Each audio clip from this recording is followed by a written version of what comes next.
Hi, morning people.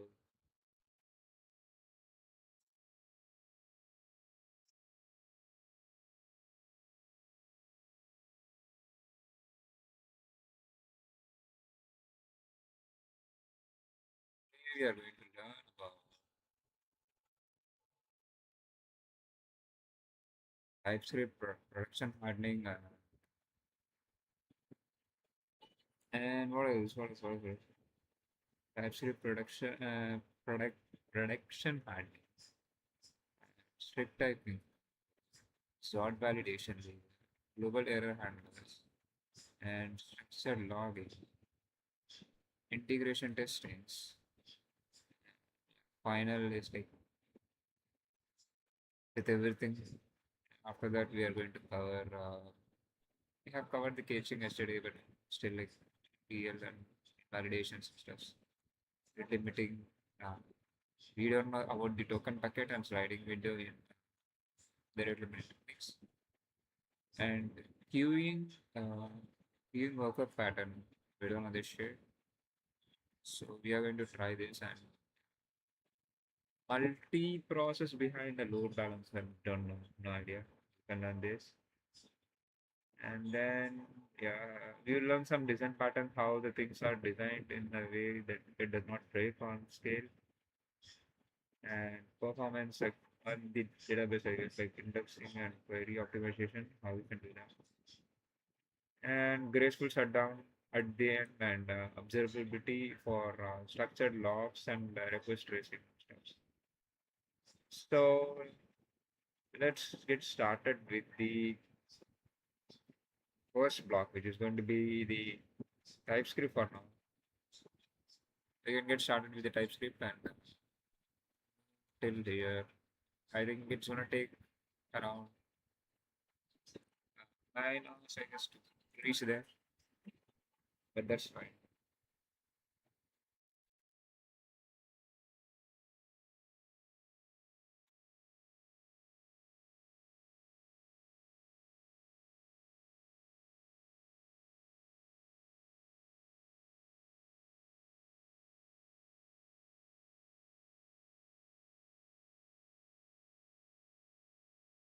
We'll eventually complete every topic one by one, and then we can go to the front end if we have time.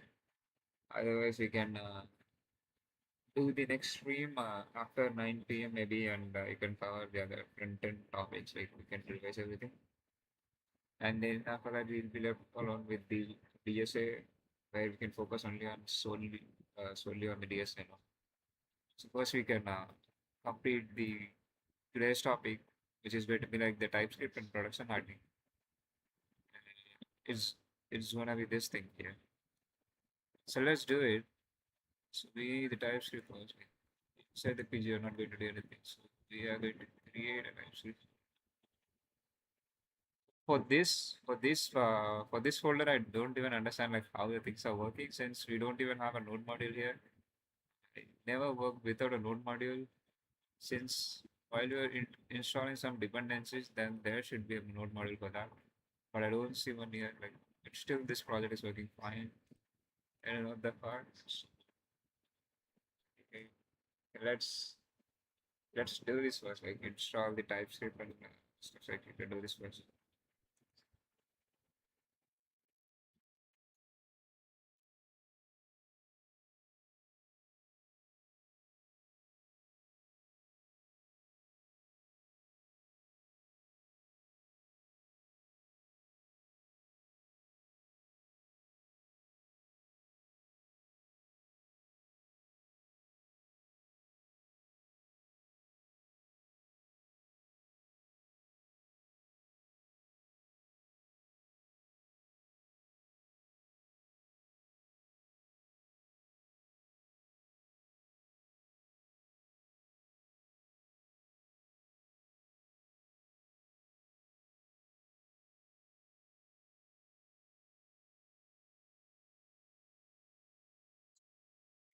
Yeah,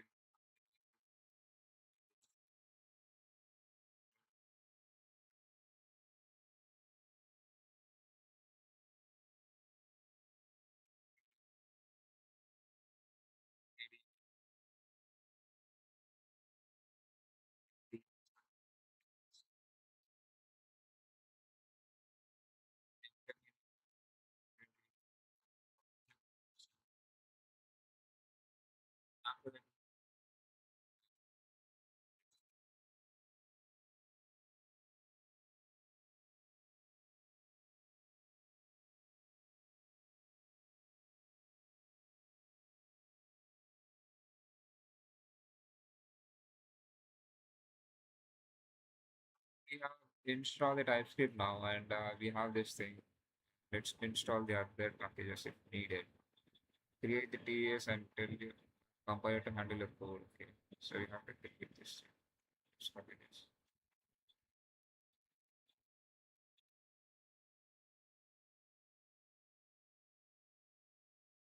Get TS config and stuff.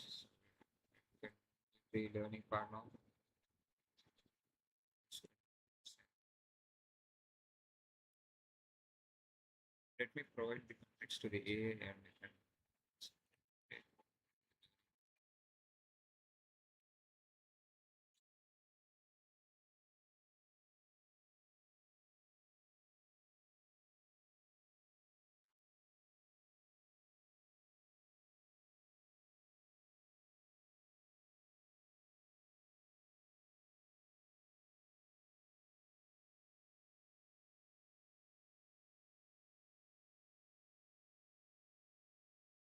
We have installed all these things, I guess. Like we have the TypeScript, but we don't have the Express, I guess. Like let me install the Express first. Express is a must now. We have the Express now, and we can create a server file maybe. So yes, or something. Maybe index. Yes.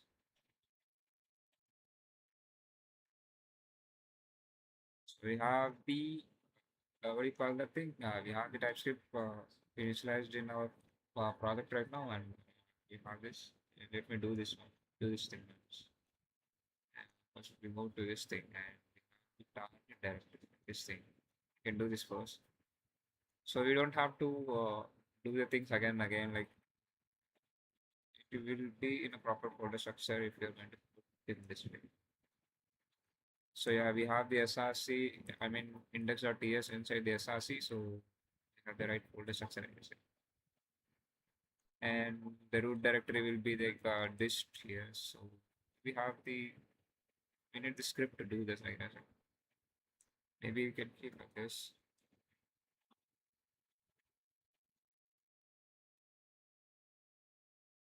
What's happening? What's happening? We need a comma here.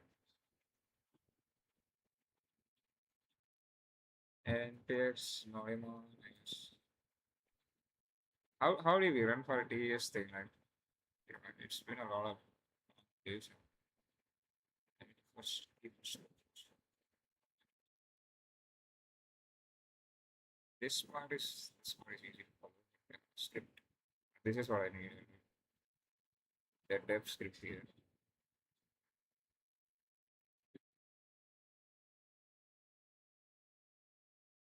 We have the dev script, build script, and the start script copy of mine. So I think we have the script with us, and we can get started with the server first. Maybe we can install the packages, whatever is needed to learn this thing.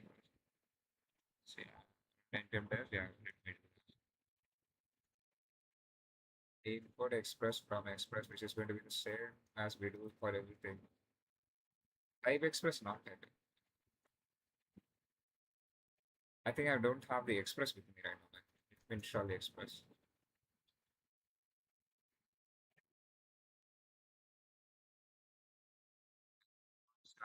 Express,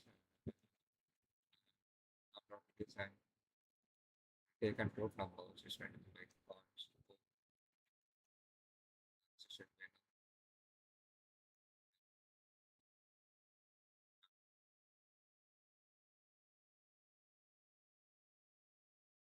maybe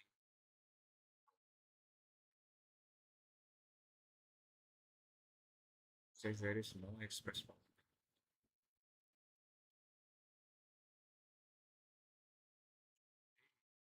Requiring things, I need modern syntax. So there should be something called as not over here, maybe here. There is common JS here. We can make it modules, so we can use the ES6 syntax, which is going to be like this. Like if you're going to click on express from express,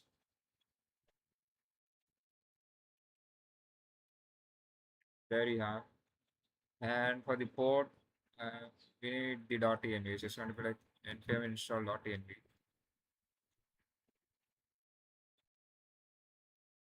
Um, we will need the type for .env as well as I think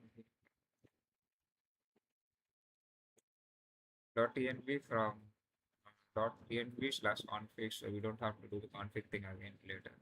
So yeah, we have the port now. So, yes, constant is supposed to be an capitalized thing, I guess. That's how we'll be running it.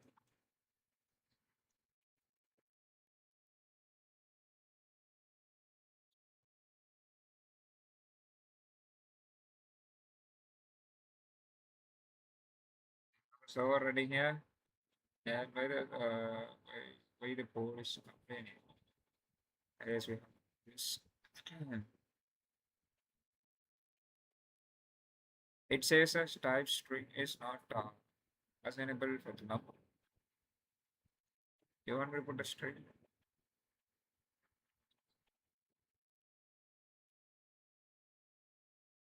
And it's gonna say like either it can be string or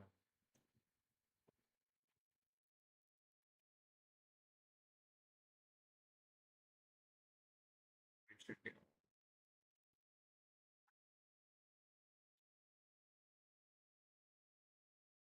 So we have .dlt process dot, and we're using this thing here. This should be getting used. I don't think that this is getting used somewhere. So do .dlt.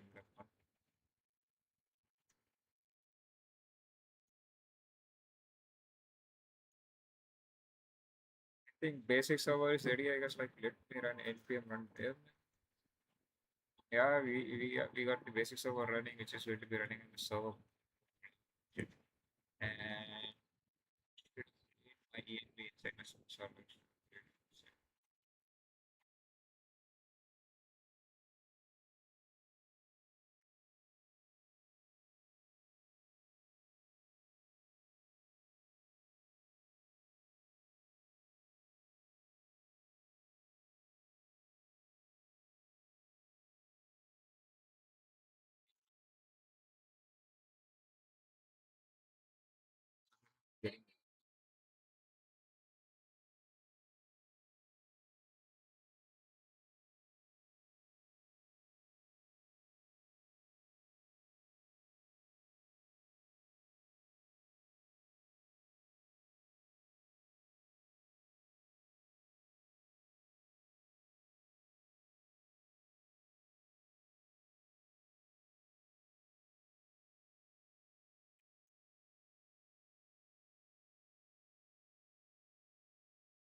Getting recognizing my code number, which is coming from the .env. I don't know what is happening. Let me debug it.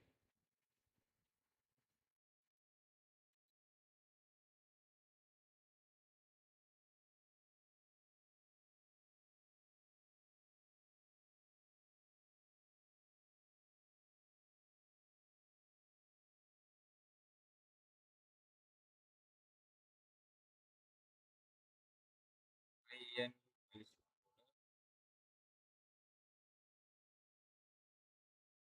getting loaded in the DS DS.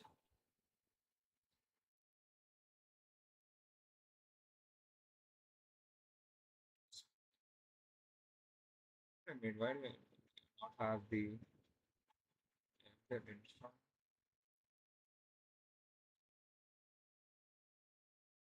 Come on, man, get me the fucking node module. Where the fuck is node module? I'm not even able to see the node module. We are getting the files here, but we are not able to see the node modules. What is happening? Even for the yesterday's thing, it happened. Same. Yes.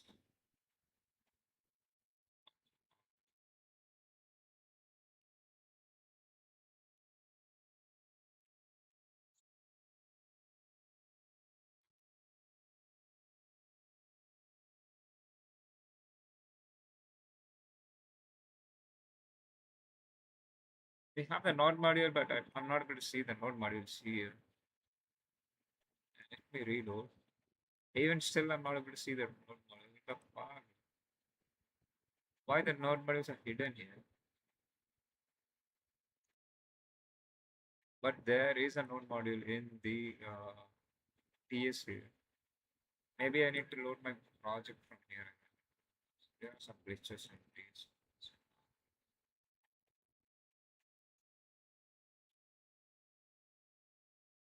Even still, I'm not able to see the node module. What the fuck? And tell me why node module is not visible here. Like we have the .env here, and even from the .env, we are not getting the code. We're doing it wrong or something. I found the env in the source. Env config npm run dev.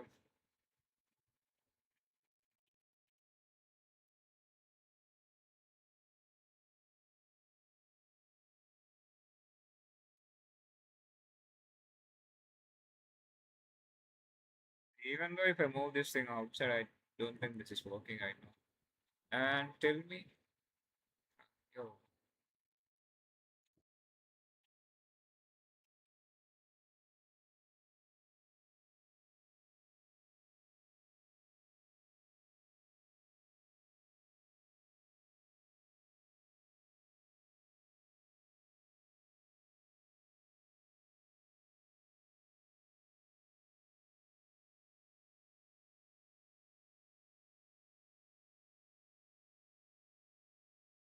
what the hell is happening with the VS Code, man? There is no module, but I'm not able to see the node module.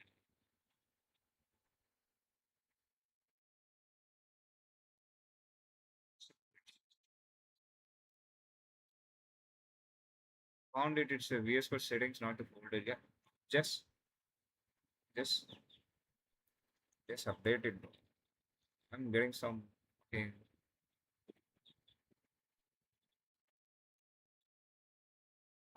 Finally, I got some relief. This is not needed here. No. We have the node modules here, and now we have everything fine. Oh, it was from the VS Code settings. Why? Let me check if we are getting the uh, port number from the .env now. We are getting from the .env. Fine. Injected from the .env. Okay. This is working fine, I guess.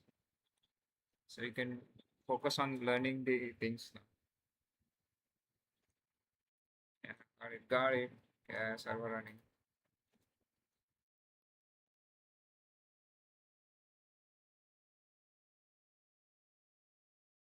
Boom block one. Yeah, checked off. Yeah, your server is running on TypeScript. Let's secure the perimeter and into the real engineering mindset. Strict type code. Strongly typed config TS. Never use the directly in your routes or services. If you misspell, the TypeScript won't catch the error. So I mean, I have to create the. Okay, you have to create something different. So is this?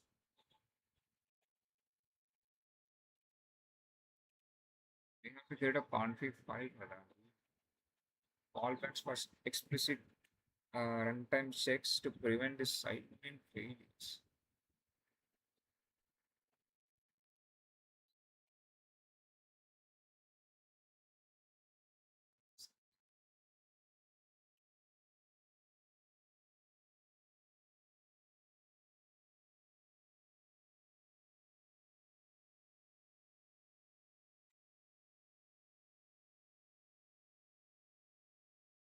We have to set up the Prisma again, I guess. Let us see what are the things it is. Typing Express. This prevents bug like forgetting parameters and passing the wrong arguments to the next function.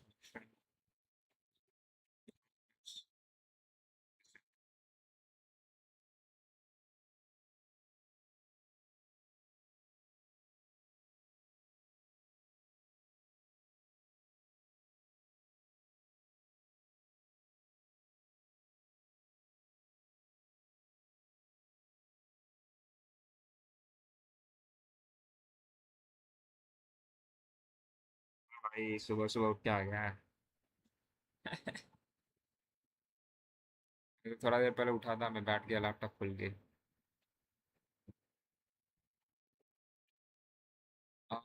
यहाँ पे interface बनानी है, नहीं interface को यहाँ पे use करनी है, so it's going to be like config and shape the config file, how it's going to be looking, and what are the data types it contain. And after that, we are going to write the true thing inside of this.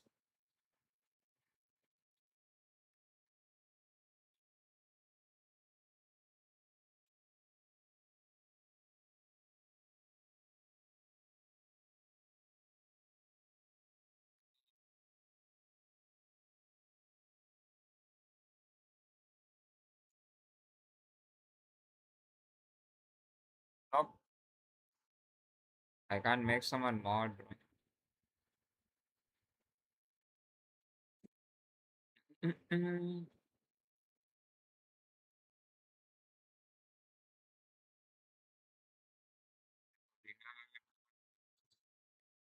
This is how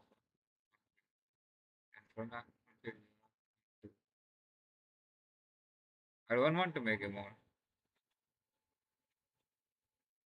If config database is not there, then we are going to throw an error. Oh, I.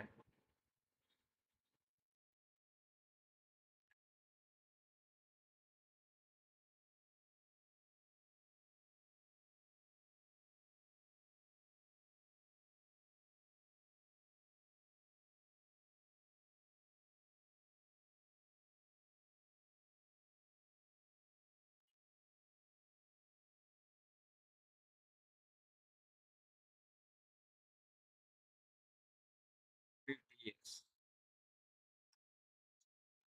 What is config? Let's create a config TS. Nope, you don't deserve anything.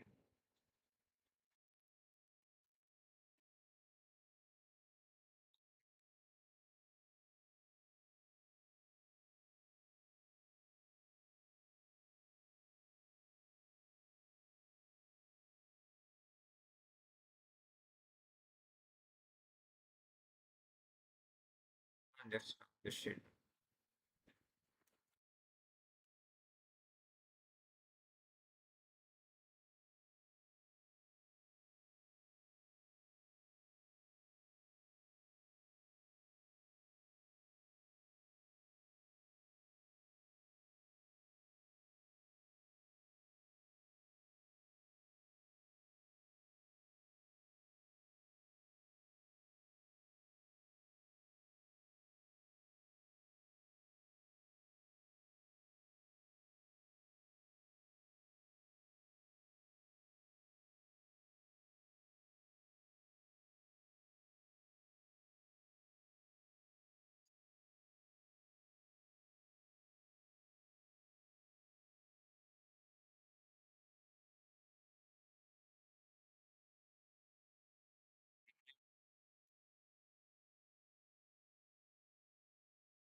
Is that if you have to store the number, you can have to store the number.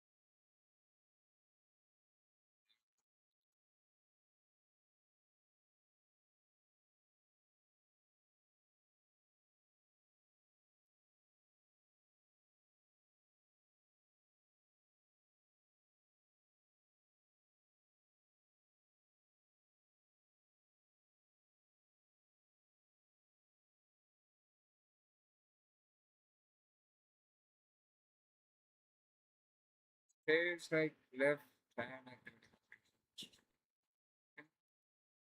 What?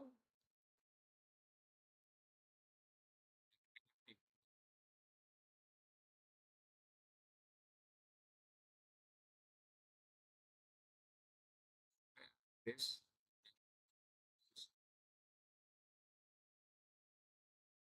database here is going to be like process.env.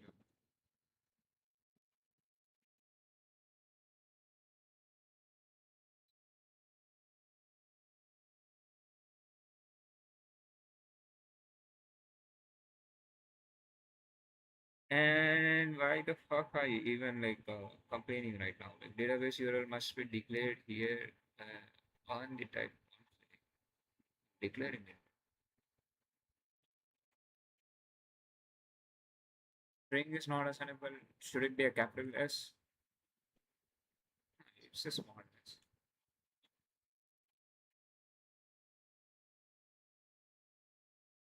What is wrong with this thing? Do you want me to add application? Maybe you need this.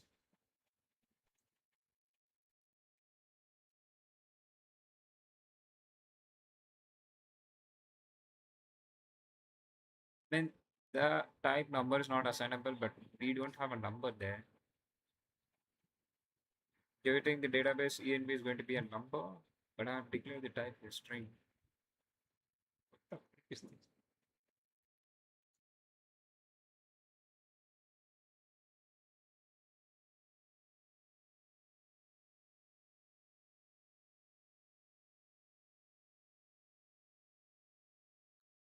PG, we can't say PG Prisma.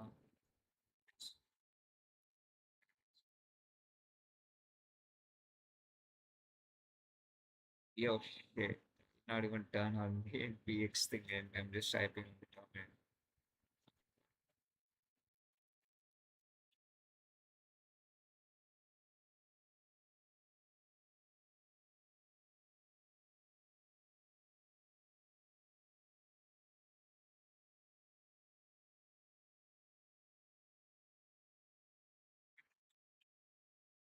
Let the thing works until then we can go and do something. It says like left hand side of automatic operations. What?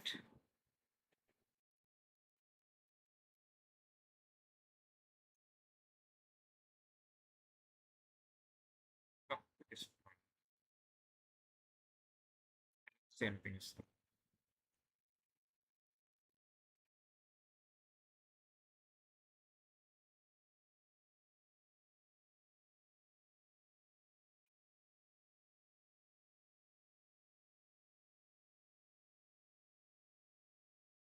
So I had two pipelines. Uh,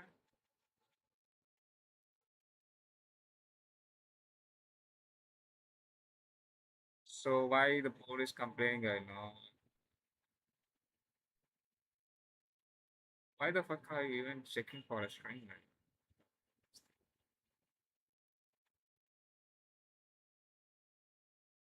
भाई मैंने वहां पे number दिया तो number उठाना भाई ये क्यों उठा रहा है फालतू का हाँ ब्रो पांच इंटीजर करना ही पड़ेगा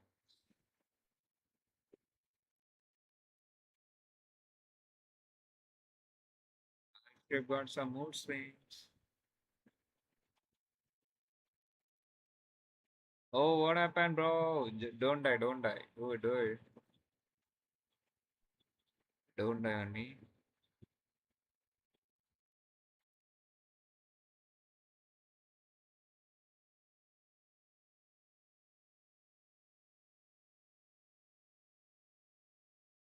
Come on, man. What happened to you?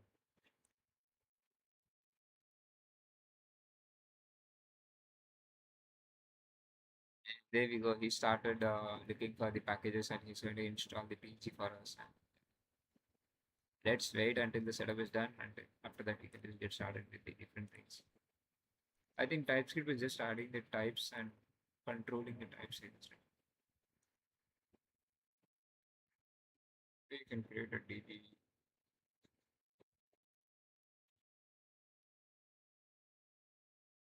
don't think we need a DB since the schema is going to be DB. Schema dot Prisma dot schema will be the DB.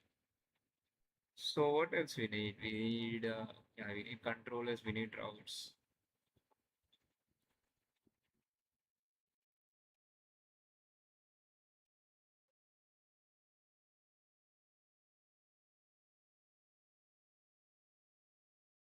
And we need the routes. Yeah, inside DSRs.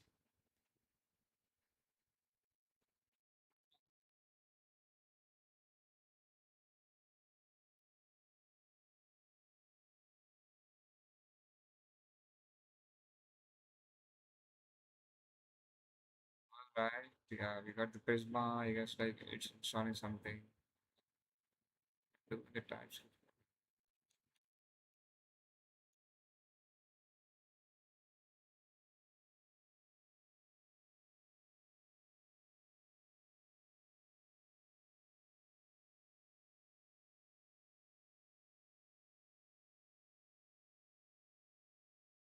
He's trying to access my PG folder, which is on SLS stream.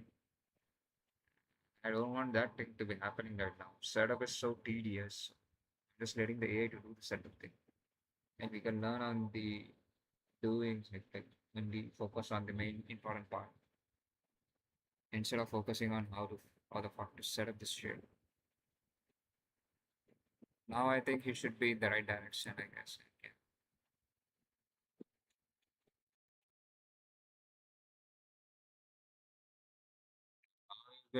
Yeah. Now he's going to install that thing inside our TS folder, which is going to be solely for the TypeScript elements. Let's see.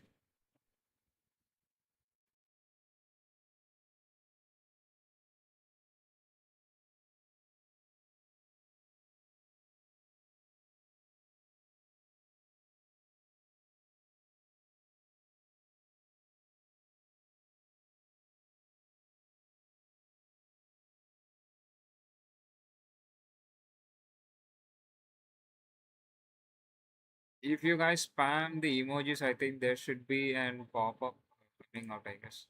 Let me try that. I'm not getting the pop-up thing. I don't know, it's not working, I guess. The Botrix, how the hell the Botrix works?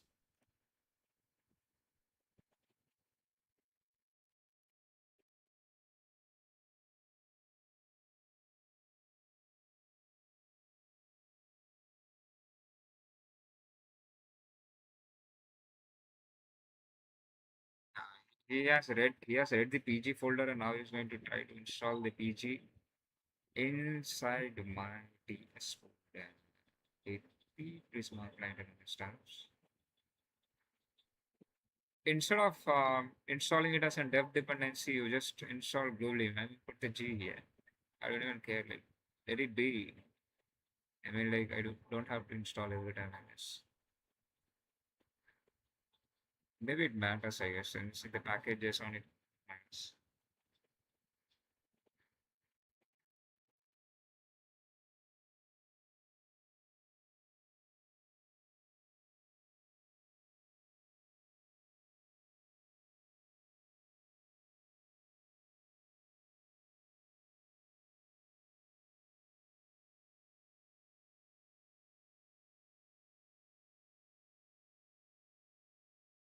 Do you install that?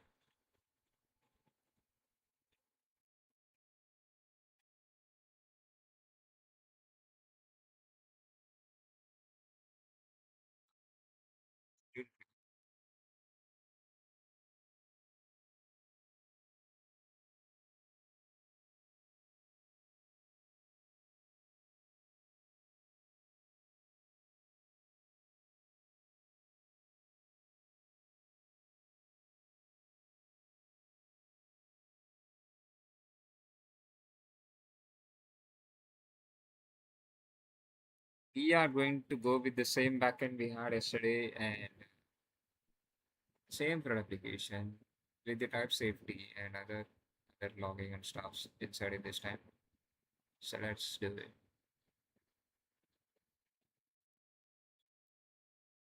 You don't have to create the position in the style.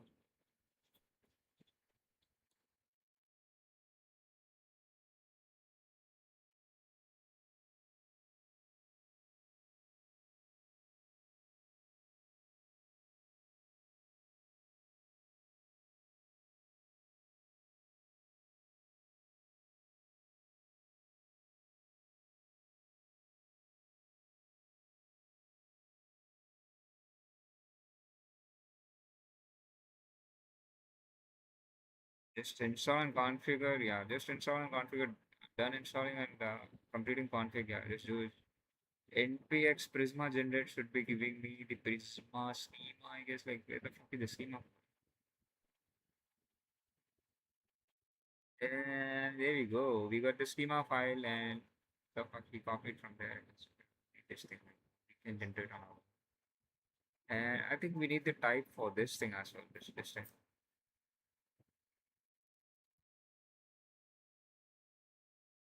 Are we good to go, man?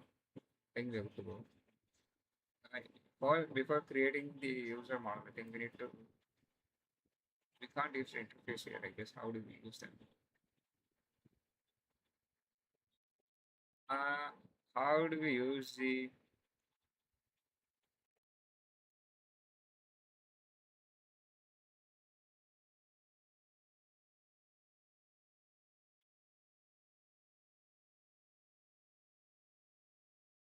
I think I can't write the TypeScript code over here since this is going to be solely for the what do you call this thing? Solely for the Prisma alone. So if we write something here, then I think it will fucking crash, I guess. Assume you have the model in this thing, you can create the base model type. You mean the fuck's use it? Yeah, like, so you're saying like I don't need to create anything for that? So it's going to be the same. My model user had what?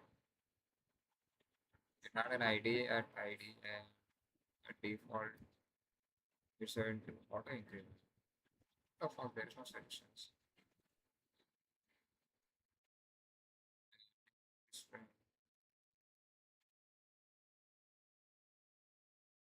I think there will be a comma here.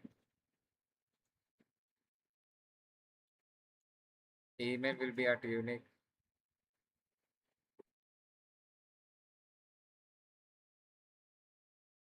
and this is going to be a string.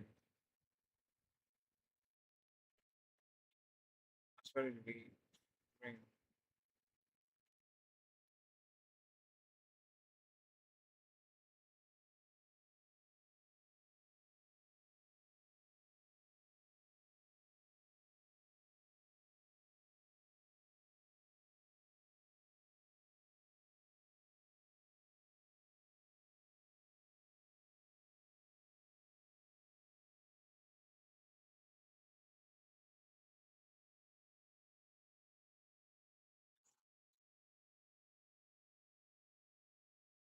There are no. Wait, where it is white. Okay, we got it. String in built in time. So now we got something. User model field declaration. It is either missing the name and type. Okay, we adding some elements from the TypeScript. Should it be a string?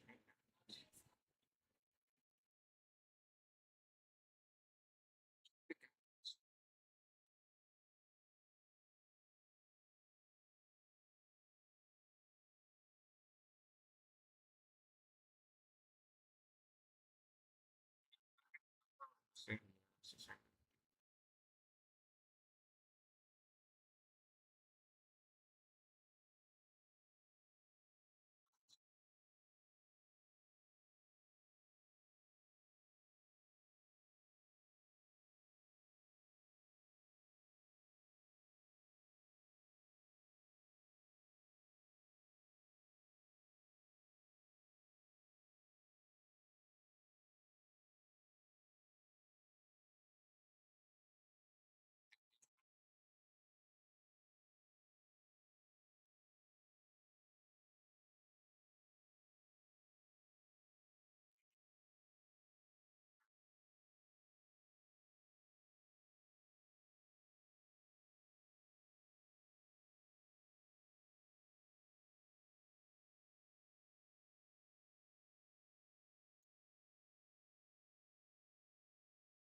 Validating the argument references must refer only to the existing values in related to model.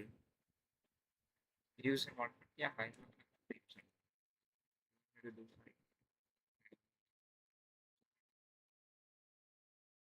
Vishal bhai, good morning, brother. क्या बोल रहा है? Error validating the user in the model post. Say,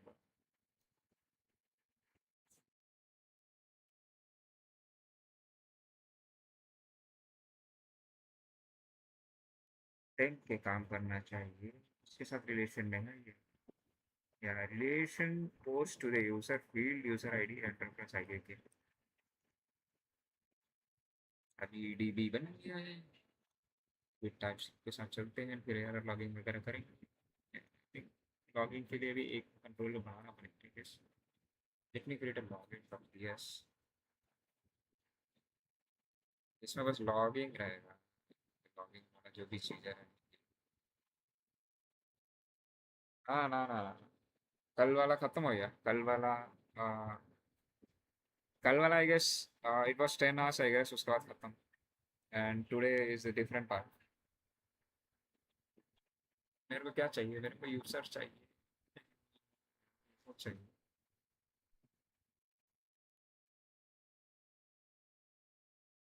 क्या चाहिए मेरे को post चाहिए and और जो चाहिए होगा बाद में देखेंगे but still now we can focus on what we have right system के लिए this thing and we have a server running we don't care about server ये अपने पास में वो है यूजर स्कीमा है so in order to use this we have to import the request and response and the express it should be like this is request and response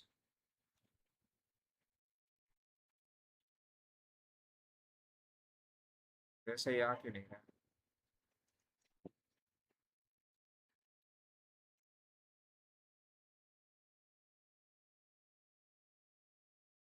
all import declaration but you're saying like we never used it okay you want me to import from the typescript since express directly export registered use export concepts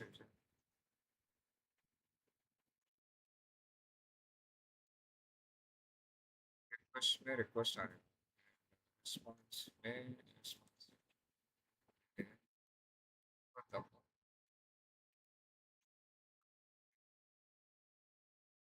first we can try first we can write a bullshit code and then we can later refactor everything here according to Steve Method. Should I have to give the type of the body right now? Should I interface interface register register body address? Then we have neon string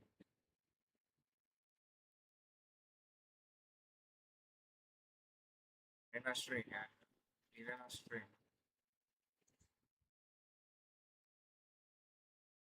and password as string.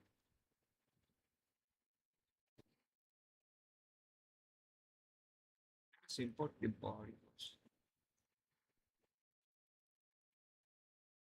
Dot use express body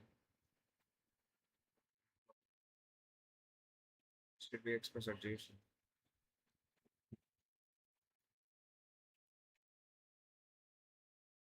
We have imported can use the nested form settings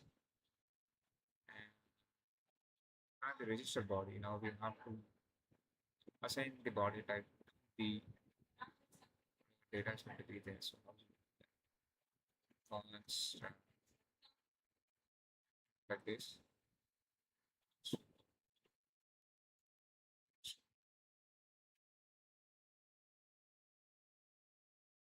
Grids.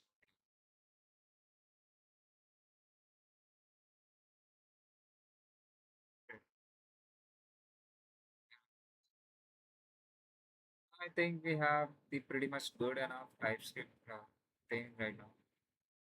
We can focus on learning this thing.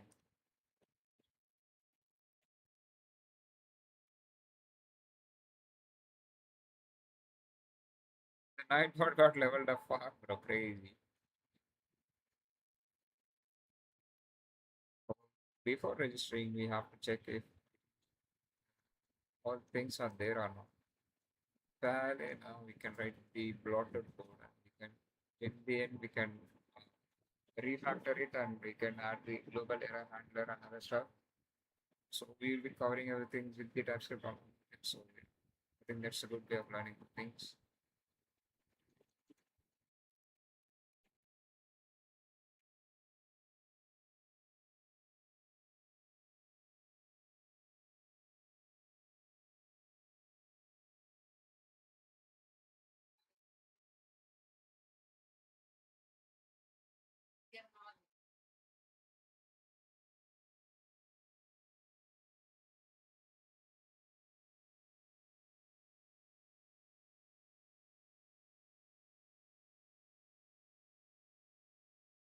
Okay, let's not get much deeper inside this time since it will take a bit time to do those things. So we can focus on only maybe two controllers or two routes, and then after that we can just get started with the refactoring, and then the rest topics like logging, how the logging works. Maybe I think we need the post controller and other stuff in order to do the logging stuff. We can do that. Maybe I will do the things faster, like fast. It's user. It's praise. Praise. Wait a minute. Do we have a praise? Sorry to put it line.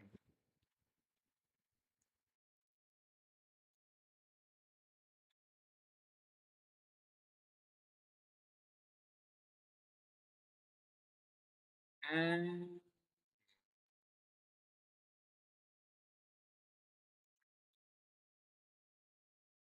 it says like module does not have any. Actually, capital P.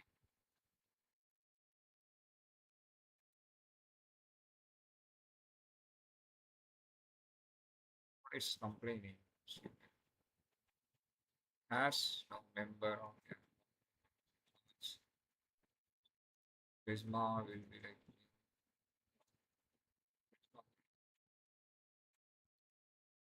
I think there are some input issues. Let us fix the input. Fix the input issue. Do we really have the Prisma client first? We don't even have the Prisma client. We have it.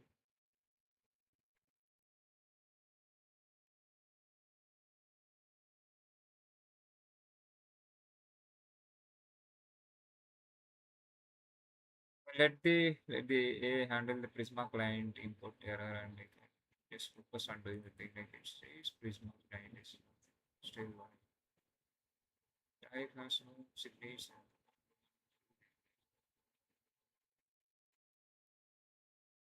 What? Has no construct signatures. Expression is not constructible. What the hell I see?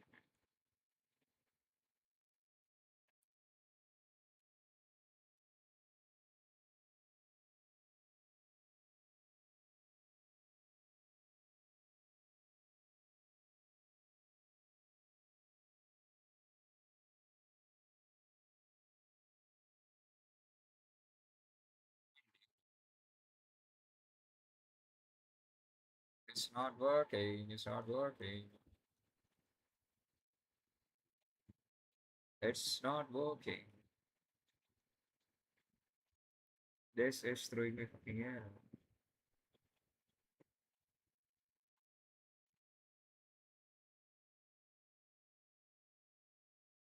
There are some Prisma issues with this thing. I think we don't even have a Prisma client. And I have to install the. Let me call my friend right now. Hello, friend. Do you see there is something issue with the Prisma client there?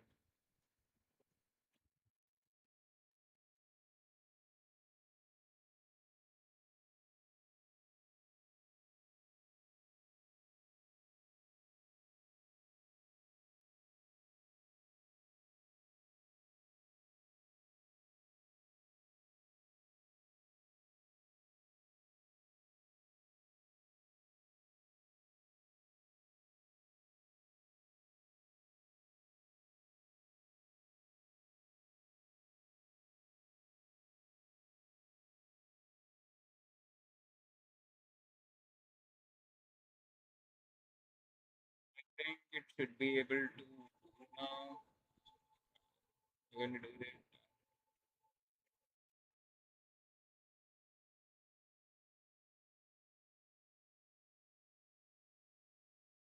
Let's see what is the issue then. I think we don't have the Prisma client, I guess.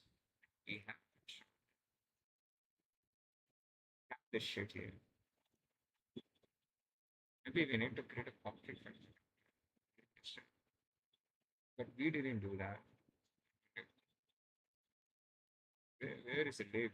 This is for Redis. We have Prisma JS, but we ain't using this shit then. We need Prisma PG. Oh, yeah. So, should we just copy this file there? If we don't have a Prisma PG, we should have Prisma PG. The SDS package, we have Prisma. We don't have Prisma PG. So from where the heck is the PG is coming in? It's coming from PG directly. Oh, it's there inside the Prisma itself. Oh, so let us try to replicate this thing maybe. Maybe this should work. And yeah, after creating Prisma client, we have to pass that after.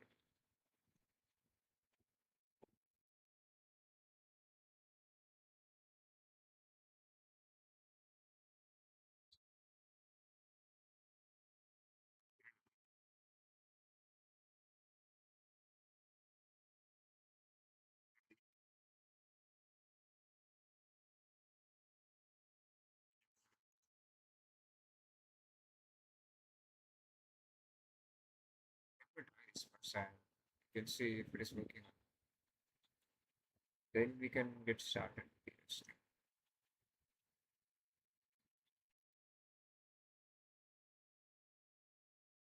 Yeah. First, we have to import the .env from .env and import what? Import Prisma PG.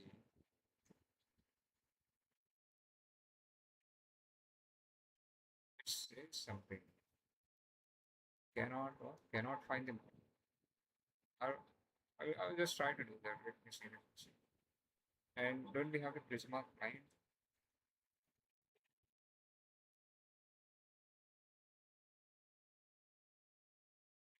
extension? It's extension. I think there are some issues with my things. I know. I don't think it's going to be. Prisma PG. Inside Prisma PG, you pass the host.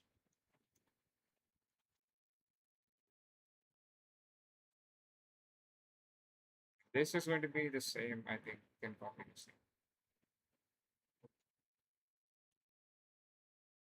Since there are no changes, we can just export the Prisma.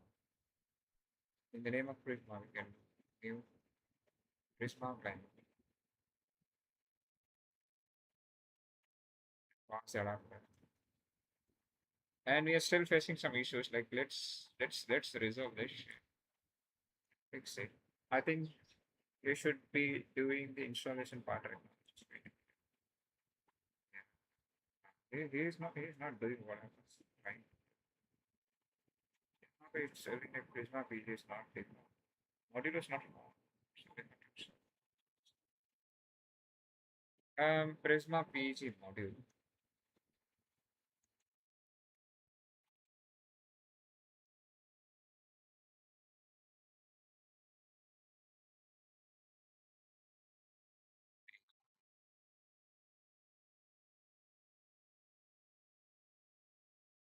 7 days ago they did it.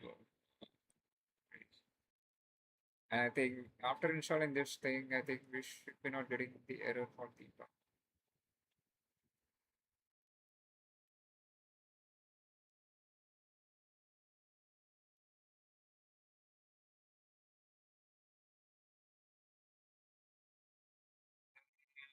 we still getting the same issues. What is PPG? What the fuck is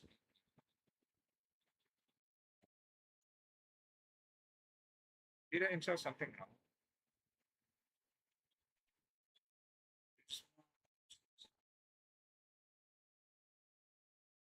I just needed the PG.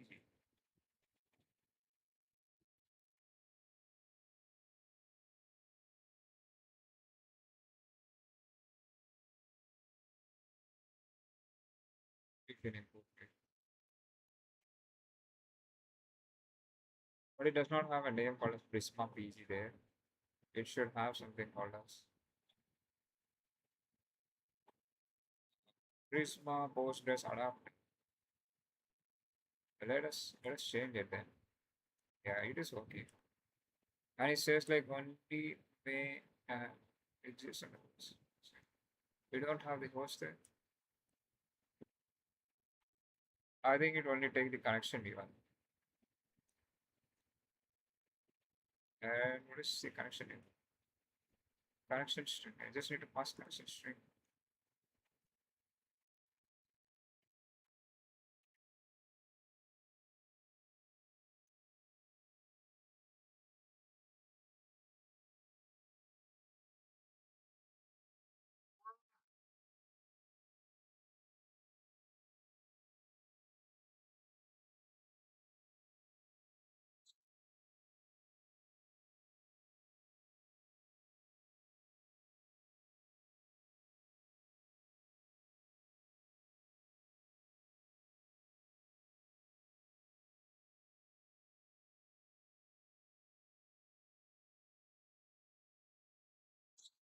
Easy database. And yeah, here we have first thing. It is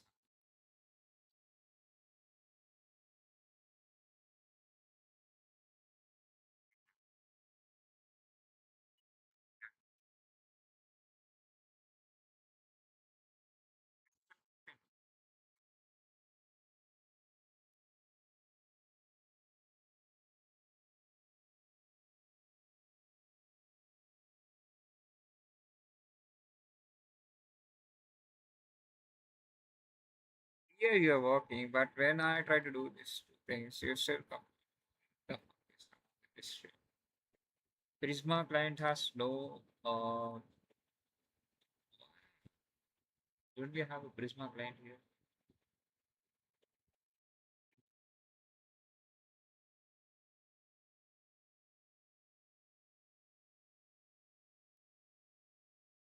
Let me install the package for this shit.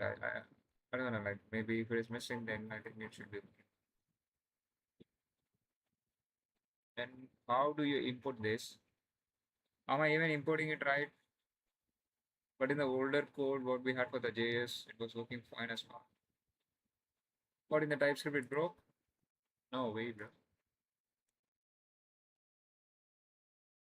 There is some issue with the import.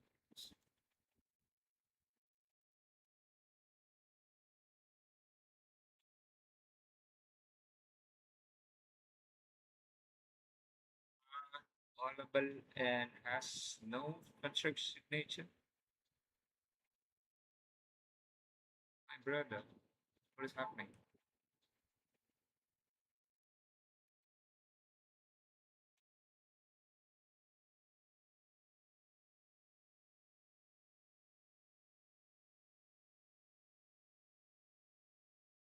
Why there are so many error?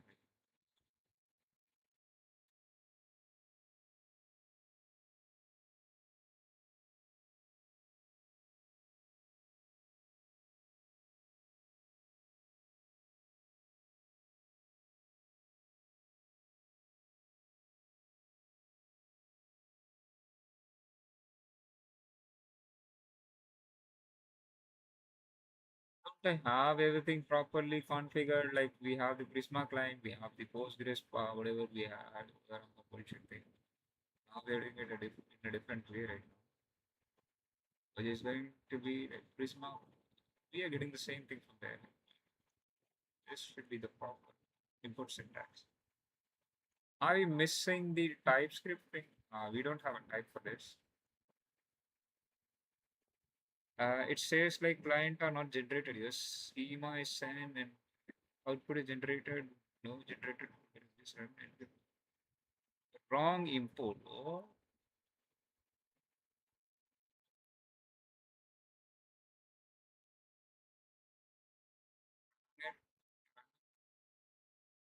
Run the npx prisma generate. Let me see what the hell does come.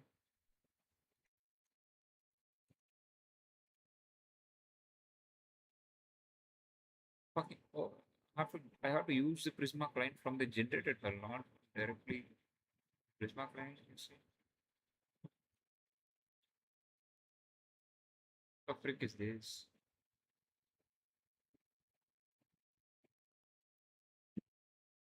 Eventually, it is going to complain. Eventually, it will complain. Relative import pass need explicit ECMA imports. Like, there are some TypeScript, I guess, like that shit. Yeah, now there is a root dir issue. Let me check the config file of the TypeScript. We have a. How do we put that thing? What the fuck is this?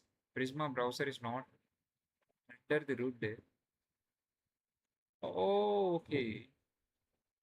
He made the root dir as the main import. Nah, bro. Then SRC is not useful now. Then remove the SRC. But in the include, he's trying to do something different. Where are we checking this? Like in the include. Do we have input folder? Yeah, we have input. So we have to explicitly tell it like, oh, we are going to see this and we are going to see this thing. And my root directory is going to be dot, which should be the Ooh, it's not complaining now. Then I think now it should be able to run with the previous thing, I guess.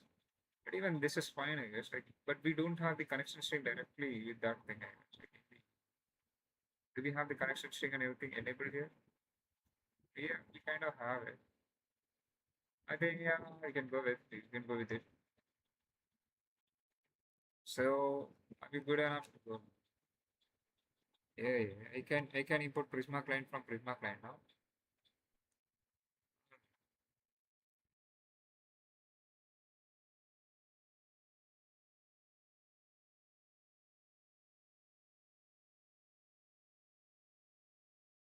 Change.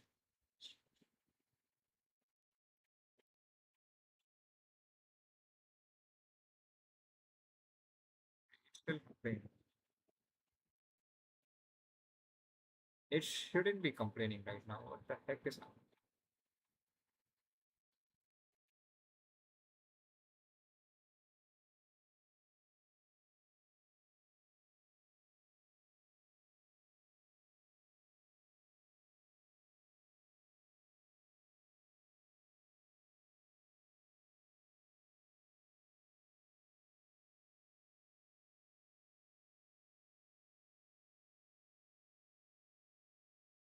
You can see like there are some issues with the Prisma client still there. Like there is no exported member of what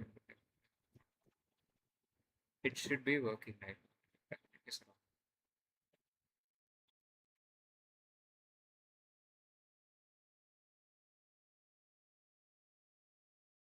No way, you told me to import the Prisma from there and use it there.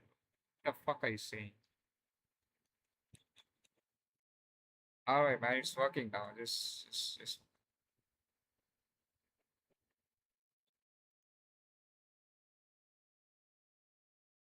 Prisma finally. If user already exists, then we are going to tell like shift.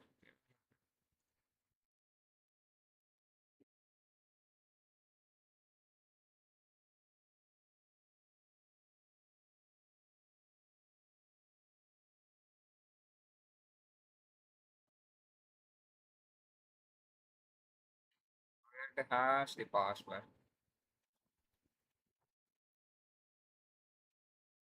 And you know, we don't need an await for doing that thing. We need the bcrypt thing for that. We can install bcrypt. Install bcrypt.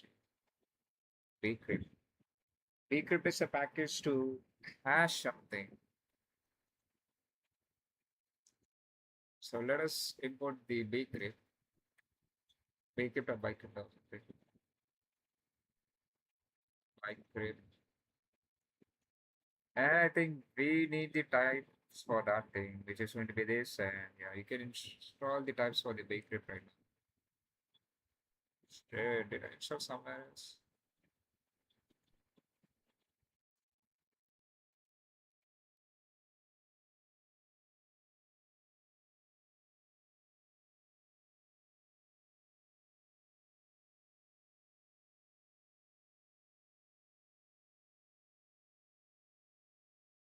I think we have the big bike grip, and after bike grip, you can do bike grip dot hash.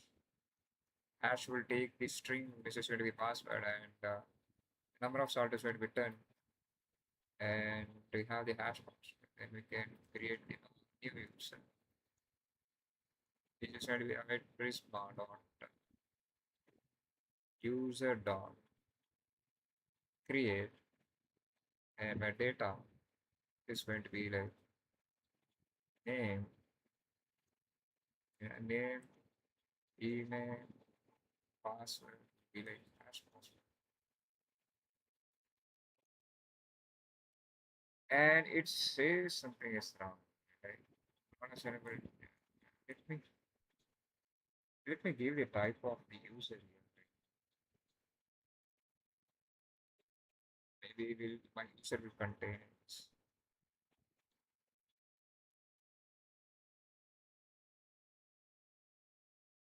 let us use the interface itself.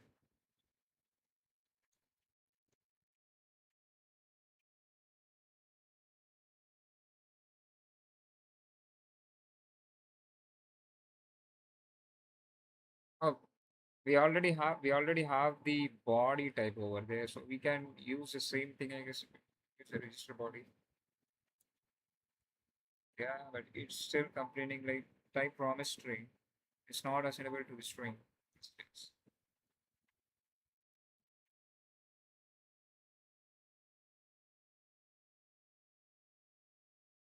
We are trying to store the string.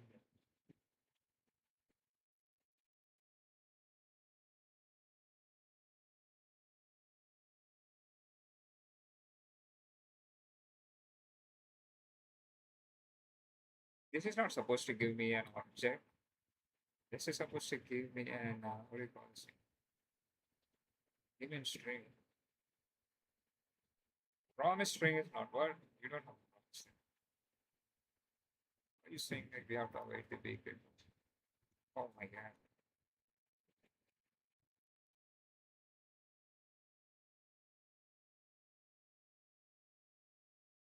I have the current user and we can send the current user.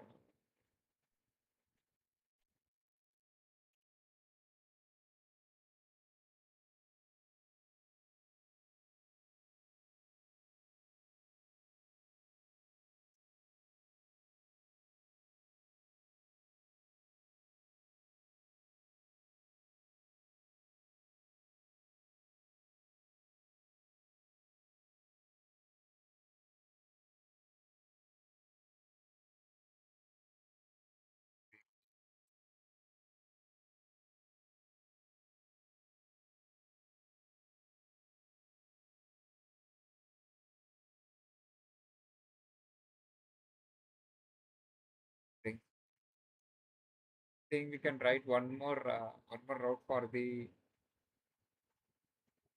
we really need it. We need to log in someone. We're not going to take any tokens, so registering a user should be fine enough, I guess. They're not going to log in anymore. So we are learning the concepts, building the API kind.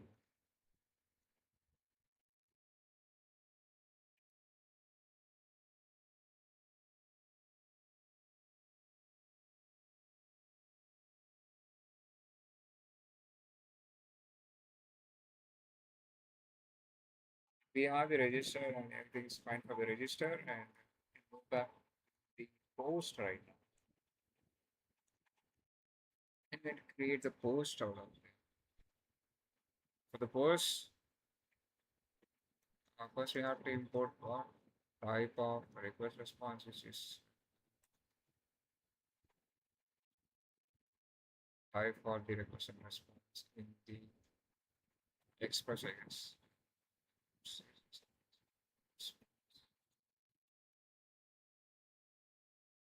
You have to import the Prisma. This is going to be from Prisma.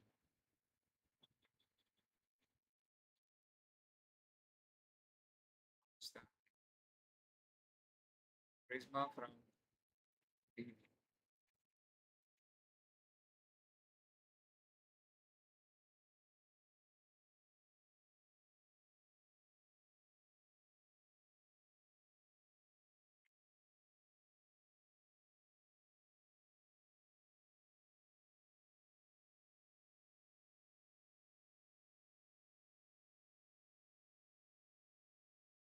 as usual thing, as saying, and request type, response will be response type. Audio of my post is going to be the interface post type.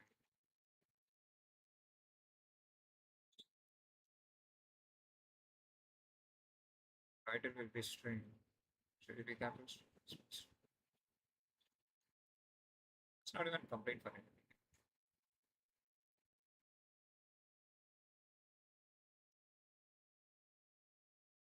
Have a capital or small.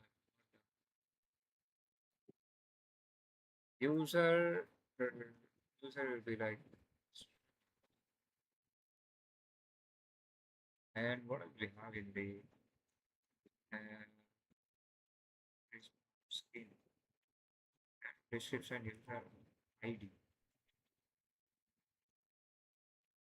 User ID. And my user ID is not going to be coming from here. So we need to enter this thing.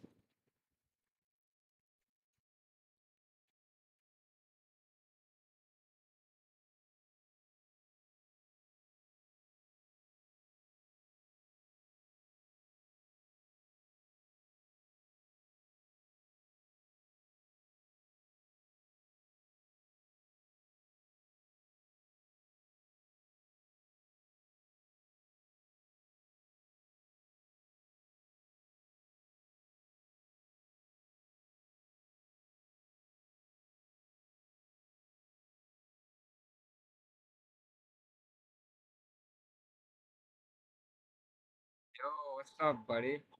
College is at 8:30 a.m. So please come.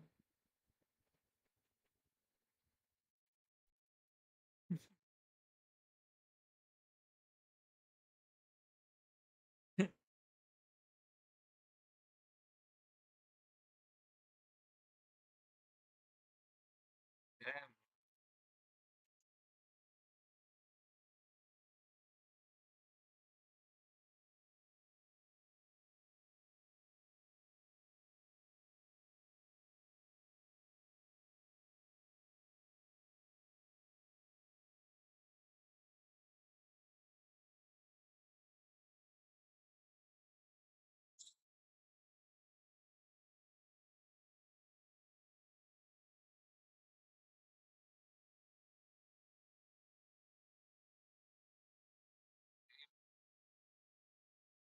8 ball.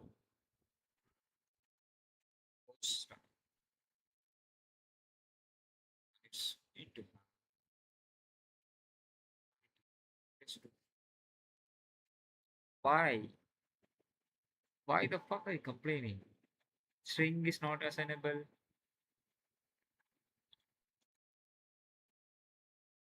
Maybe I can script answer typescript. Keeps complaining. Want the user ID? Or you want me to put it here?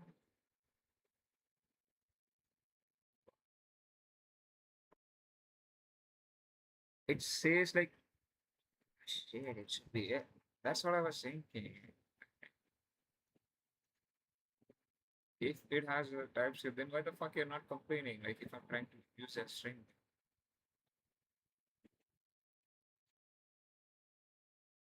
it says like string is not.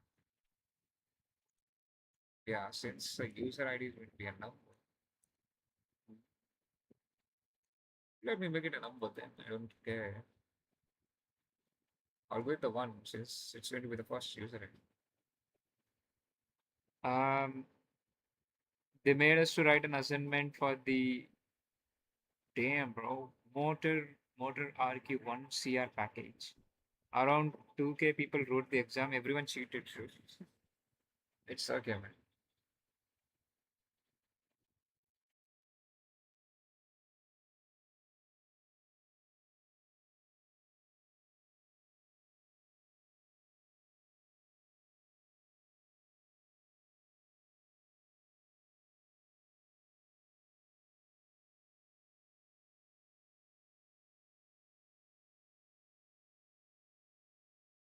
Now we have to learn refactoring and we can move to the next topics. Like that's going to be fun. Since you're not going to write everything, like not going to write every API for thing. You can either write two routes, and after that we can try to refactor it, and we can create a logging service and something like that. And from there we can continue learning the rest system design topics and other design patterns.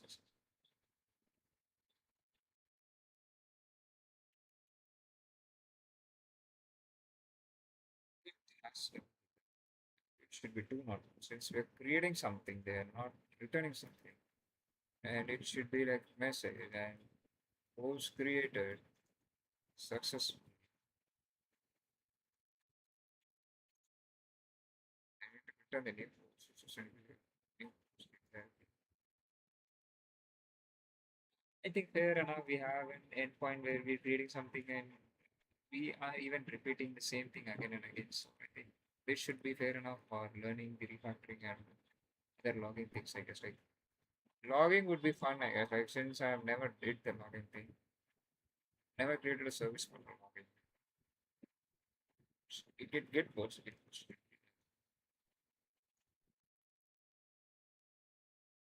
Save my question response. Ask this, otherwise TypeScript will try. Same try catch again. And instead of defining this user ID here, we can use the same user ID everywhere. Since we are not going to do a lot of in a pro way, the DB handling and other stuff. Since we're learning here, we're not going to write a extended API. That's fine, I guess. The yeah. Now we are going to check if the user ID can't be empty since we know like one is predefined over there in every time. So we don't have to check for that thing also. So we can just directly go and fetch the data. And how do we do that? Like I mean, find many. I can use console post await prisma dot post dot find many, where my user ID is user ID. I think they should return me all the posts for that thing. I guess like let's return the posts.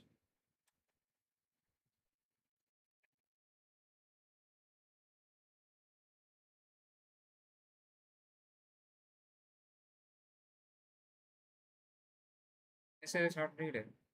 So all posts can be either this or this.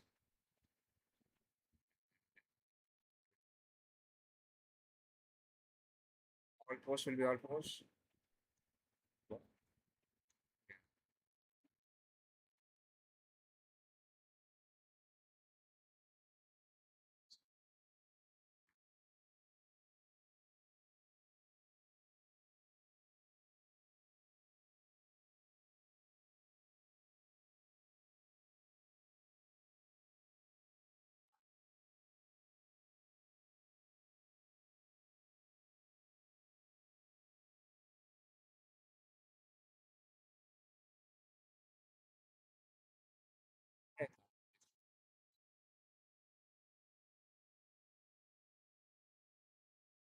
Yeah, I'll check here.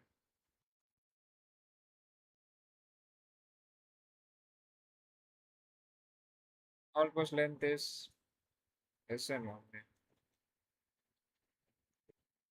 All posts will be like this.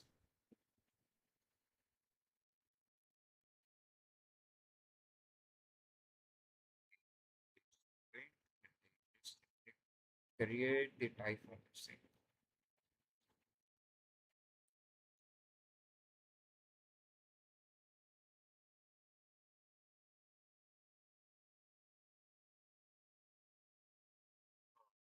Again, the same mistake. Huh? I repeat the same shit. You are not complaining. It doesn't mean like I would be keeping quiet.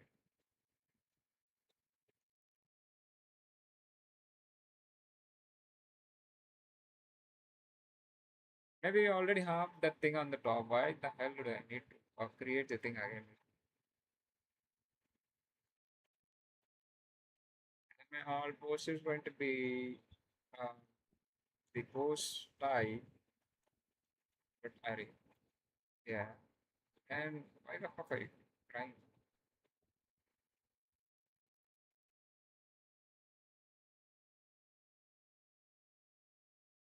Because it's a constant, but I have assigned the post type the all.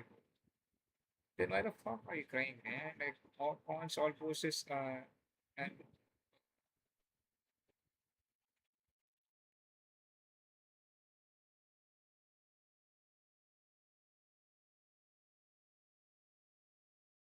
all right. Let me return.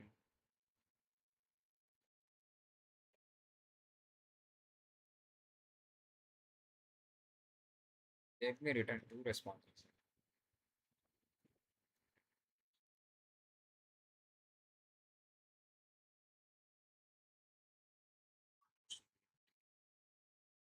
Otherwise, you cannot. It should work. Keep crying, buddy.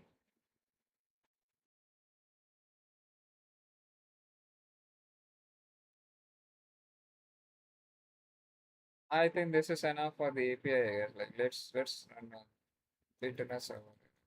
Let's learn the refactoring and other global error handling and bullshits, and then after that we can learn the what else we have to do.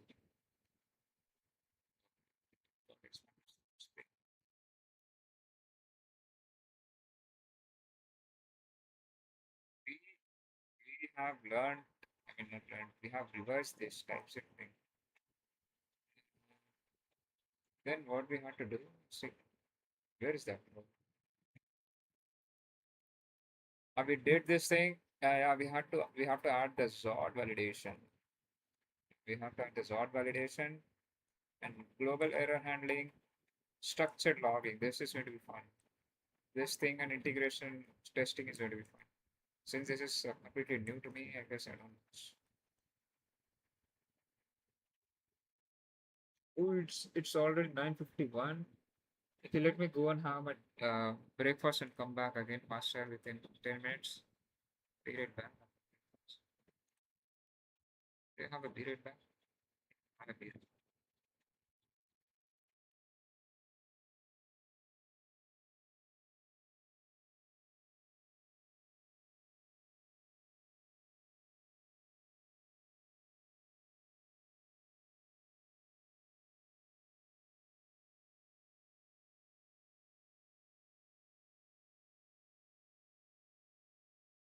Be right back. So I'm going to have my breakfast. We'll be back in 10 minutes. See you there. Until then, hold your horses. Okay, I got a good animation thing you can watch until. It's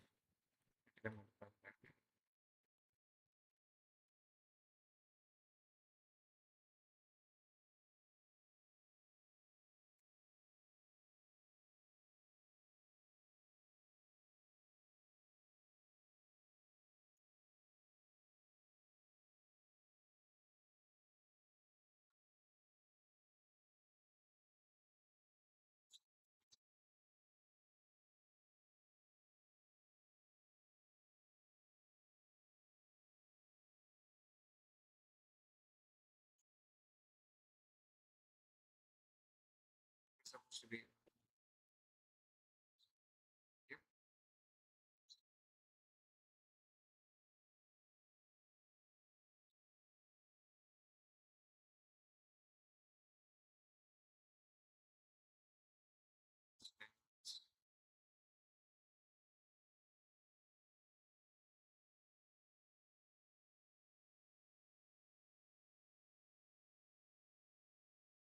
All right. Let's be right back. Is this be right back? Yeah. I can lock this. We'll be back in 10 minutes and to have my breakfast. See you there, guys.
Not even eating.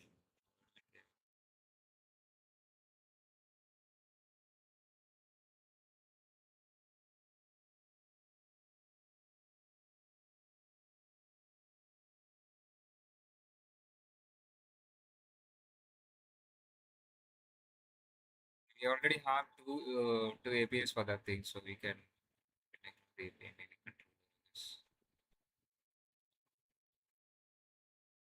Let's refactor this.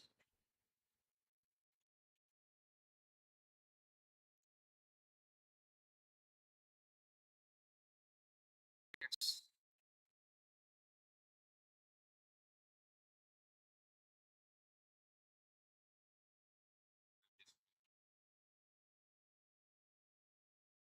Music, maybe sound.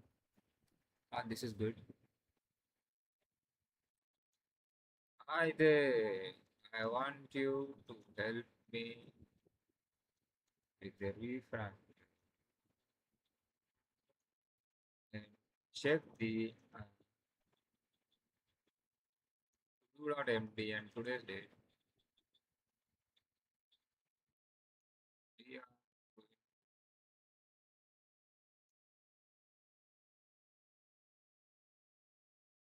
to ignore the APIs. It's not going to be production grade. This is just for revision. And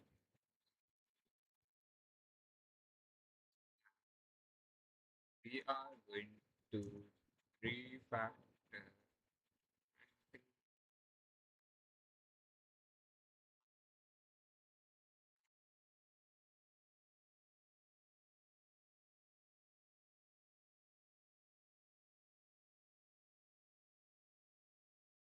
Hope you don't have the permissions to edit the files right now, since I don't want you to edit the files. I just want you to give me the default thing.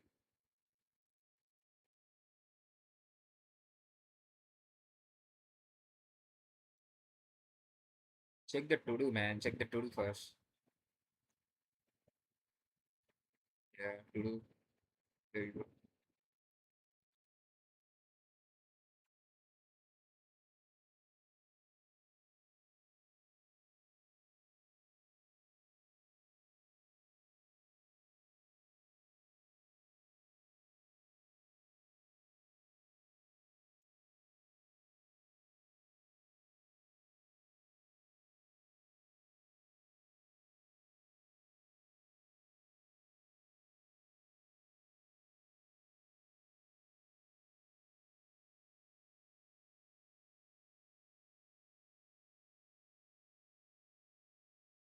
Let me read the remaining TS files and original PG. No, no, no. No, PG is not needed.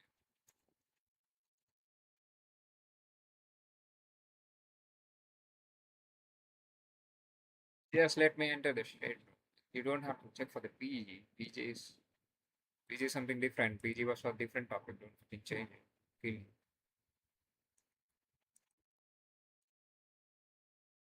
Yo, bro, take this thing first. Yeah, take this. PG, only TS. Yeah, only TS. Yeah. In this thing, we are going to implement this. So,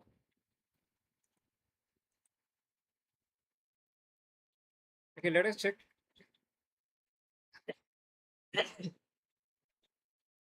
Let us check how to implement this.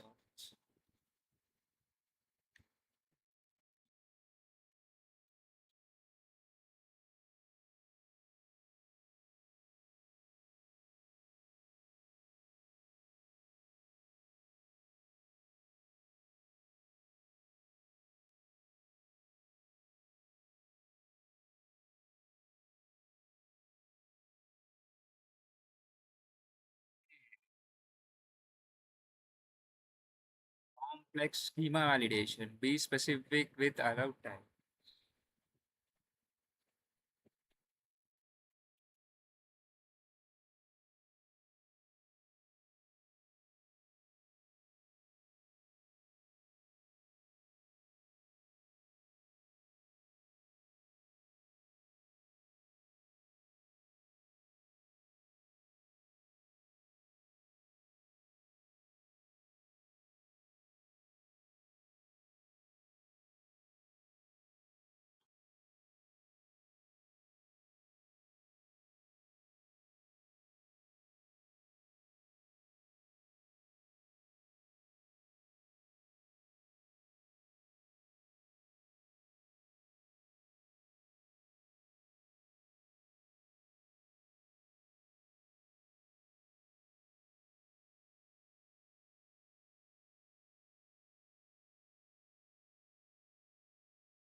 Add some music. Should I add some music, guys?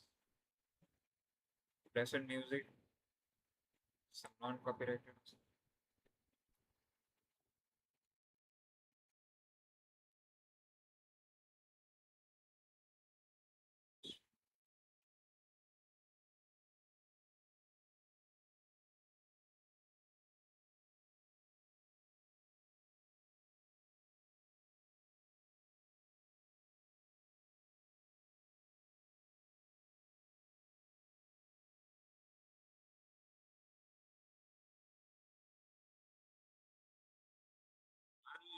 Oh, I think this is this guys. Hey, who's this? I think he's creating a. He is creating his own thing. So I think we can use this, and we have to give the credit to this guy.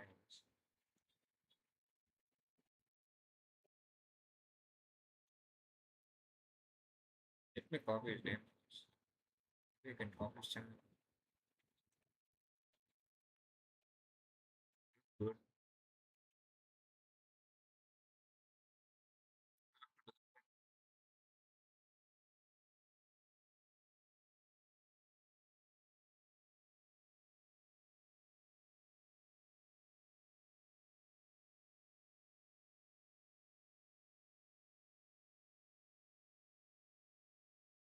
We put How do they put the credit thing? I don't know. This is fine, I guess. Like, what is auto step? Didn't I give the credit? I gave the credit. Okay. I think now I can play. Yeah, played it successfully. I'm going to play the background music. Come on, buddy, don't give me copyright. I have given you the credit and whatever was needed from it. Please don't give me credit. We have a lot of minutes left. This is more than enough. This is a podcast? Oh, it looks good.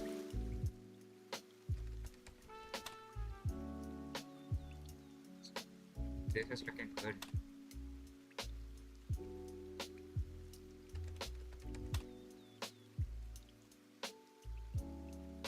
3 hours to go. Let's go log in.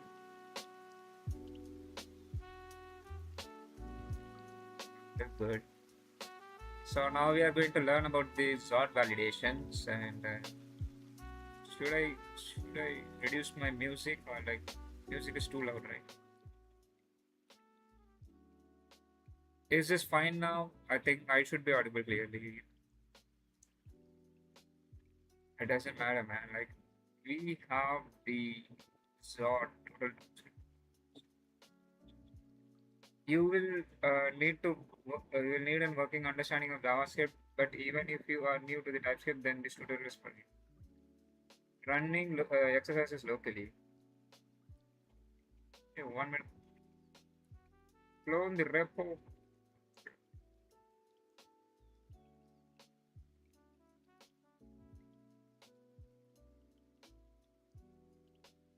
Going to look.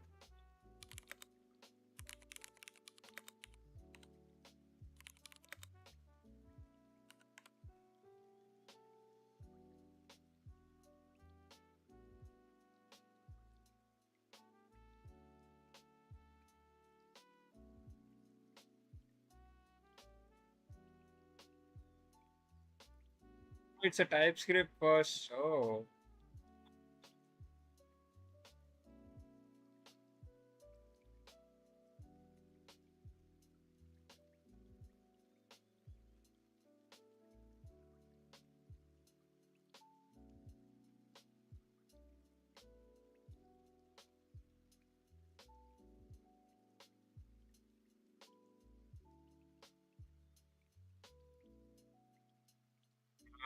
let's install the Zord.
Very look good.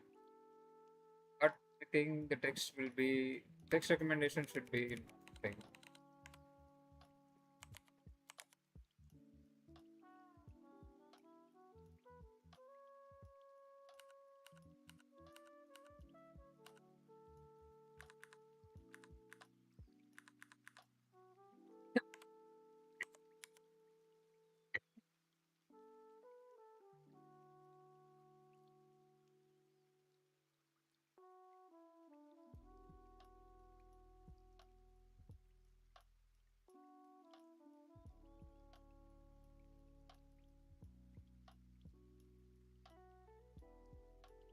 Cloud allows you to create more complex schemas, including nested objects. And how do you do that? Like, I mean, like, should I directly use it here?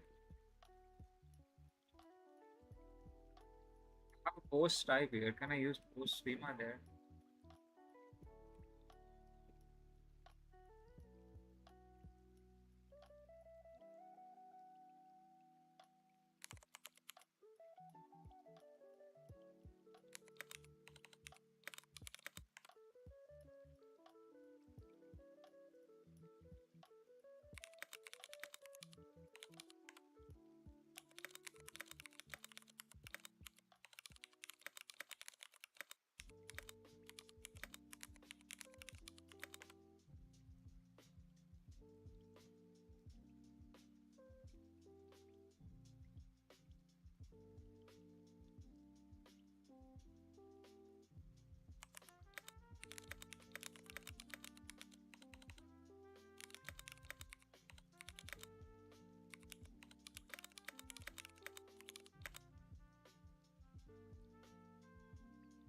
Let's refactor your Express controller using Zod, robust runtime validation, express your manual types.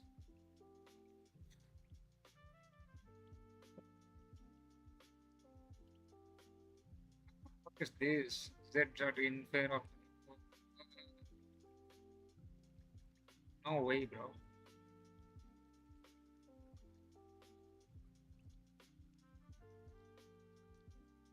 Let us do this. We already have a prisma. We need Zod.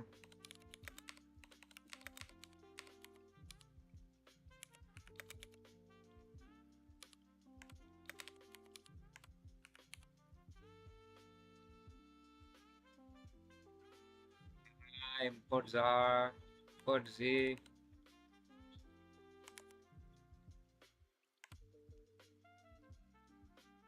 Let's remove this. It should start complaining. Yeah, this is working fine. And cons post.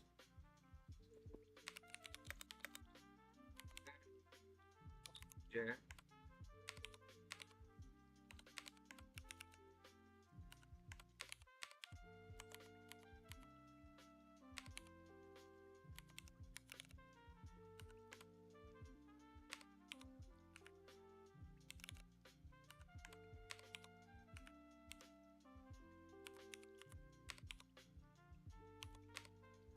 Yeah, we can write a lot of validations.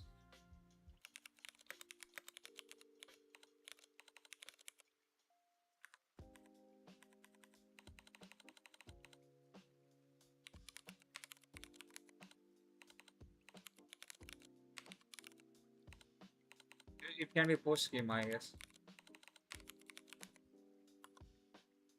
Not only going to be used for the. Even this will be z string and it's going to be trim. Default. Okay, default will be empty. And type post. What does Z infer means?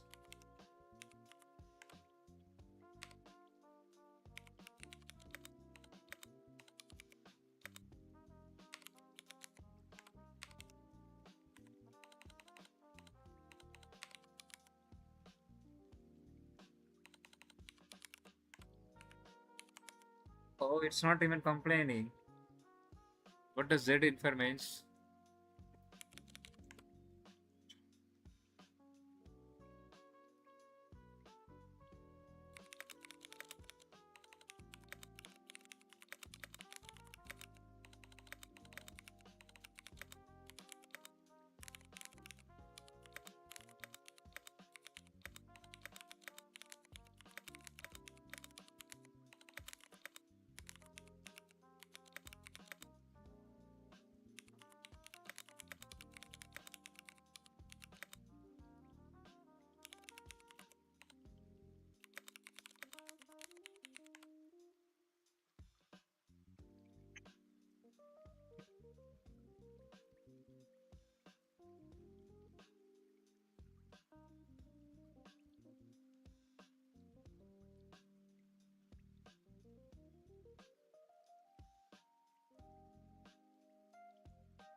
Atomic types are beyond the strings and numbers. Boolean, date, begin, standard primitive, and undefined, null, and void. Praise him.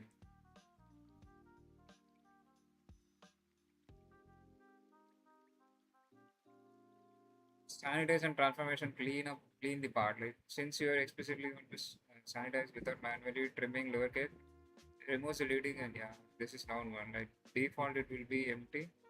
Transform to converting empty string into null prism.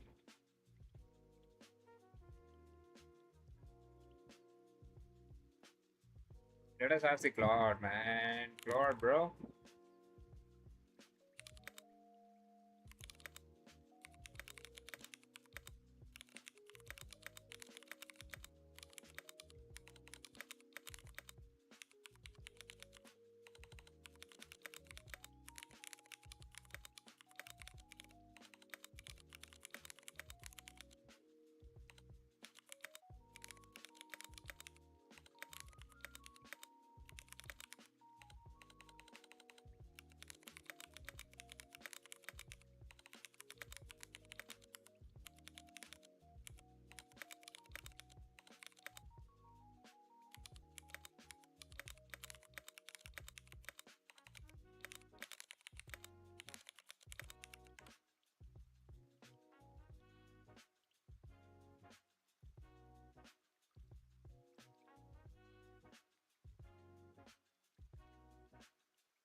And what is email saying? Like, is deprecated? Let us take the normal thing, which is going to be like const user schema or something, and then after that you can create that. Yeah. Inside that we are going to create all those things we need. Maybe name will be like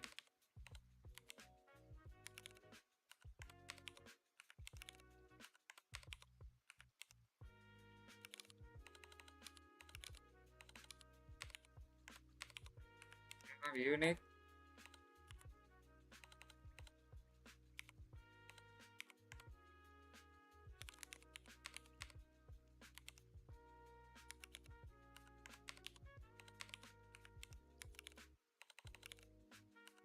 Name and email.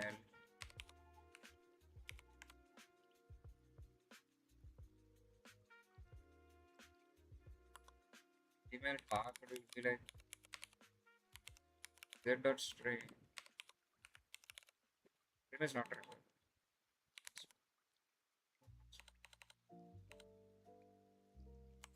How do we attack for the password? Must be must be valid email. Okay. Check this out.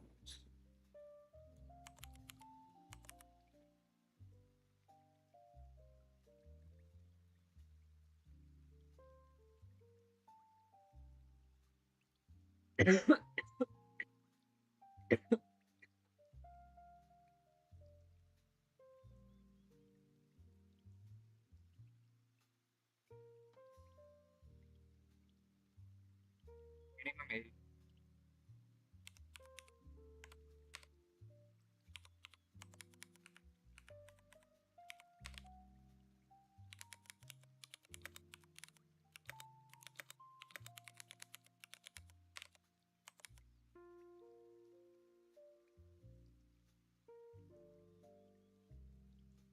Quick heads up in the new Zod is shine on the string, so it's deprecated. Prefer directly.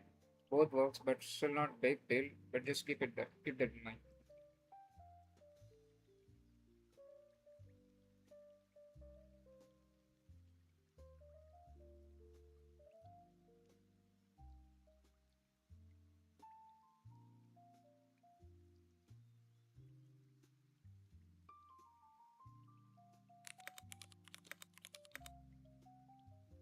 Keep the thing as low since we're not going to use much effort in this.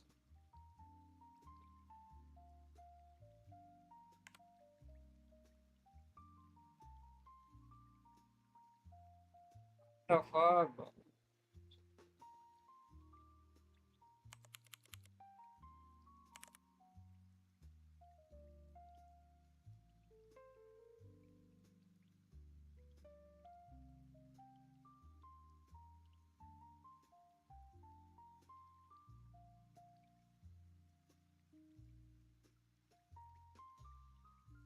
A nullable custom refinement option, BIOS option. Well, total schema dot bar stage. Okay, let me try this. Go for schema.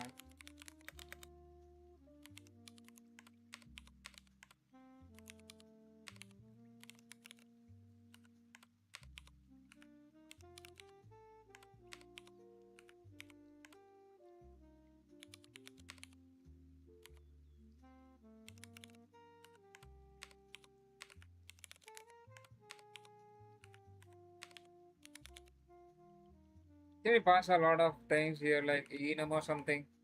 Can we have enum? What do you have enum here?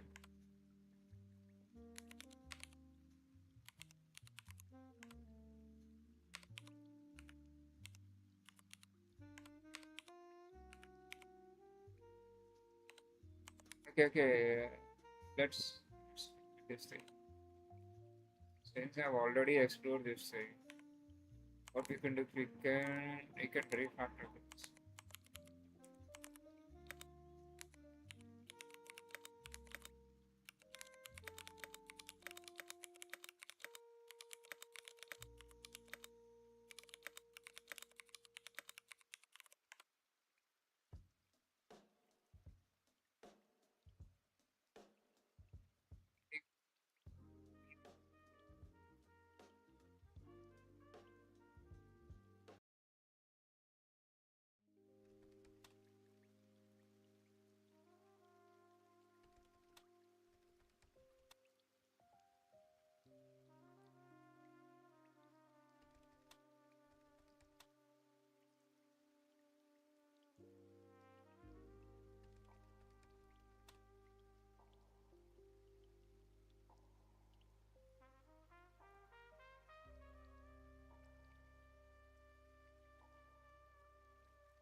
Oh, we don't even need that custom type or something we did.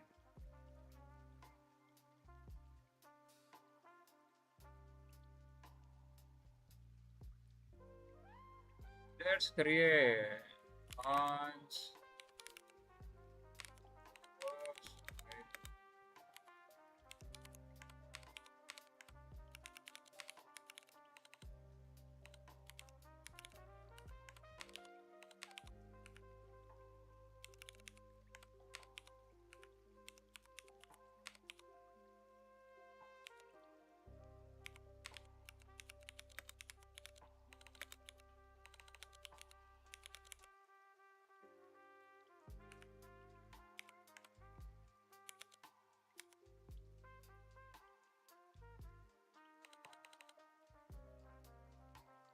They're learning sort validations and other TypeScript, revising TypeScript and We'll learn logging services. After that, in the end, I will learn system design and other stuff.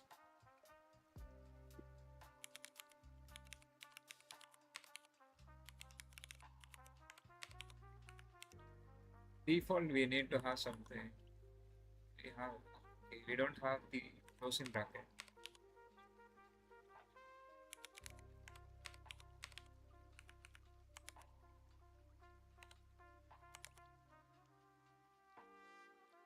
And post type is triangle. Post type can be something different. Since we're not going to do this anymore, now it should be like fonts.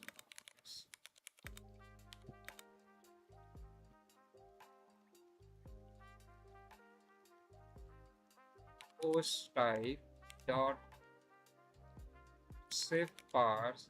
I think save parse is supposed to be a method to get the things out of requested body, I guess. If my parse is if not of parse, then we have to return error. This is super cool. In the error, we can return directly the parse and flatten the error and the field dot error. So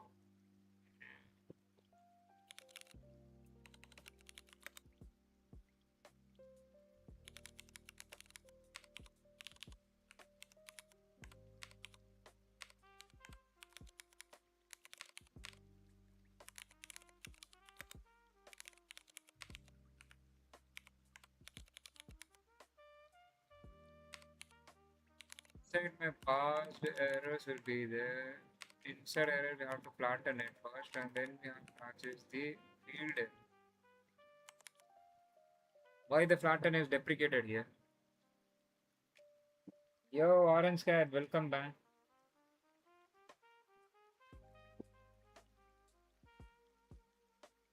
If there are no errors, then we are going to get okay. We are going to destructure that thing from the past data.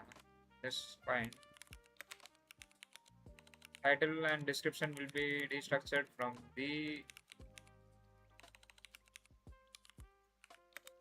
parse.data. The fuck?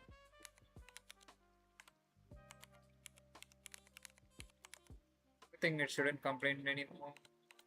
You shouldn't be complaining. Wow, this art fixes every shit, bro. And how do I handle the all post right? Yeah, bye, bro. Got to take this thing. Oh, it's not even complaining.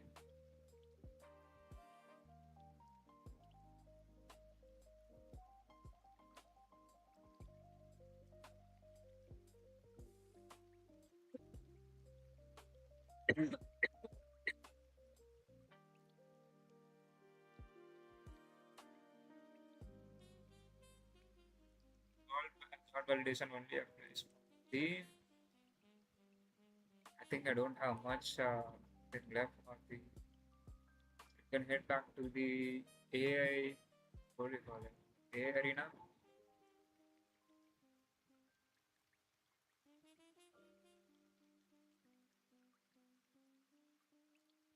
This just need the right news.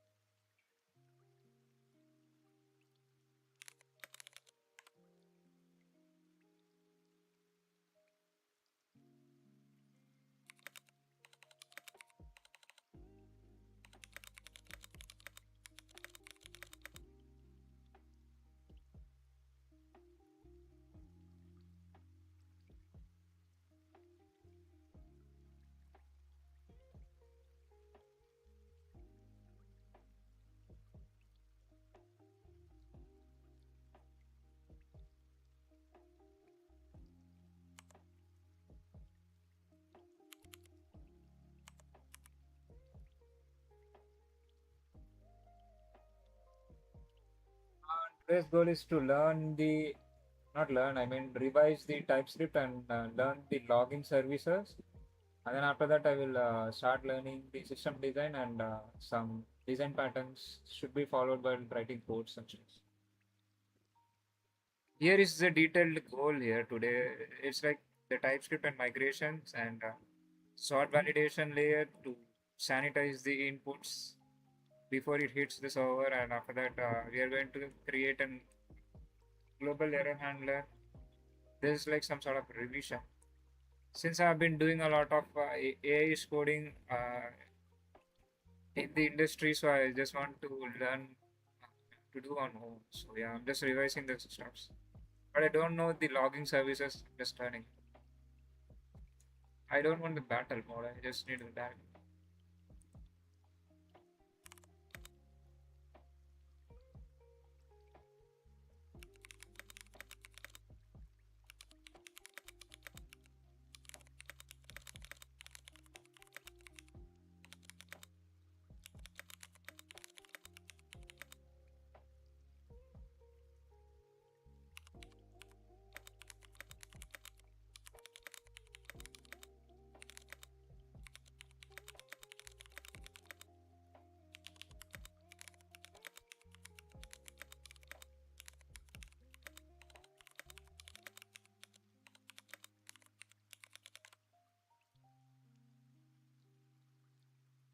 Alienware, since it got an good processor and other stuff, so I think it's fair enough to do that.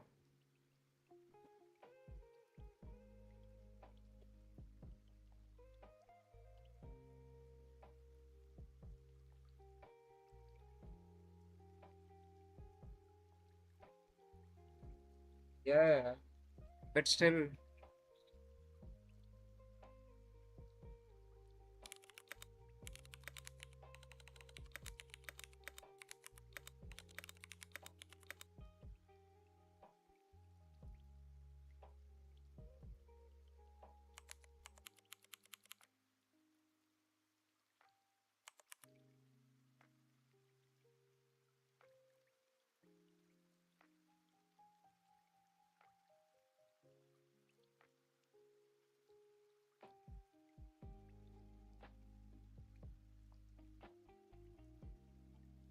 I don't trust LLM much. Like,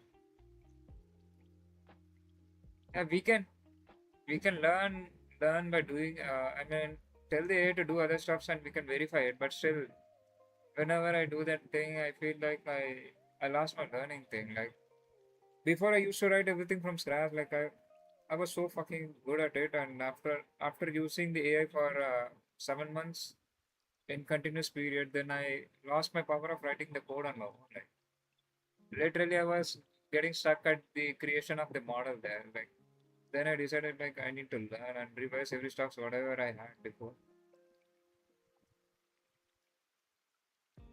No, but still, the interviewer is supposed to ask all those things, right? So we have to know at least if there are some interviews coming in future, like maybe in the next month or something, then imagine if they're asking to you to do without the AI in the interview, then how would you do that? If you don't know, I mean, like if you don't have the remembrance of how the things work, since you have been using the AI a lot to write the code, that's where it make the difference. I'm not learning to write everything from scratch, but I'm learning so I can how do I say that?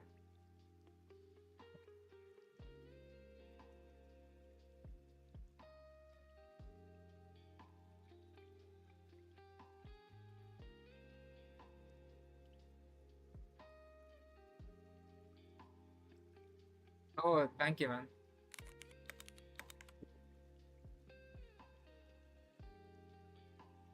No, I am learning to become cracked one. So yeah, kind of. This will be also useful in the interview, but the main goal is to become cracked. Let me show you the GitHub.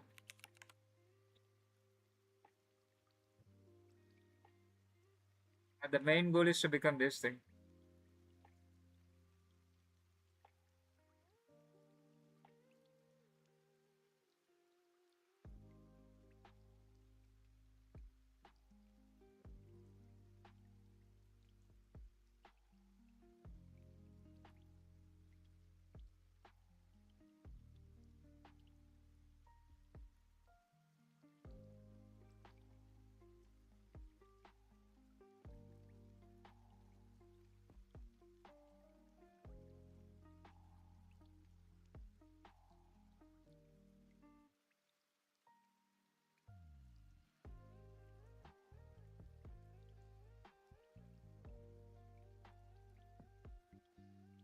I will I will be doing YouTube and other stuffs, right? So while I'll be working, then I'll be using AI to do that. But on the stream, I will be learning and upgrading myself. Like, will be knowing how to do other stuffs without even AI.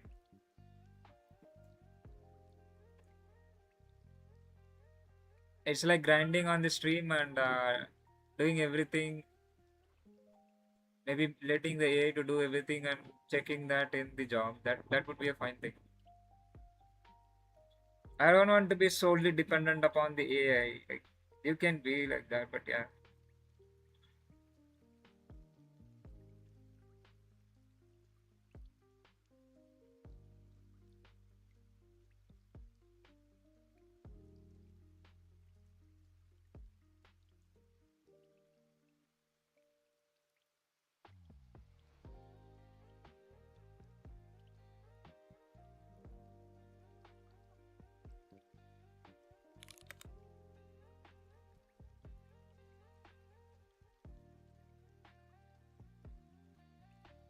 But the base is important, brother. Like, if you don't know the base, then the building will fall apart. So the base is must. You must know the syntax. Syntax is the rules of writing something. So without syntax, you can't do anything. This is not syntax. This is concepts. Some let's say some advanced concepts I never knew.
We maintain different files. Wow,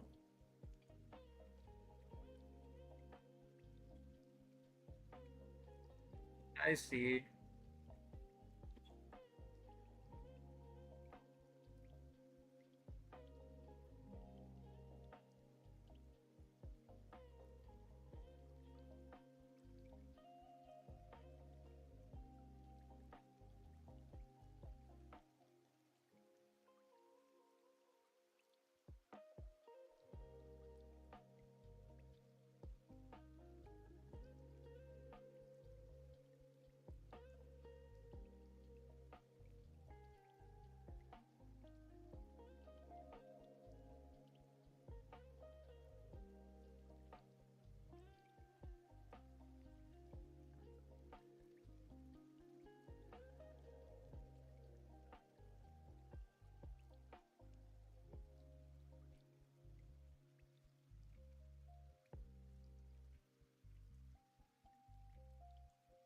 Damn. Oh, so many errors.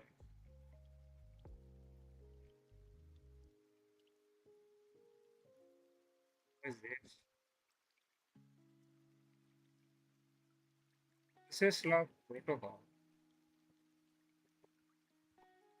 I like the documentation, man. It looked like a book right now. Is this a book? They just completely written in HTML and CSS.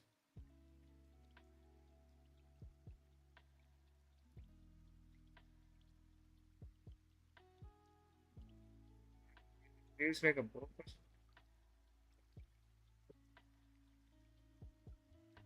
Definitely written in HTML and CSS. Damn. How many pages does it contains? Must be a big task, right? This shit. They were writing their own. It's really hard to do.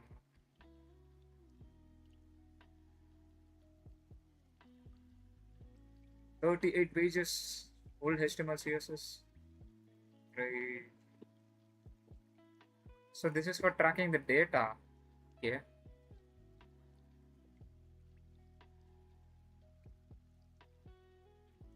Document specifies an internet standard track protocol for the internet community. Yeah, bro.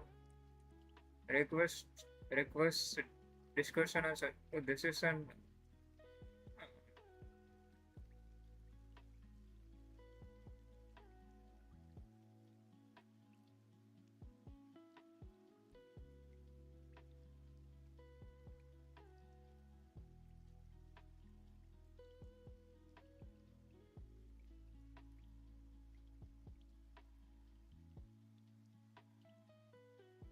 additional syslog. What does syslog means?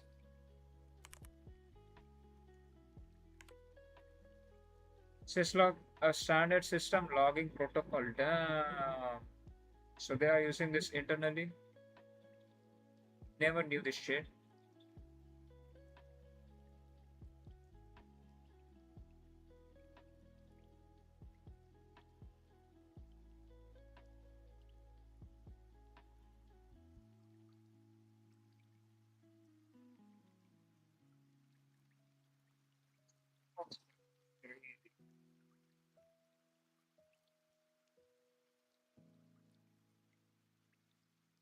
Let's install the Winston and start learning logging in advance.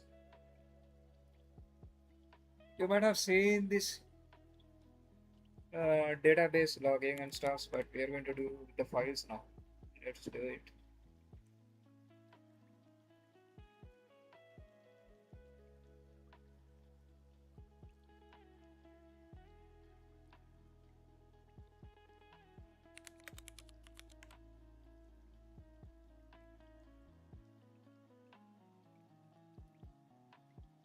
From Winston, we have to import the Winston. Let's get a logger. No files are just console.logging for now. Tell me if there is created next step, we will plug this into one of our control. Gonna create a lib.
Level is going to be in.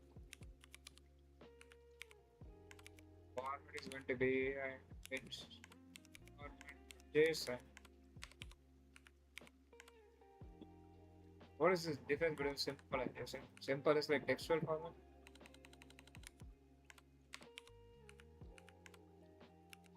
It's transports.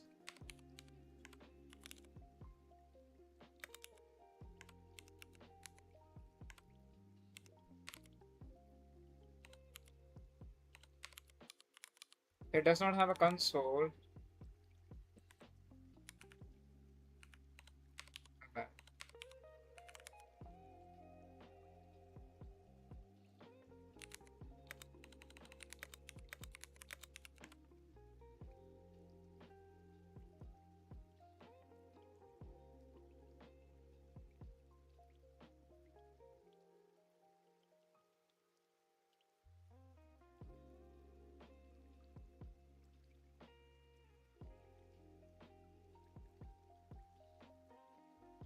In the create post, we are going to do this thing.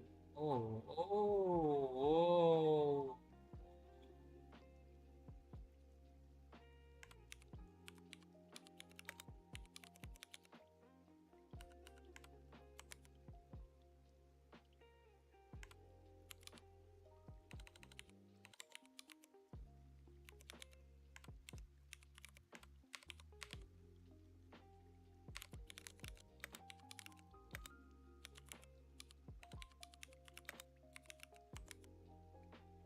If I have an health point, health point will be like,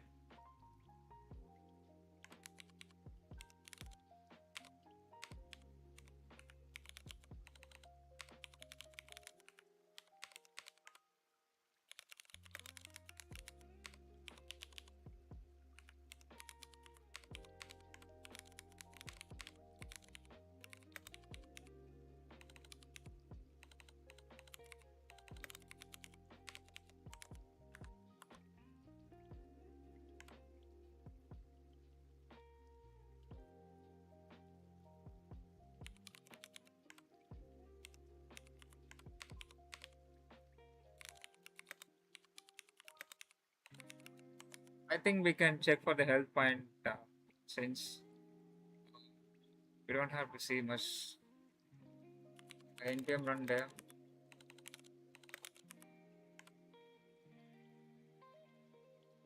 And if I'm going to hit my local host 5000, I guess 5000 slash health, not health, just slash. Are we getting? Where can we get the logger thing? I don't see anything. Will I get a file for that?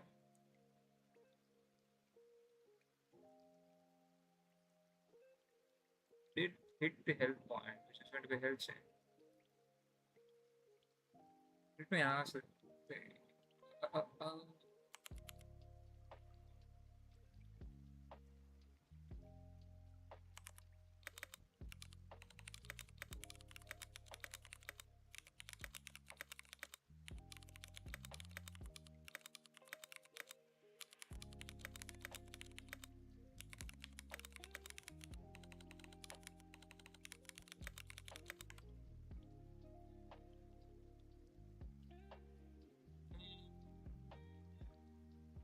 route must be wrong. Where is a route place in our yes? No, it's a health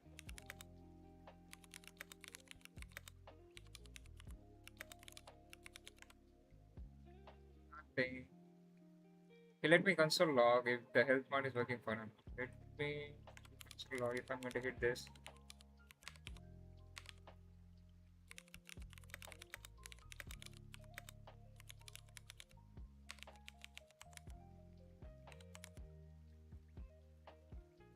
If I go and hit this, ooh, this is not even working.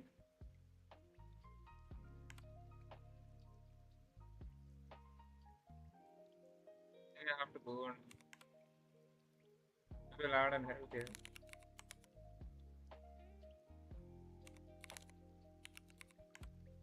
Yeah. Oh, it's because of there was no endpoint here, but even slash should be working, right? Do we have something for default in the slash?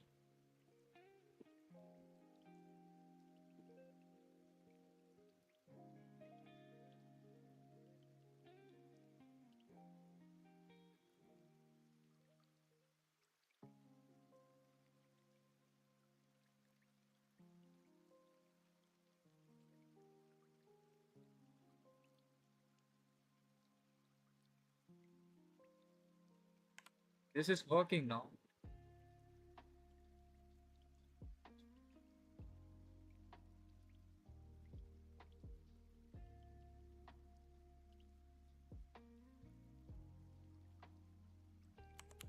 It's working fine, bro.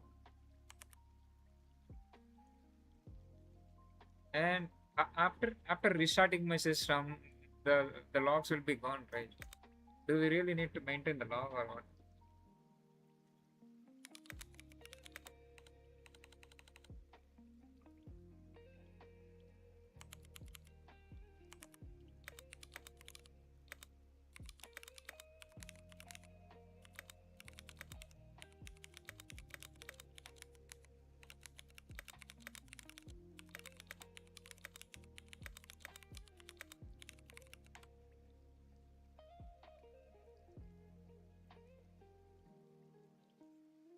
Exactly, logs will be gone. And if only logging is console, save them to a file.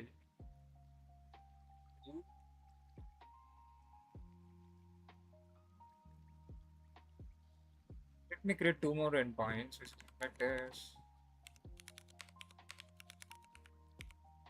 is disasters.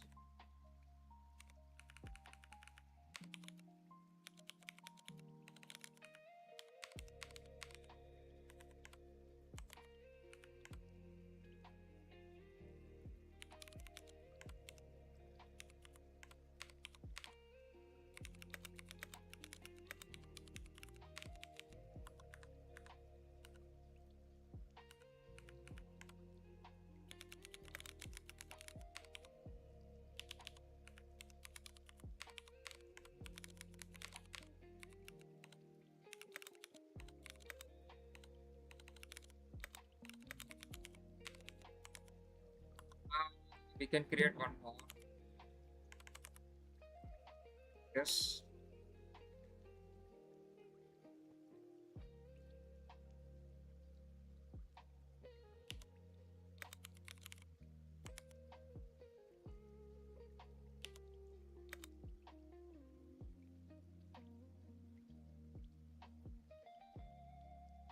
The logging is saying me to create this new instant transport file.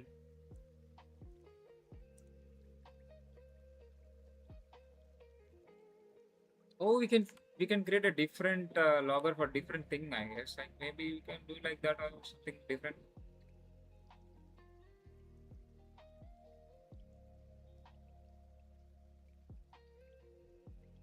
Let me check if this thing is working. New instant will be there and our transports again and we'll have file. And the file we have to pass the path. File name can be as logs, belongs, combine. We really need a combine. So if I'm going to hit this and if I hit this hell, it's not working.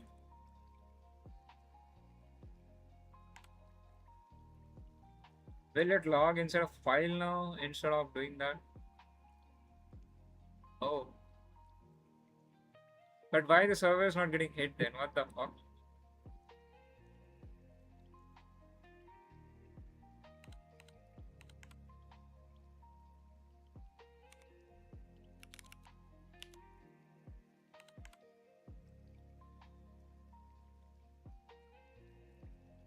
Even this thing is not working. Like what?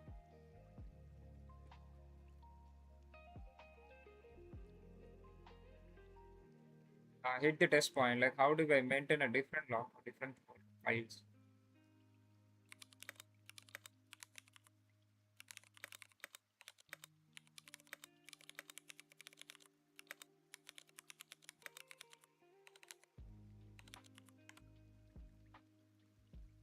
You can build a PC for cheaper. No, but I want to buy that laptop. I want a laptop. You don't even need to upgrade after 570. I guess like it's more than enough. You just need the RAM upgradation. I think it will be already 32 GB. That's more than enough. And processor is going to be like i9, which is fucking crazy. Like, we don't even need anything else beyond that. And even the graphic card will be like 57 or 5070, which is pretty much cracked. So why do I even need to build a PC if I can give the money and get the laptop itself?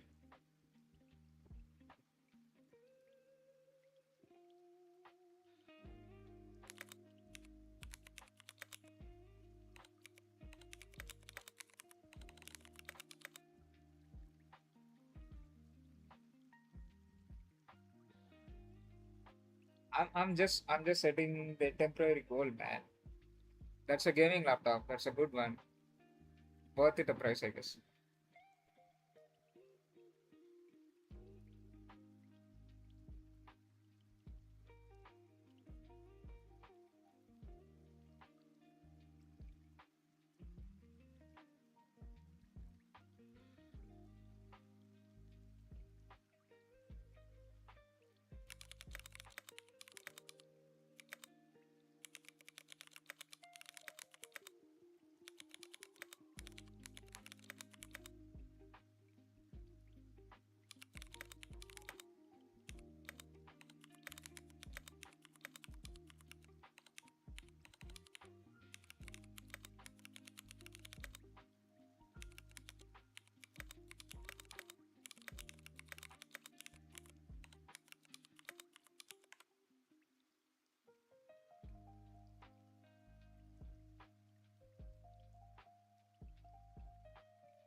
Intel is good, I guess. I'm using Intel past 4 years.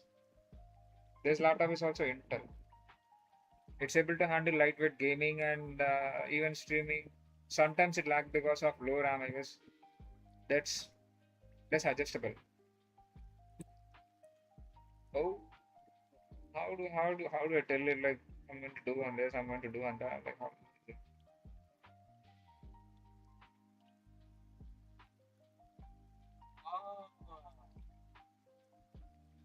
Okay.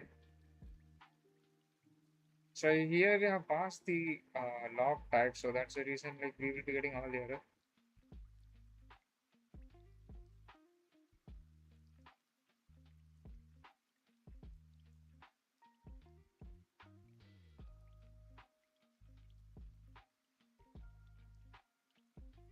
It's looking cool, man. That's the reason I want to buy that. I don't know if something else good come, then I will buy that thing.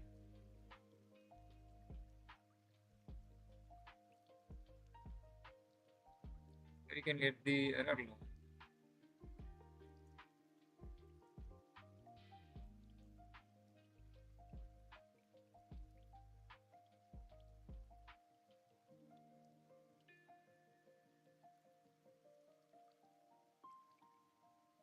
The laptop mostly comes with the Windows.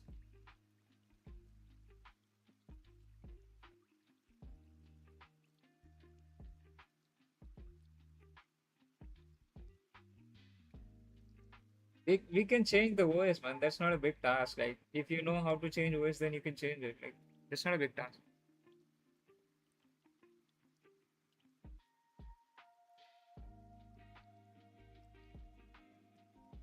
And let's read about the Vision.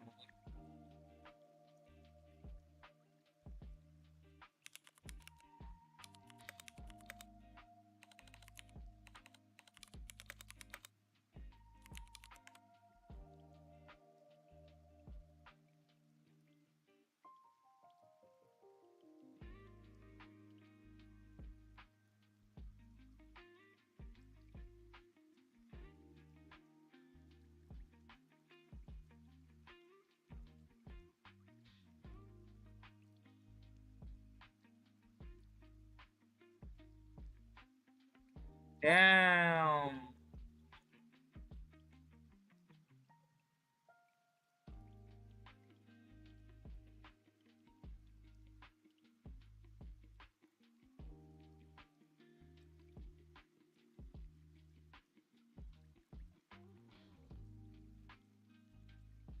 No, no, don't buy the laptop that is made for Windows. But you won't be getting Linux laptop in default, I guess. I don't know.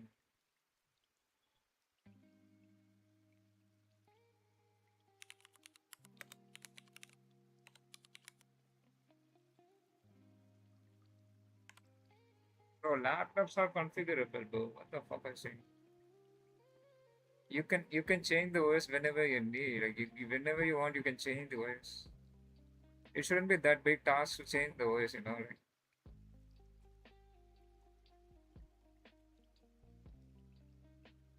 these guys don't even have a closing button, like, and this side is so much big, dog. It's not even responsive. Shit. Look at this. It got broken here. Who the fuck is doing all this thing here?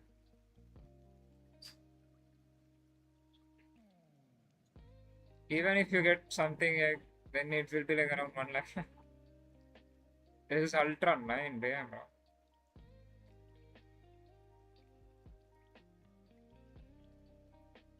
You know what sucks?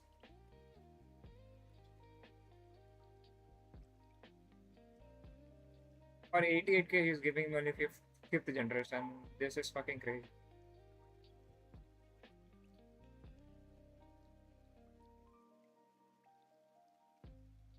We don't get the Linux laptop by default, I guess.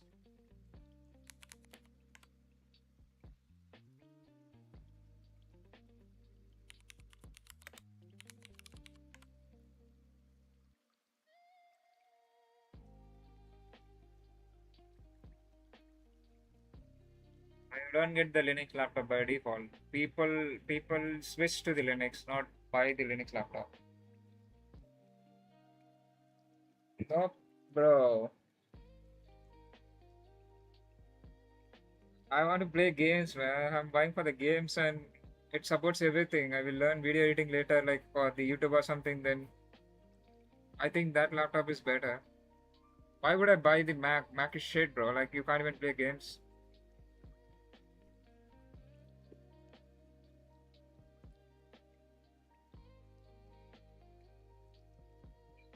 Mac is shit, bro.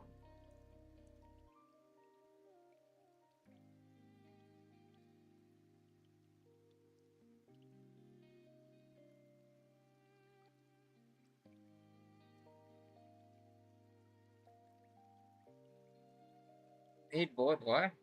Now one is enough. That laptop is enough, man. Like it can kill any laptop. It has so much configured in it. No, it doesn't matter.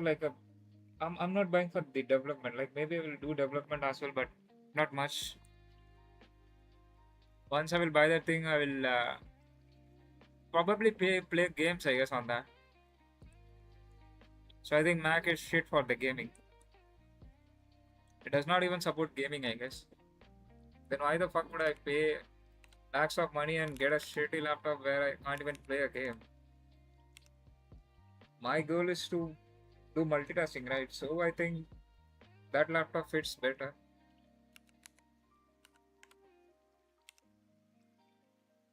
PC, nah, PC I can't. For PC I need 24 hours, like the electric supply and stuff. So I guess I can't even carry it somewhere. It's so annoying. Like, PC is better when you have generator and bullshits in your home. If you don't have generator, then it's useless.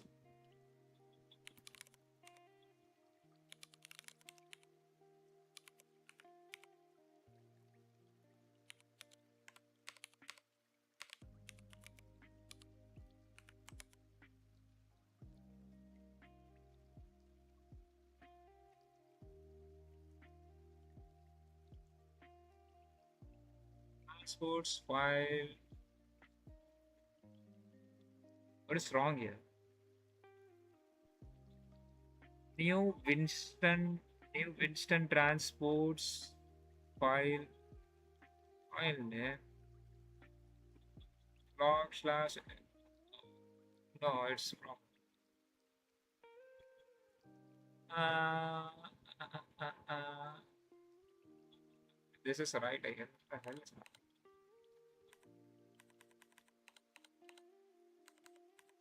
Expected one to but received two. Oh?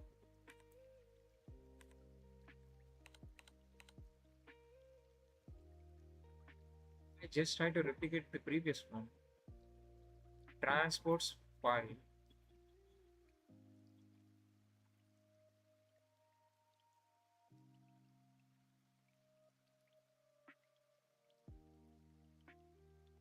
Can't I add the level here? What the fuck it's saying? Level can't be added?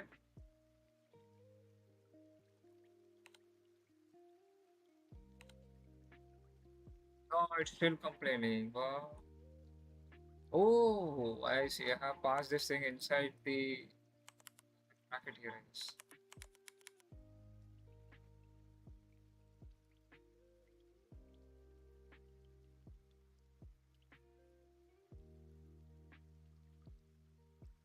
Yeah, Mac is good for development, but I don't think Mac is good for what do you call it, for gaming and other stuff. Like I don't think we can play games on Mac. If that was possible, then I would definitely go for the Mac. But Mac is not for the gaming.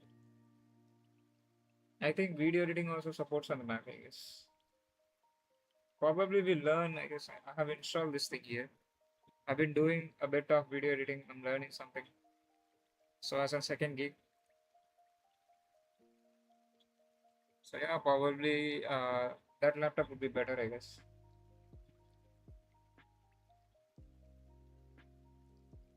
No, but my goal is not aligning with the MacBook, right? So I'm buying that laptop. I'm not saying you're wrong, but I'm saying like I can't play games on Mac, so I'm not buying Mac. Maybe I'm not gonna buy right now, but will buy one day. Not gonna take much time, I guess. I will grind.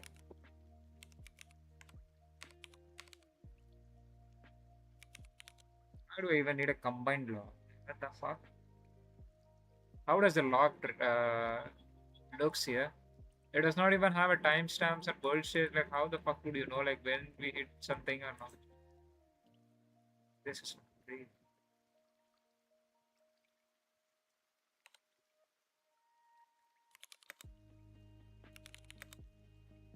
He has given a timestamp. I didn't read that shit. In the format, well, in the format we have to pass a combine. So simple is for the normal one, like the casual one, what we have.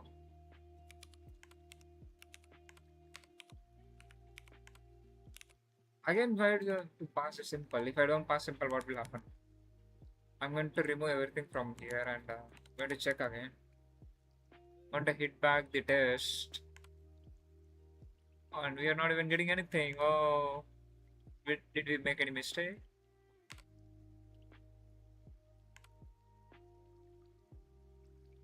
Or should I go like this?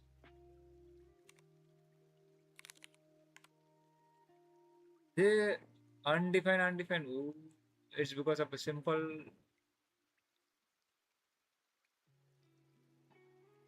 Are you kidding me, man? Pension dot simple. Will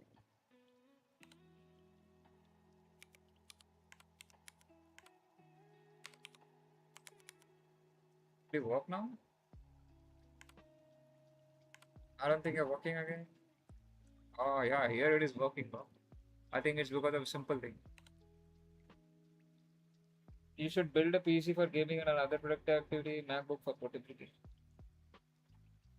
But PC requires 24/7 power supply and you need a UPS and other stuff. Like I don't want to do that much thing, so I'm just buying a laptop better than that.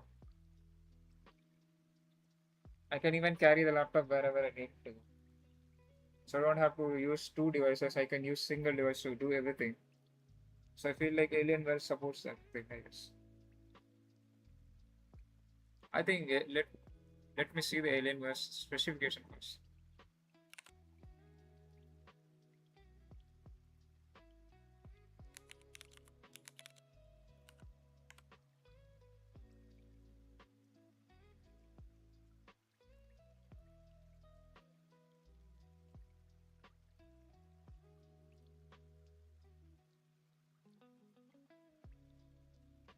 This is not the laptop we were looking. It's a bit different.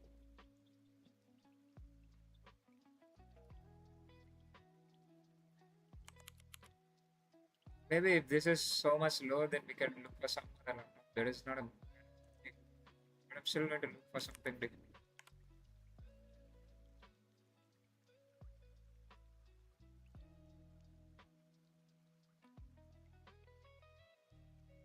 Up to 7.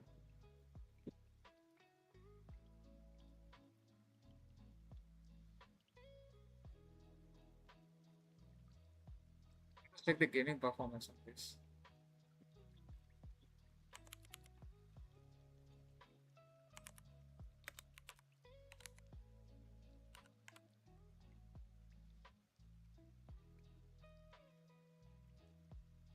8 months ago, 9 day alien laptop sucks. Oh shit. The goal is to buy some good laptop, man. Nothing else. Like we'll be looking something better. Whatever will be released at that time. But yeah, still for now we're setting something else. Alienware M16 is this one. This is 60. I don't know. The fuck is this model?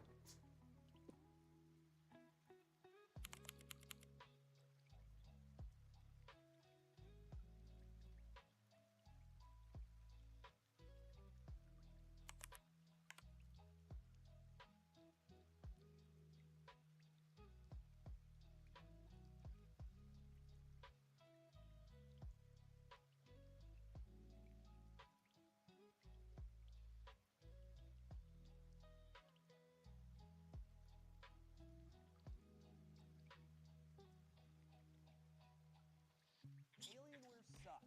Well, that's at least what the PC gaming community says. So I decided to challenge that by buying the cheapest possible gaming laptop they sell to see, is this thing actually e-waste?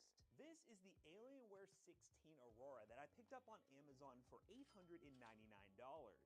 In terms of specs, you get an Intel Core 7 240H, which is a 10-core 16-threaded processor. You get 16 gigs of dual-channel DDR5 memory. You get a 1TB Gen 4 SSD and an RTX 5050 GPU with 8 gigs of GDDR7 VRAM. Now on paper, the price of this laptop right now in 2026 isn't that bad. RTX 5050 laptops are going up in price, and I will say, Alienware did a really good job with the build quality on it because it doesn't feel like a cheap machine at all, even though it has an RTX 5050. And one selling point that they went above and beyond on is this 16 by 10 display that is 2560 by 1600.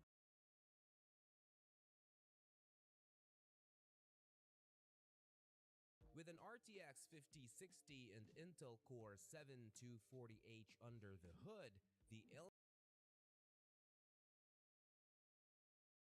Alienware 16 Aurora AC16250 is no slouch. Your FPS will be solid, but this laptop is hiding something in plain sight that might just make you think twice. So before you hit that buy button, make sure to watch this video till the very end. Let's dive straight into the performance you can expect from this machine, starting with Forza Horizon 5.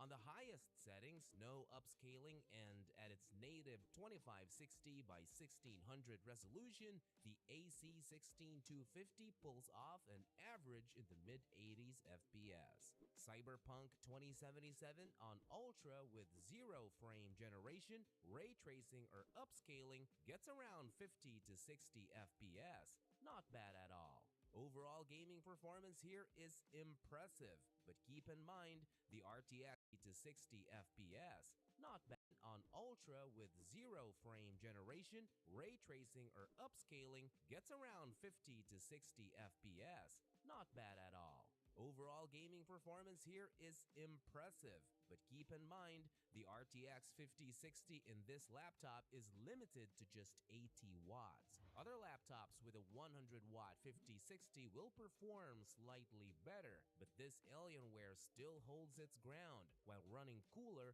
thanks to the lower wattage. It comes with 16 gigabytes of DDR5 RAM, which is fine for gaming. But if you plan on multitasking, say gaming while running a browser, you'll want to bump that up to 32 gigabytes. Storage wise, you're getting 1 terabyte, which is decent for starters, but you'll eventually want an upgrade once your library fills up. Now, about that hidden catch, let's talk about the screen. At first glance, it looks great, and I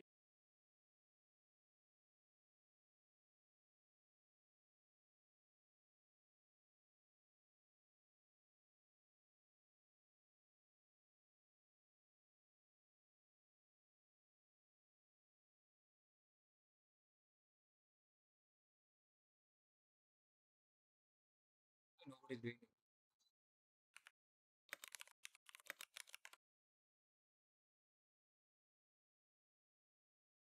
What's up, gamers? Melikan here from MKAU Gaming. As always, bringing you the latest and The greatest. 56 laptop and playing GTA 5. Today, we're diving into the Alienware Aurora 16, a mid-range gaming laptop that blends solid performance with surprisingly clean aesthetics.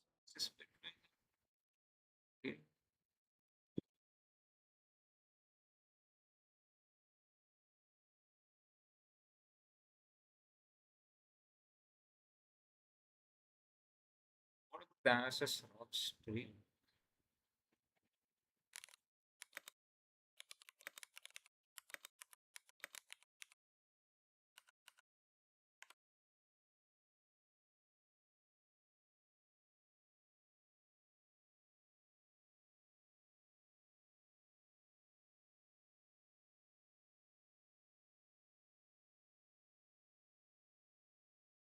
stop. If you're buying a gaming laptop in 2025, don't make a $2,000 mistake. The Asus ROG Strix G16 and Alienware M16 both pack an Intel i9-14000.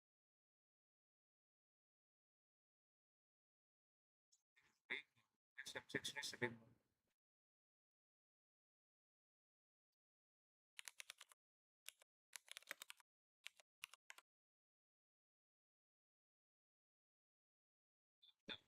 It stays.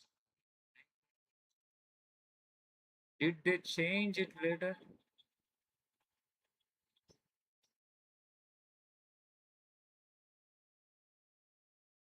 Then from where the hell did he come up with it?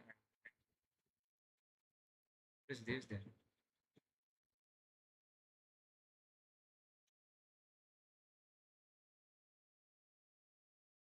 There is like change. Bluetooth 5.3 for this much price.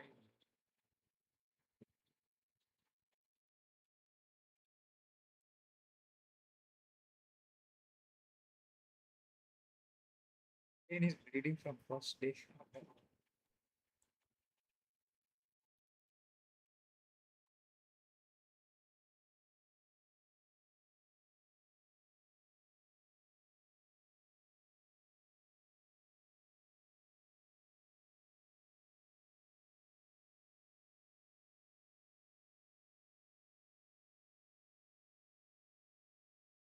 No, what is wrong?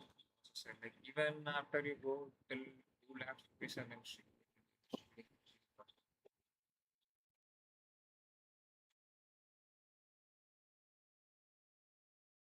not gonna buy that.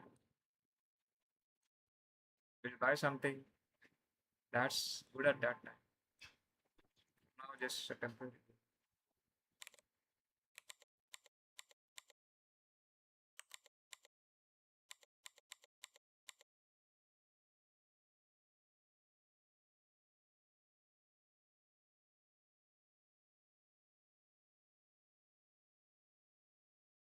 Really play games on Mac.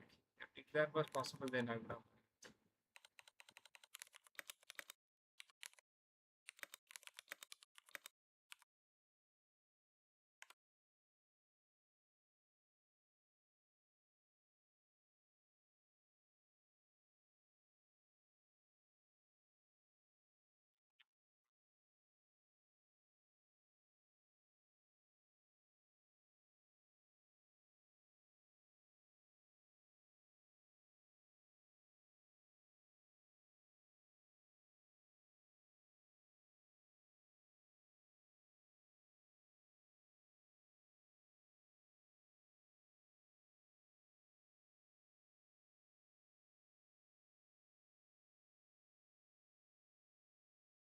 Oh, even if we install the Steam, we can't play games in Mac.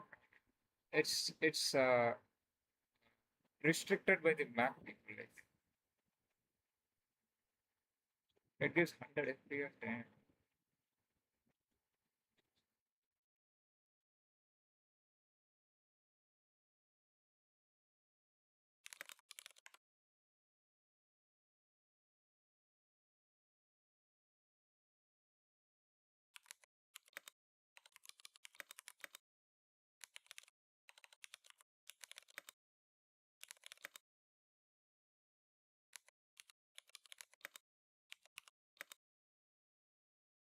Let us see the comparison and this one.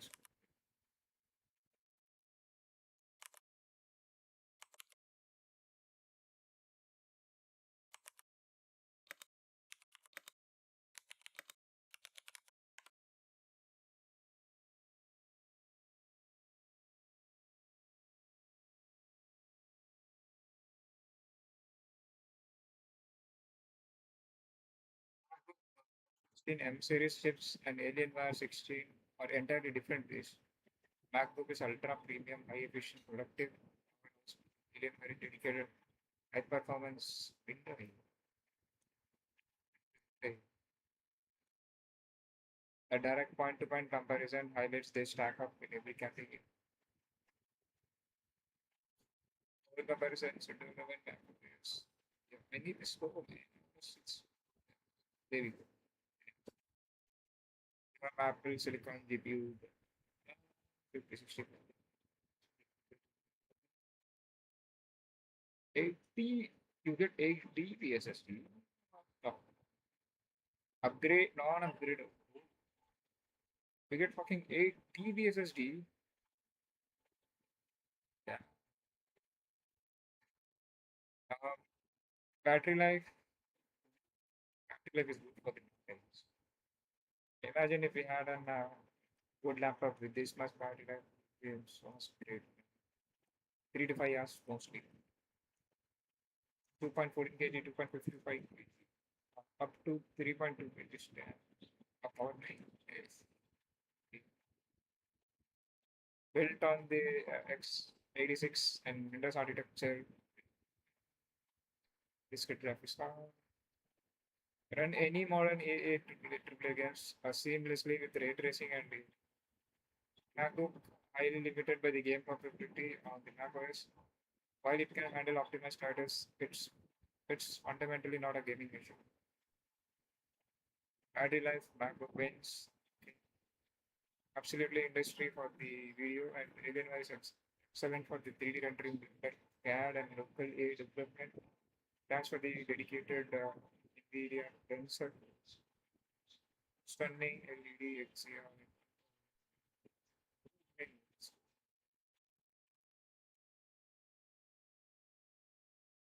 Local AI.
My goal is to like learn the video editing later and do programming and also play some games. I'm looking for laptop, something like that.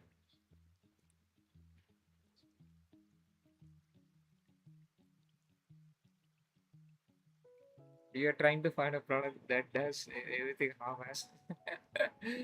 Oh my god.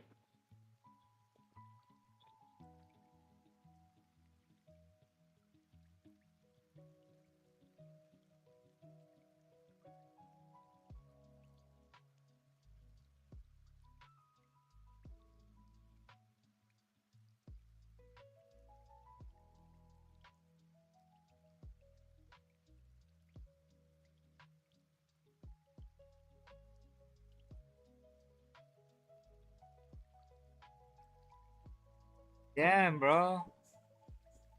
Do you work somewhere?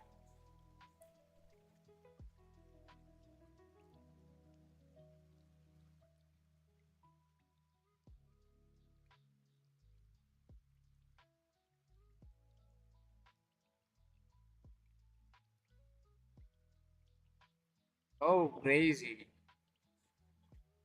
You told you live in Atlanta.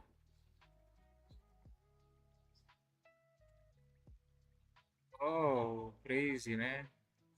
Give give some tips to the juniors, buddy. Give some tips to the juniors. You used to live in Hyderabad. Oh, oh, we have a fucking senior here, guys.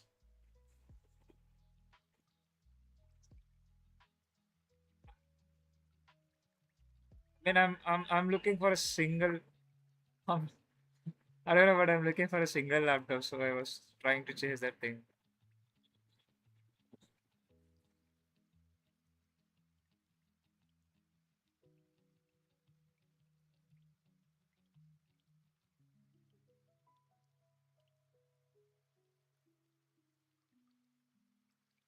Maybe we can do this. Maybe we can do one thing like we can either buy a PlayStation or something, and then we can buy a Mac. Both the things will work. Like for the gaming, it will work there, and for the editing and coding, everything will be perfect on the Mac, I guess. But I feel like for buying every series, like it will be so fucking crazy. Like I have to pay a lot of money every time. I can't even play the games. Like I can't even download and play games. I guess on the that thing.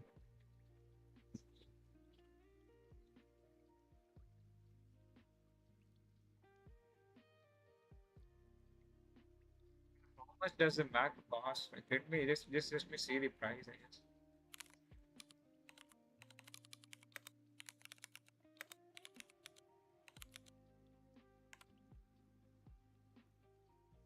Ooh, it goes to 6 lakh, bro.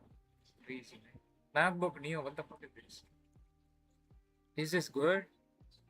I mean, I got this laptop for 69K, and now they are providing a MacBook for 69K. This is fucking crazy. Get MacBook Air. Air is good. Air 13, Air 15. What is the price? Like, I'm seeing here 1,50,000. What is the price, total price?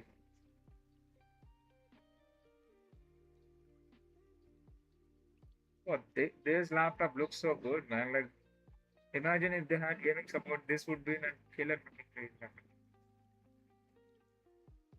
If you know someone, I'm not planning to buy right now, but yeah, I will buy. Maybe I will buy within the year end, I guess. Where should I buy? Should I buy from here?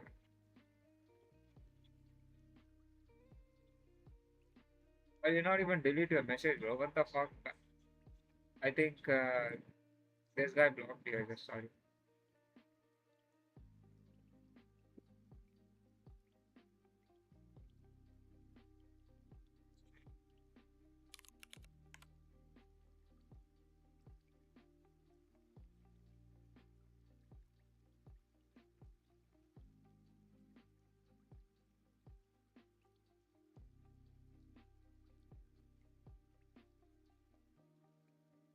Sorry, brother. I did not do anything. Like, did it block you or like, did it block you permanently? What the fuck did it do?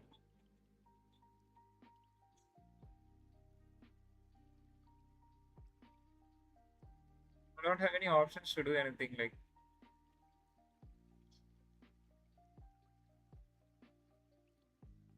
MacBook Air. Let's see how much it costs. Okay. I think this is lesser than that thing. Oh, but we are getting only 512 SSD, bro. What the-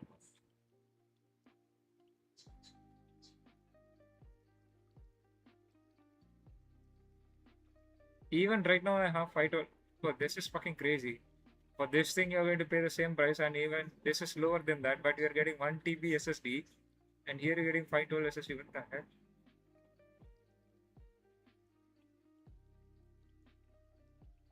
I think I can save money for the Mac.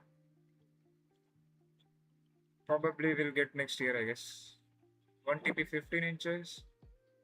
Can this handle I mean, like deep video editing and other stuffs? Can it handle every programming stuffs? Literally running anything on the system? What the heck is it? This is a CPU?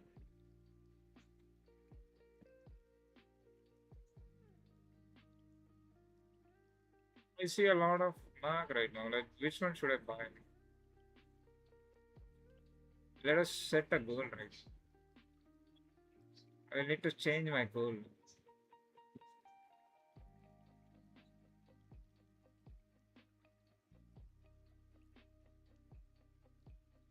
So will it support video editing, advanced video editing, and can it handle all the things we do for the YouTube and stuffs, and even the programming stuffs?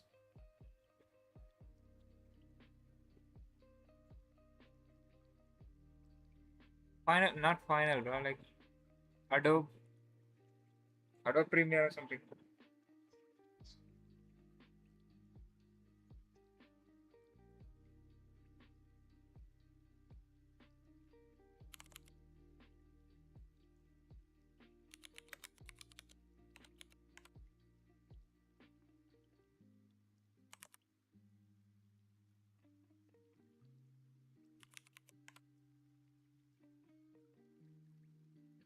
Oh, I don't know. I'm learning. I'm learning. I don't know.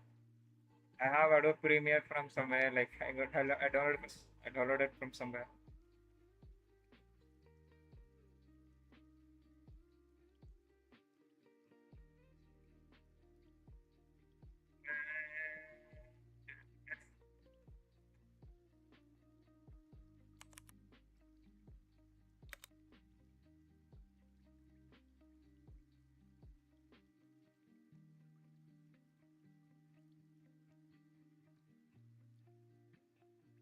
Oh, I don't know, man. I'm watching editing tutorial from the from a place where I got the videos, but yeah, let's not discuss the place.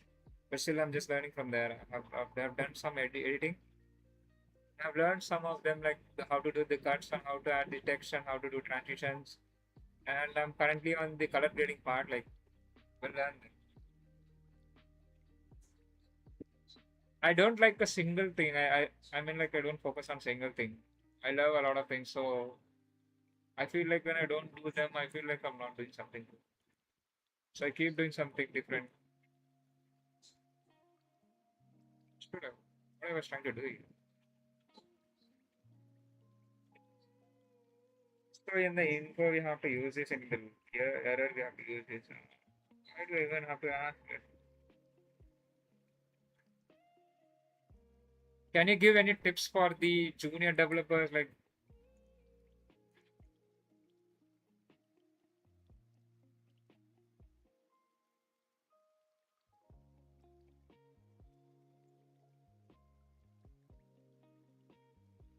can I know like what kind of developer were you? Like, were you in the full stack development or like some compiler based development or something else, like the enterprise developer or something?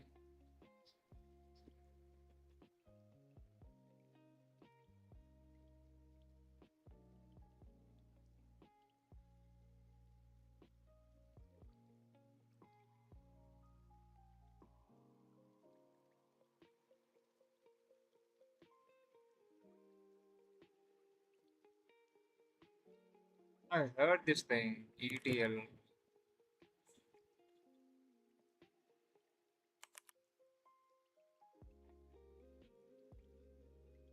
Skill.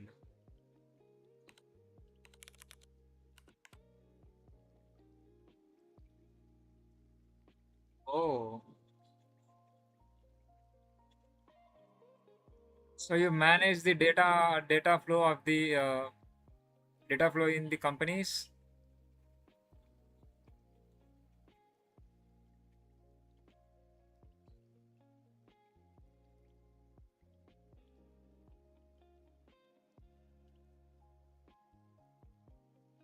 Oh, nice.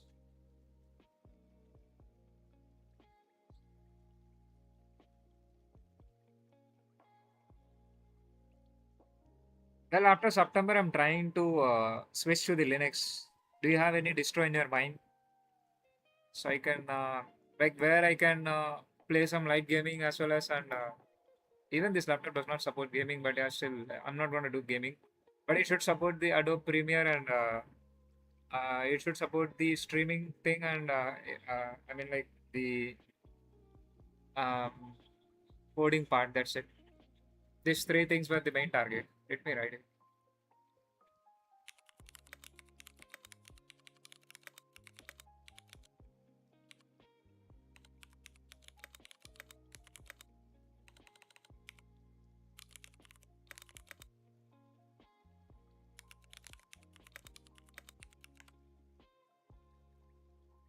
Can you suggest any Linux for me?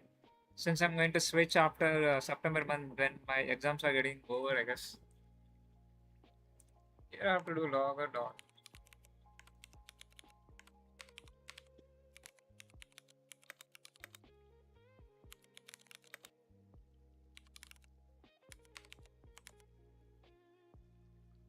I think Arch is too much hard, bro. Like, does Arch have everything in there?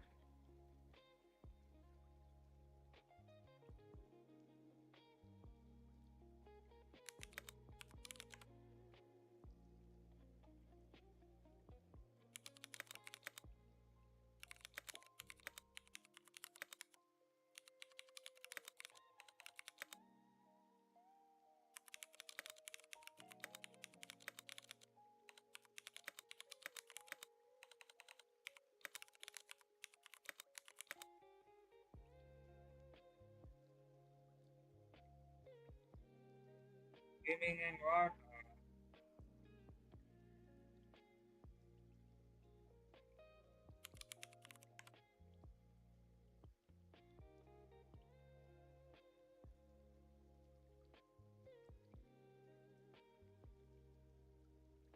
It does not even support. You can technically run the whole. You can go through the online and you can next OS your favorite. Yeah, sure.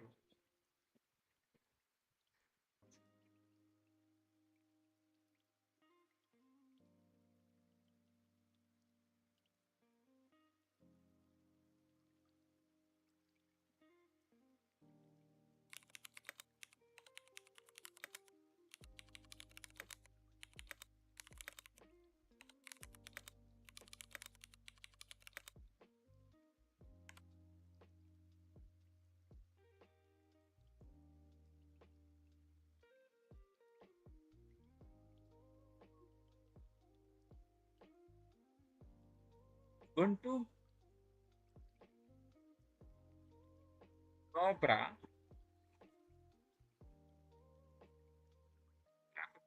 But I don't even have graphic.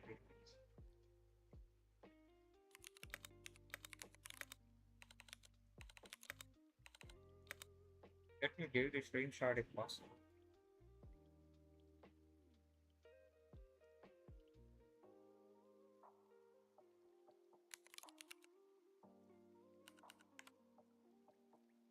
We have already learned the.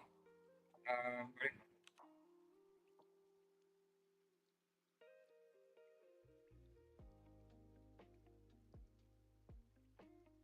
oh yeah, we had this thing on top.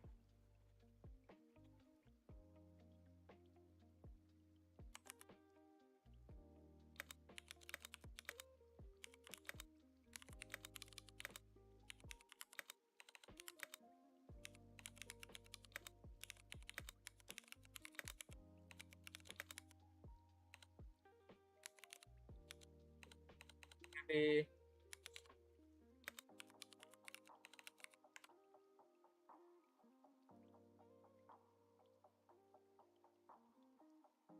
Combo, yes.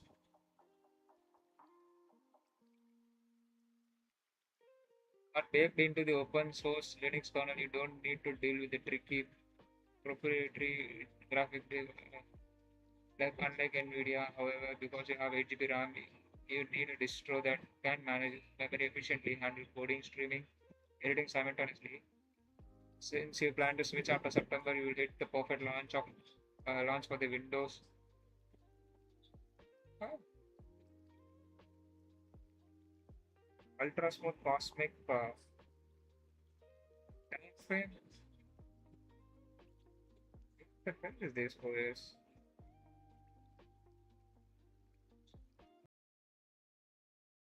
As we have learned the topic till the let me mark this thing.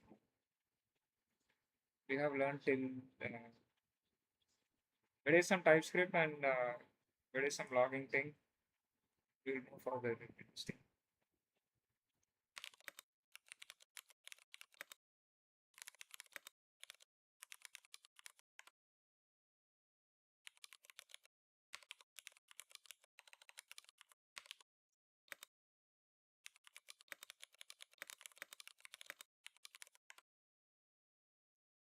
What do we have? Today's plan we have.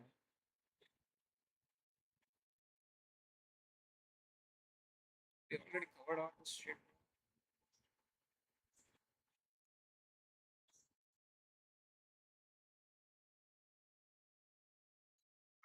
Zod validation. Result validation.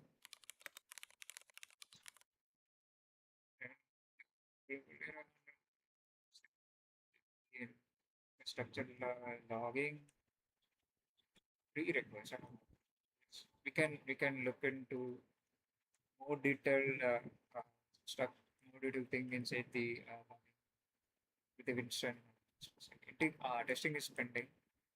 Testing is pending, and after that, we have to done, I guess. After that, we can start learning the token bucket sliding window for the rate limiting and other scaling topics. And after that, we can do some design pattern stuff. And there are some design patterns that need to be followed. What the hell is this all here? What is this, bro? What is this? This is me. Get the fuck out. And we'll do some performance and graceful shutdown is important thing. We have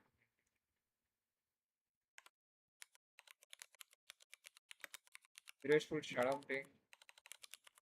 System, system. I think we did not even cover system design yesterday. You can remove this from here, and we can push the topics to the next day if we are not able to. I think we have covered a bit of scaling, like with the Redis itself. So we have to cover our stuff.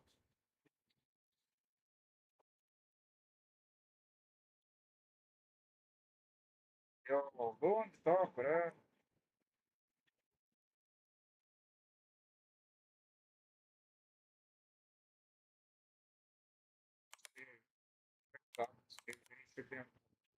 Yeah.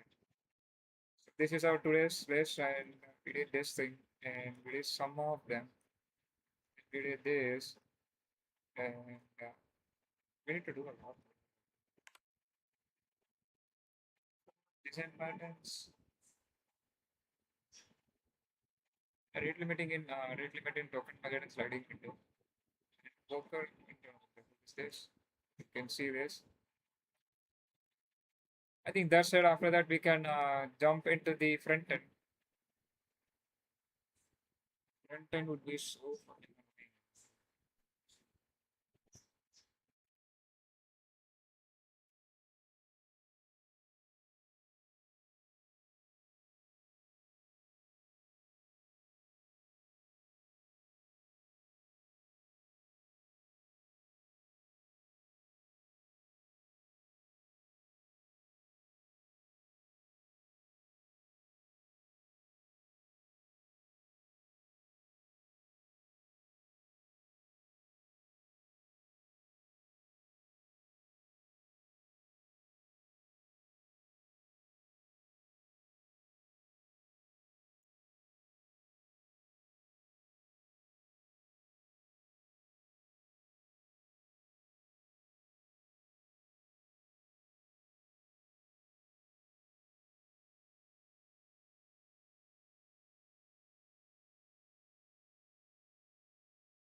we were looking and looking into the pop, okay? Let's see the pop OS since we are going to install after the September month. So let's see what the pop OS can do. Let me see a quick video of pop OS. Since I'm going to install this after a month, so I just need to know what the hell it can do.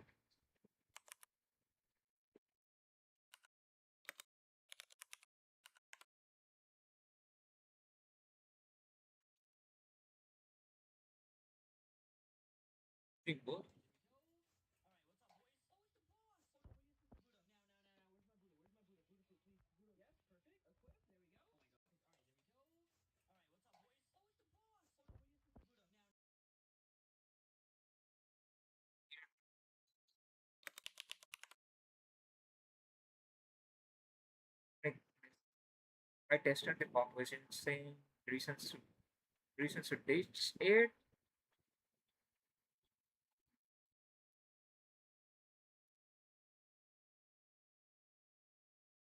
I really should have listened to you guys. I decided to try out Pop OS next in our ongoing Linux series, partly because it appears in every second which Linux distro is right for you article, and partly because so many of you are trying to warn me against using it. Call it morbid curiosity or actually my extreme version of being told what to do. I dove headfirst with some very mixed results. First impressions were good. Pop OS solved many of the day one issues I had on Bazite. Gaming was actually an enjoyable experience, with my audio and multiple monitor setups now working flawlessly, with the sole exception being VR, which just outright refused to work at all. However, the cracks on the surface started very quickly, with the number one being Cosmic, the built-in desktop environment. Frequent crashes, stutters, and scaling issues are pretty rough.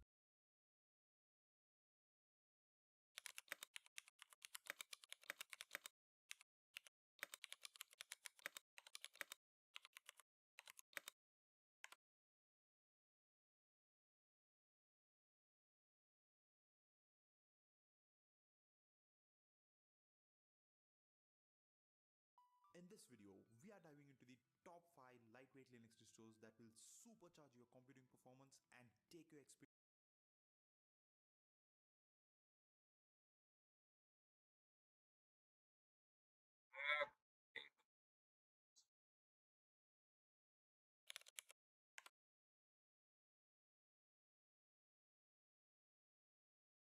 For Linux distributions.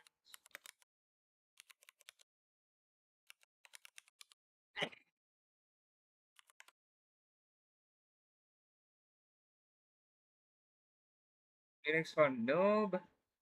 Linux question. Linux question. Yeah, Linux question. Hi there, guys. Switch to Linux for a month.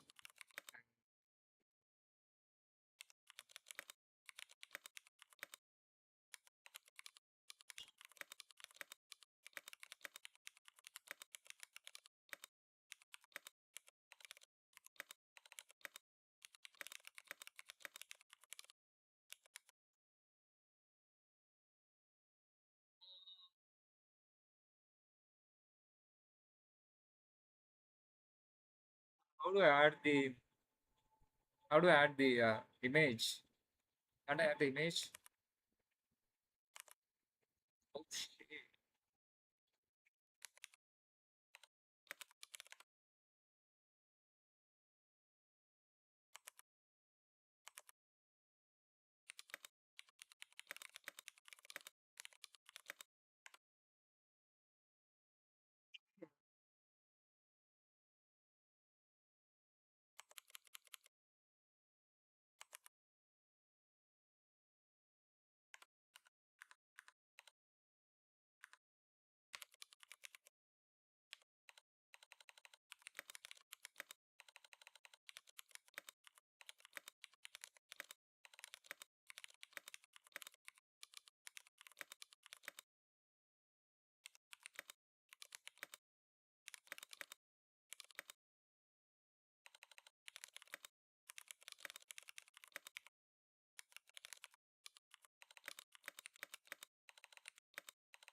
Should be fine enough.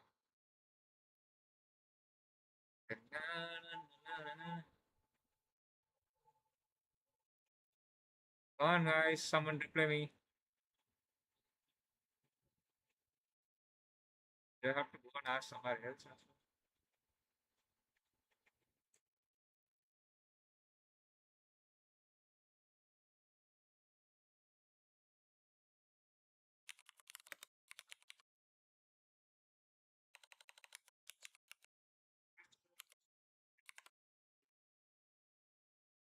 I'm gonna switch to Linux.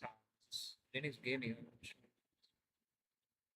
Linux tech, switch pirate.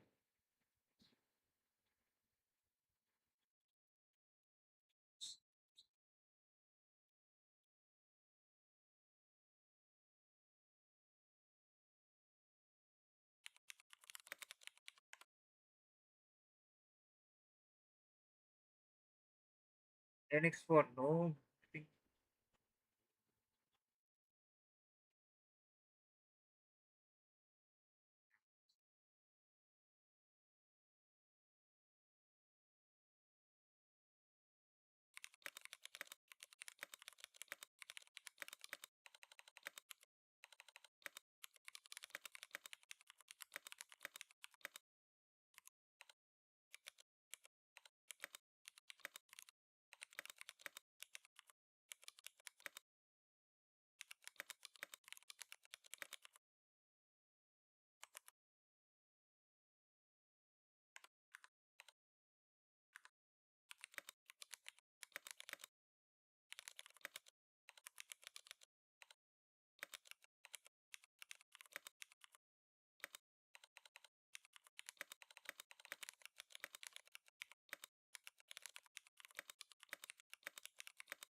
Migrating to Linux, yeah.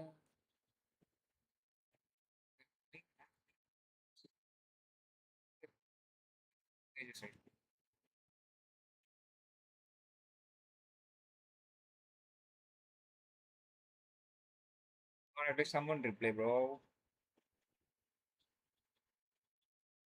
Why did you remove my post? Just now I posted it.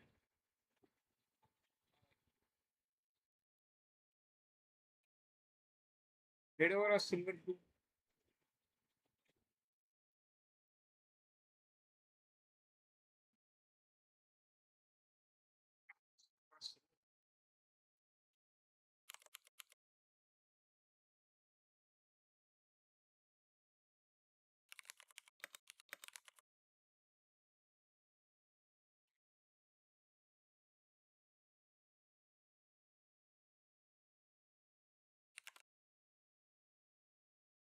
Fedora silver blue. Is this a theme name?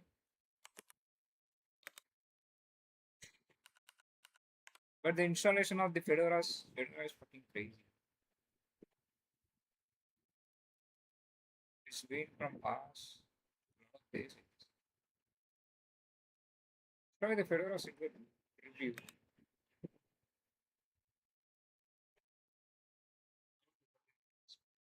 It should be like full round.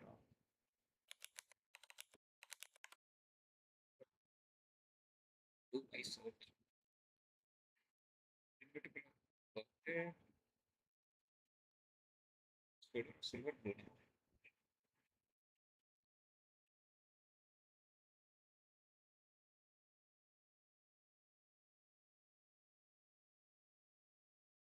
This is the future. He posted the video 7 years ago.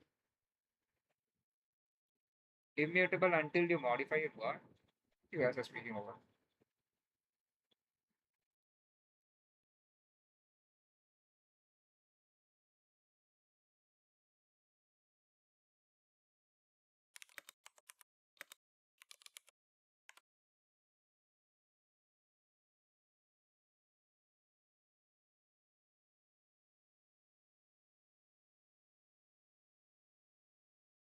Hey everyone! Today, let's quickly talk about Fedora Silverblue, a unique and super stable Linux distribution.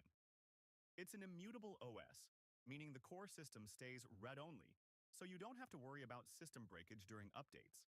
Plus, updates are seamless, just like your phone. Immutable? Even I can't delete any files from the system or something like that. How would I delete the KHA or something like If anything goes wrong, you can even roll back to a previous version with no hassle. that? And Damn. for you developers or tinkerers out there, you can test beta software without risking your system. Silverblue keeps everything clean and secure. Catch you in the next one. 2 thumbs up.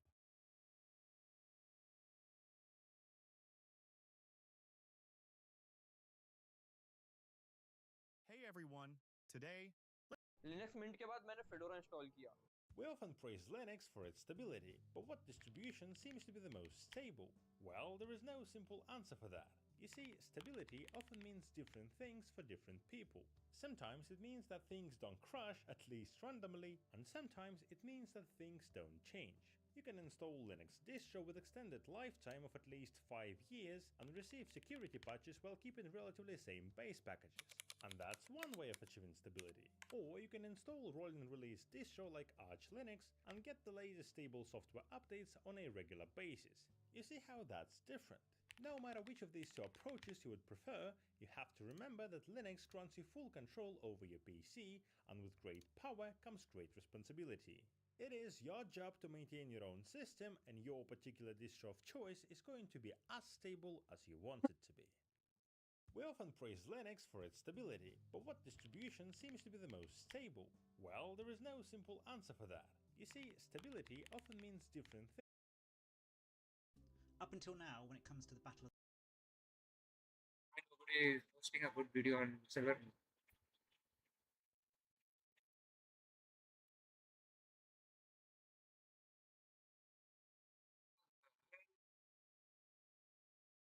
Let us try the silver blue, guys. How to install this shit? Okay, here.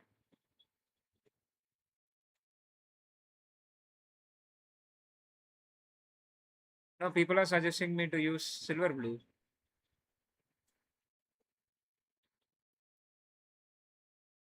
Oh shit! So many people replied that fast. I would recommend Buzzer or Aurora if it does not launch the game.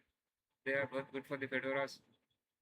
Eh, I would recommend Buzzer.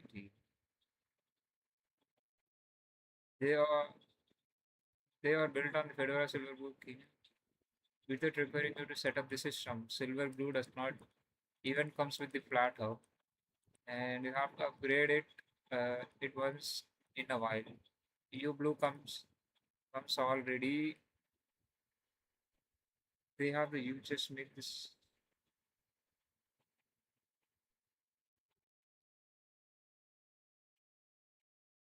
Yeah, but I don't play games on this laptop. You can't even play games like. Let me show my configuration.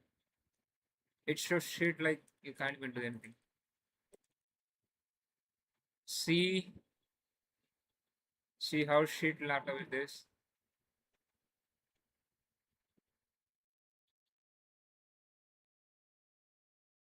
Maybe maybe we'll try to download a sorry, not VPN, like VMware, and we'll try to run that thing.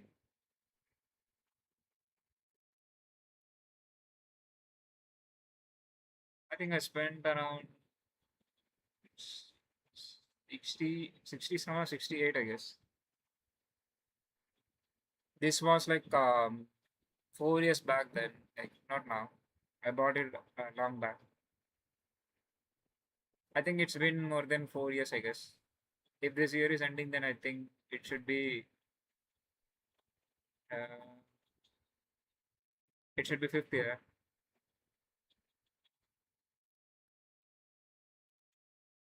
This thing time understand for gaming, budget or totally OP mentioned more productive. What OP? This guy is speaking.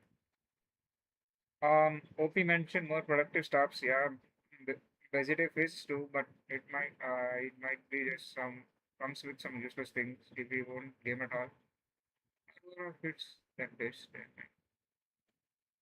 whatever distro you choose, my advice would be start with the dual coding with Grub, try it for a week and see if all software works, then you enjoy it. He shared his fucking link.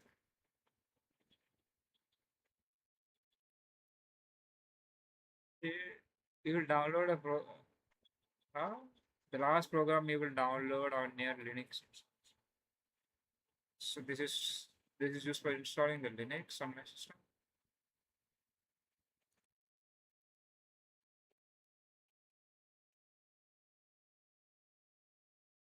Oh, it's going to check my configurations and it will let me know like what kind of Linux distro should I use, I guess.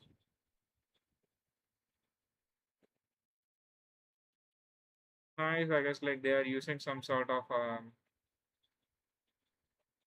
AI model to recognize my system configs, or like did they hardcode their things on there?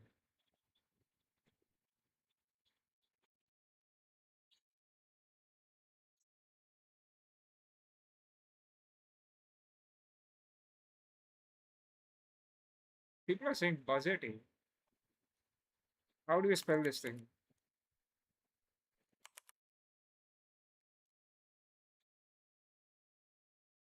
Gamers? We have a Linux for gamers now.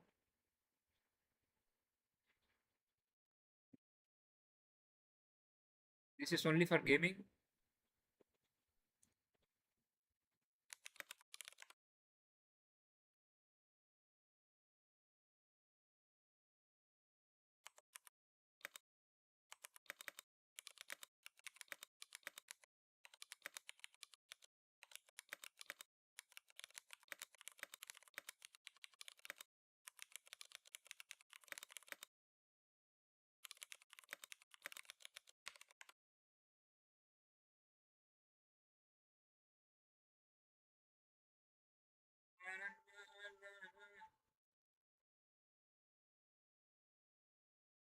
Oh, shit. Now it's time to test the buzzity. Whatever bullshit. I can't even spell this shit. That's fine. How do I download this? If this is supporting everything, then I think it got a chance to be tested. What? There is a download button.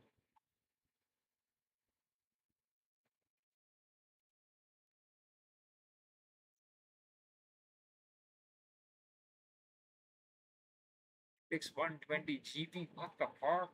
They told Linux takes but smaller space than the Windows, and it's again going to spell it with the help. It's again is going to consume 120 GB.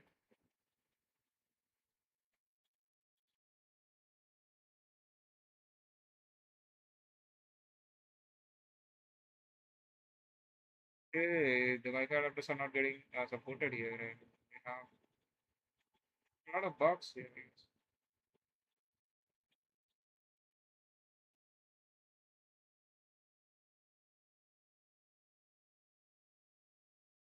But it is not helping.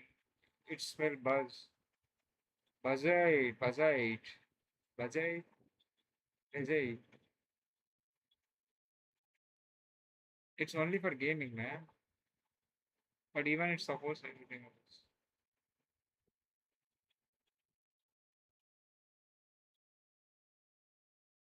Immutable, again, this is also immutable system. The way you install manage your software is different from the standard Windows or Mac OS. And the application installed inside the isolated containers using flat Flatpak. Can I even run a VM right now? Will it fuck my laptop right now if I start installing a VM and run Buzzite there? With but vendor dependent. There are no support for the Premium Pro on the Linux, I guess. I will have to switch to the demand sheet.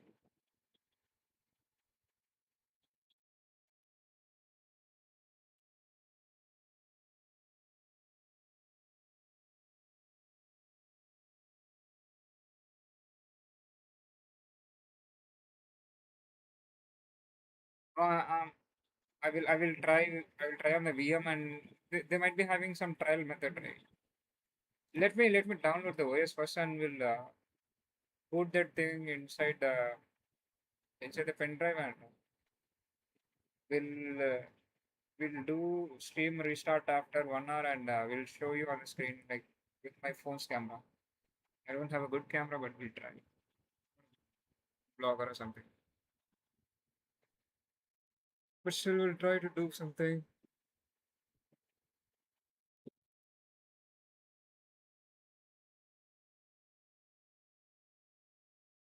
See how the setup goes.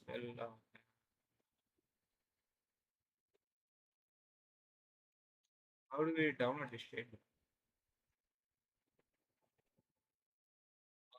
Buzzet does not fit our bucket.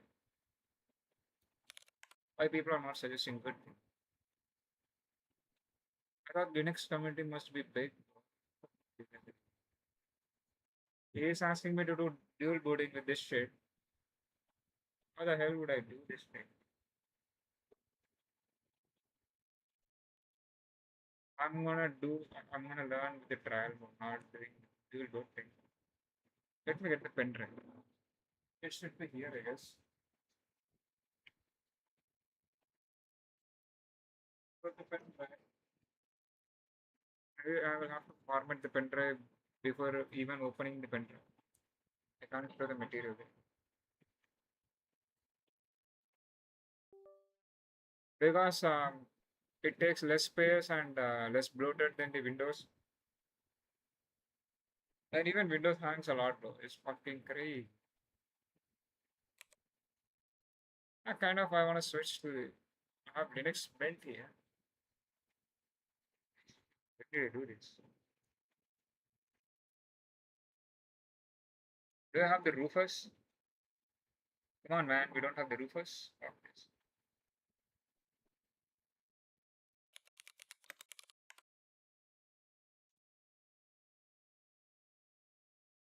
What? The Rufus side is down today? You're kidding me, bro. There's more than enough.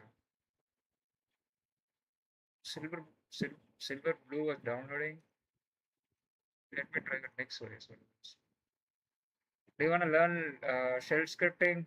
Uh, I just want to switch to the Linux so I don't have to face much bloatedness what I face in the Windows. And even like, how to say that?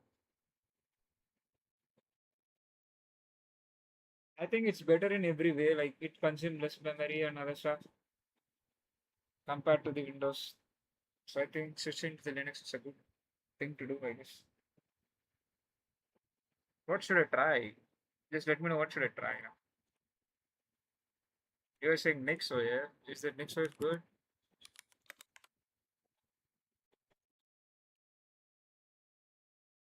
Ticket sales open. What the fuck?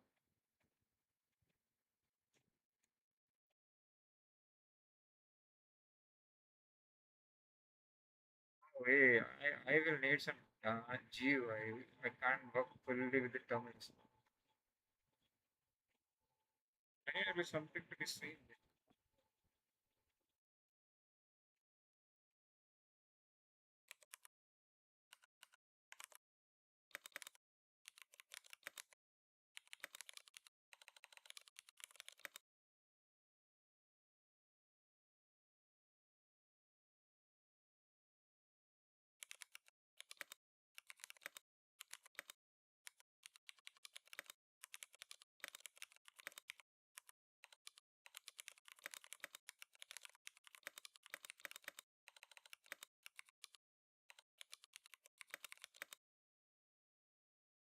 Streaming on YouTube through the war.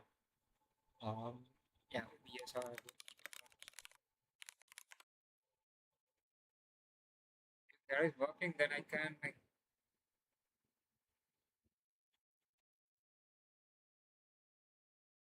all rounder. He is telling me to switch to the Linux Mint. I already had the Linux Mint on my drive right now, but I haven't signed up. It just says config the code in the text room.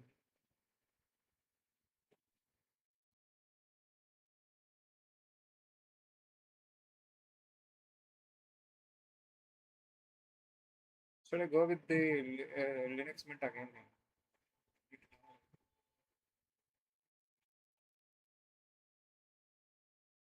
Eden Live.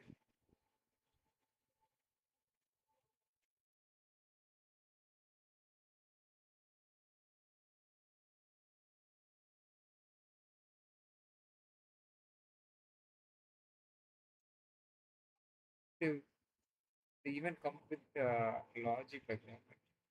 You used to think like how fucking humans are so smart as muscle on the planet. Right? Like literally they can cook anything. There's no animal on the planet which is fucking smarter than the uh, humans right now. There are some animals, not animals, maybe what do you call them? Amphibians? Not amphibians. Amphibians are like both lives on the land and water. I think the dolphin, I guess the dolphin and other animals which are more smarter than animals.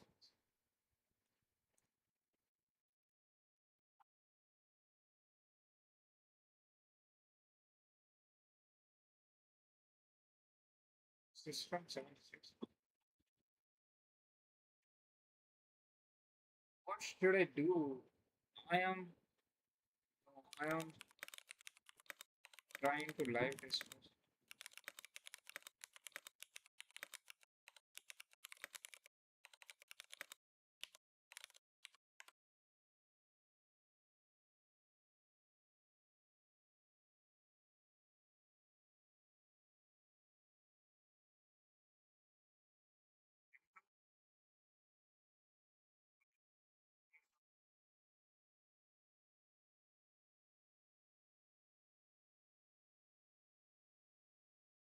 He's asking me to do the Linux Mint. So what do you think? Linux Mint is good or not?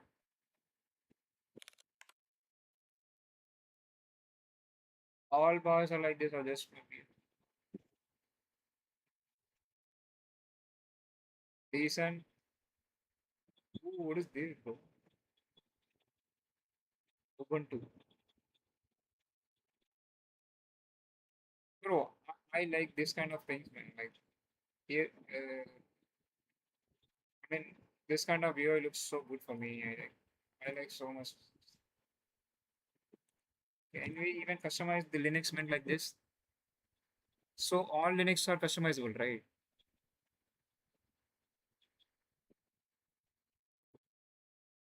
Yo, guys, can we hit 20 like this today? 20 likes.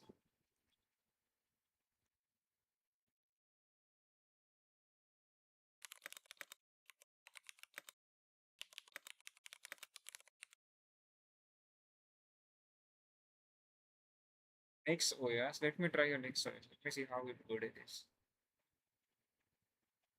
Um,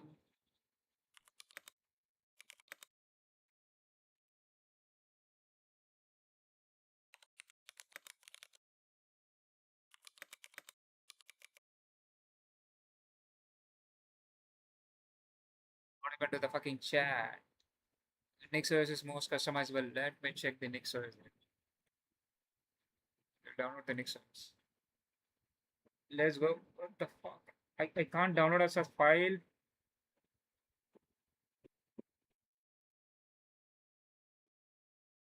Which one should I download? Like environment and the boot in the menu.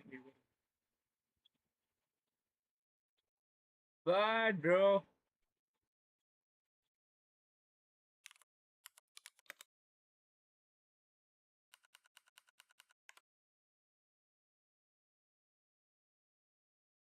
It's powerful this.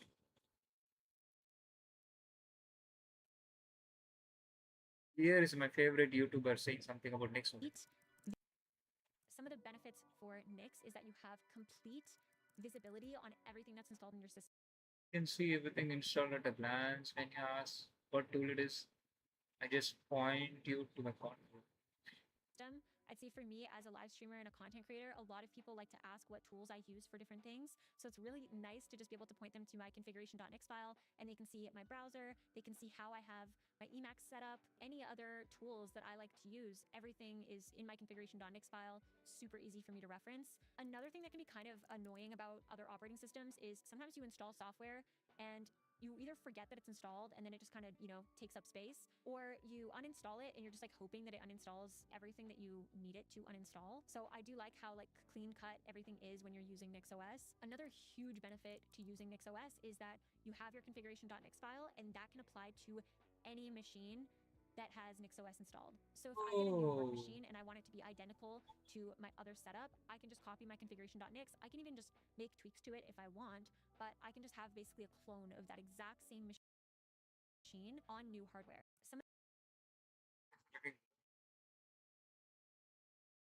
Just a config file is needed. If you will share me a config file, then I can get you the system like your configurations in my system. The fuck is this guy? What is this type? Looks like a vampire guy.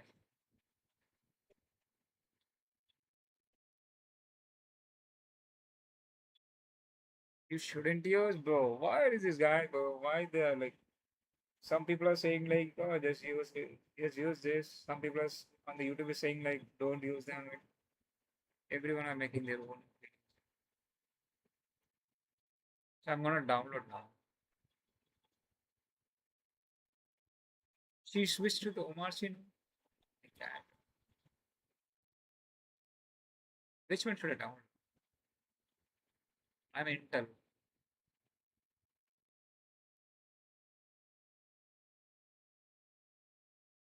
Intel AMD graphical. Yep, this one. And what about this one then? It's for both of them. 3.6 GB. I think it will take around like 4 minutes or 5 minutes to download. Once we download this, we are going to, what do you call this thing? Like, we're going to burn this thing on my pen drive. I'm going to test it live.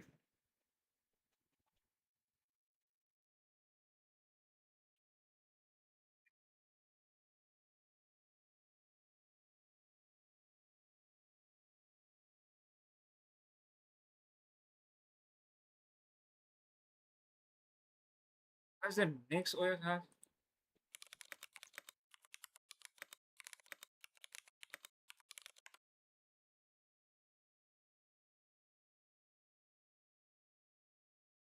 Alright.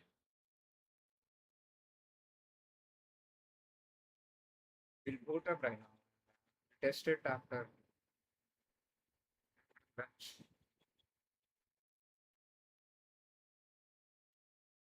It didn't download first.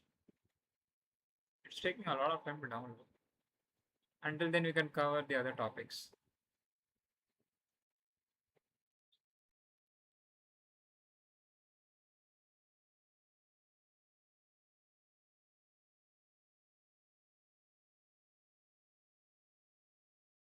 We have to cover more about the Winston.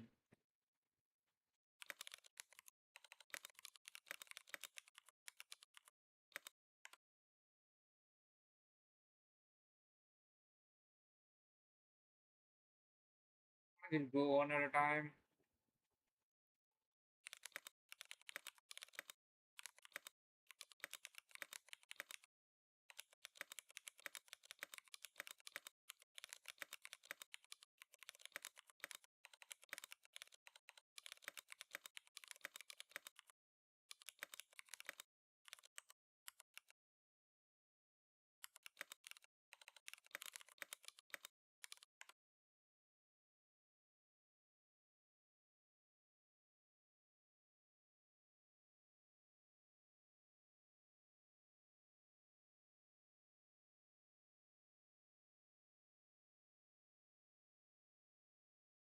This one,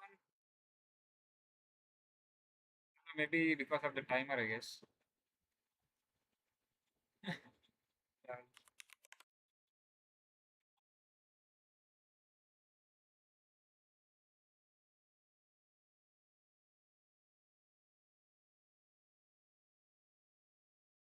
12 minutes.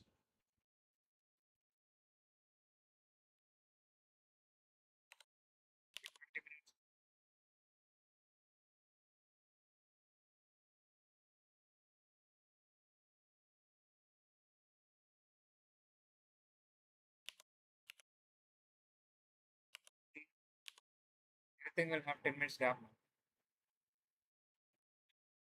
Minutes, 10 minutes.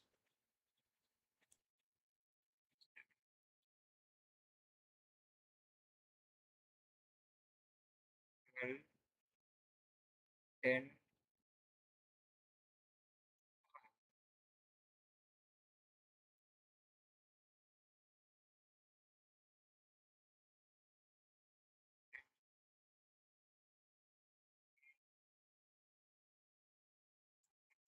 Yes, 10 minutes gap is more than enough.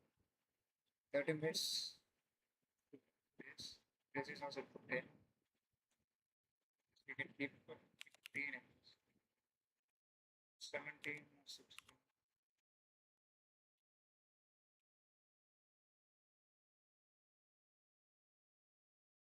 So this is what we are learning right now. See, the Nightbot has everything in it. So we are learning this part, like logging things. That is what we are learning here, like how do we log things and how do we store. So just a minute, bro. I'll be right back. I'm going for the washroom. Going to the washroom.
In the production log, look like this. Level info message health route hit timestamp service. Yes, sir.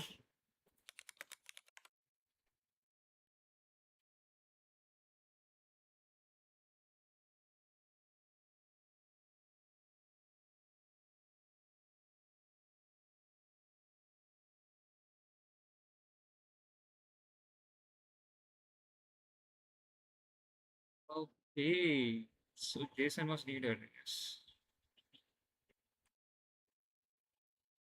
Let me check. But I had the JSON, but that wasn't replying me in that way.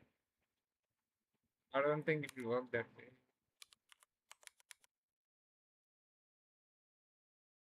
If I'm going to hit this tray, localhost 5000 slash help, did we get that? Yeah, we are getting something.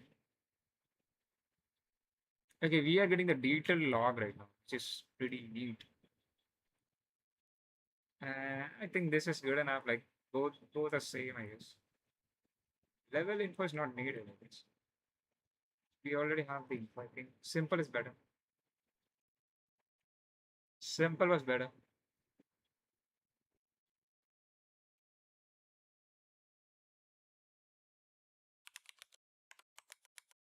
Simple looks clean and neat enough. Like if you are able to see like there is info here and you are going to hit, this is going to be the message and this is going to be my timestamps here, what we are hitting. I don't even need the JSON.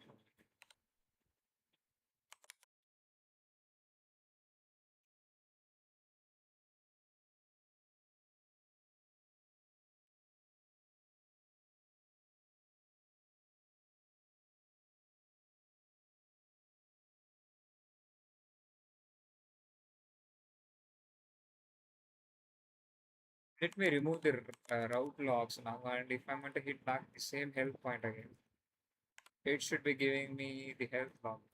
Yeah, we are getting it. Yes. And the combined log also it will be getting that. I think this is pretty good enough. Like we can create the log thing like what are we even doing? We're just keeping something as known as the timestamp where we're going to get the current timestamps. I'm going to attach to the current log or whatever is going to come, and from there we're going to pass it in there, and we are going to save it in the file, and we're going to append it to the file. That's it. We are nothing much doing more than that, and they have a package for that.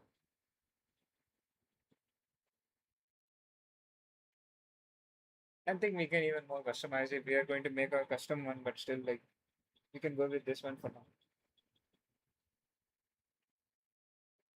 I got a project idea now for the resume. I can build something like error logger, AI director or something like that. Maybe something.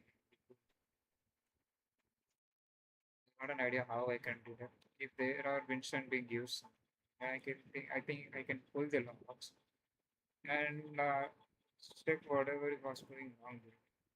I've turned off the profile. Do you have anything else, bro?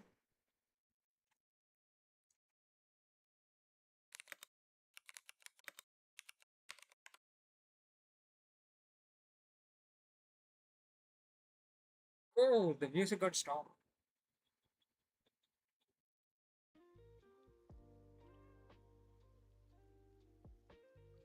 Next OS is downloaded finally. We can flash the next OS to the USB now.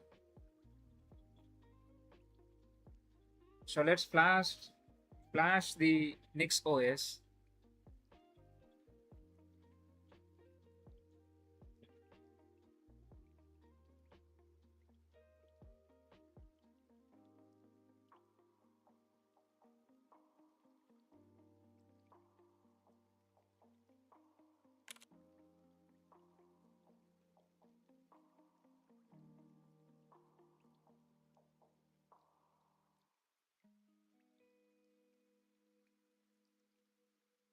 Many people suggesting many things.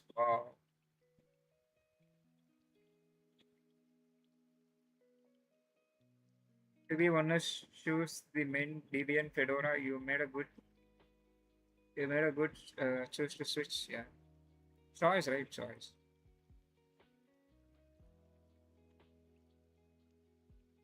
What the fuck is this guy? Have you got the Nix OS? We can flash the Nix OS to the to the Linux Mint EE right now.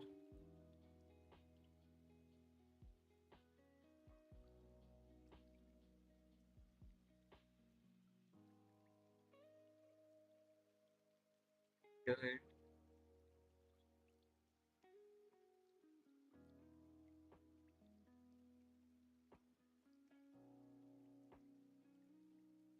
I did not even take a minute to do that. What the?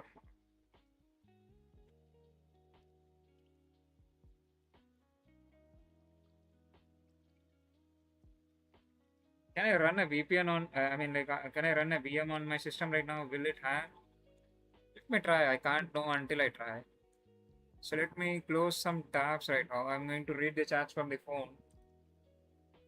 So I'm going to close this as close the music. Yeah, for now we can close the music and let's get the virtual machine. What is that? It's a box. I don't think virtual box will run right now on the stream. I think I need to close the VS Code as well for now. We can restart once we test the NixOS. And that's it, right? And even I don't need this thing. Did it got downloaded or not?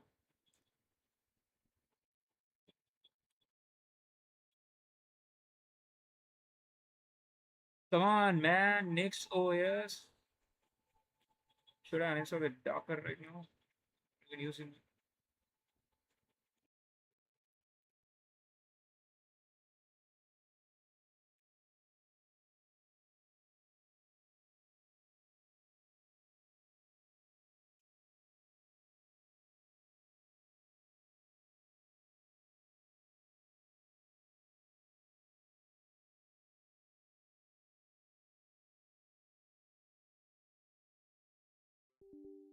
We got the virtual box on our system right now, and we are going to test the NixOS suggested by Sunny. So let's go. If you have any other distro suggestions, just let me know. I'm going to test everything. Since we are almost close to completing the logging thing, we can take 5 minutes of break and we are going to test every Linux OS and test which one is going to suit best.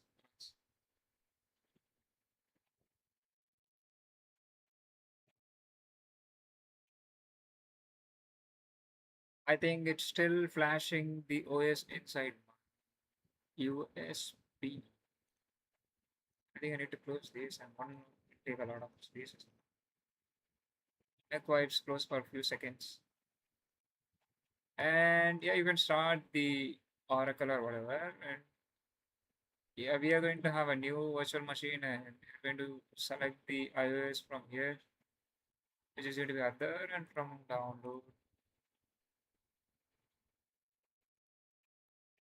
I'm just trying to look which Linux will be useful for me when I'm trying to switch to the Linux later.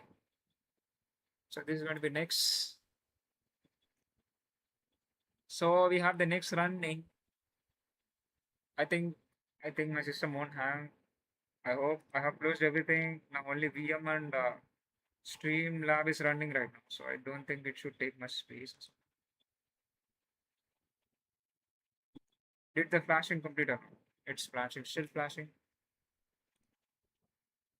I just hit something. It's gonna take time.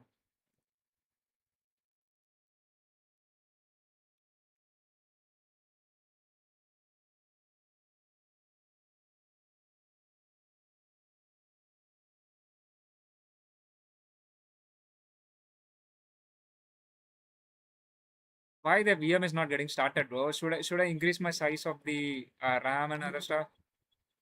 Will that make it faster to boot now? It's been an year after. I mean, like using this tool, right? I think it got started. Yeah, it's running. Oh shit! Can't I make it big? The fuck is this? Oh, which one should we go with right now? We can go with the LTS, I guess.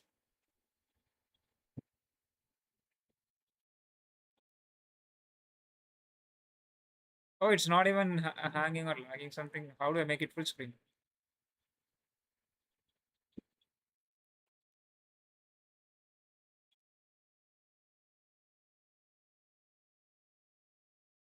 We have the next OS running, guys. How do I open it? Will it come on or like should I do something? Yo, Sunny bro, help me. I think it got done. I guess it's done. Plasma, please. What is plasma? I don't know the terms of Linux, man. It will come automatically. This thing is scaring me right now. I have only base memory of 64 MB. Should I increase it? Let me know what should I increase it. What is base memory? Base memory is the RAM. You're in TTY. What is TTY? What is base memory, man?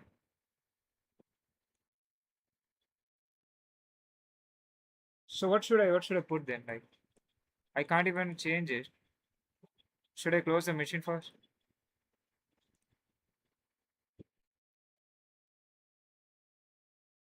Yeah, how do I change this? Oh, why there is no options of changing this shit?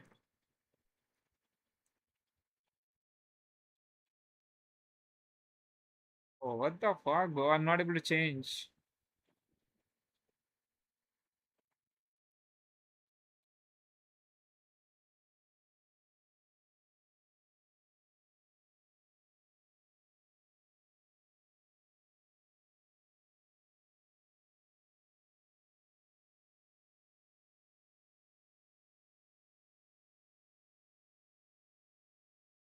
Yeah, understood that part, but why there is um maybe I can remove this machine and I can do again.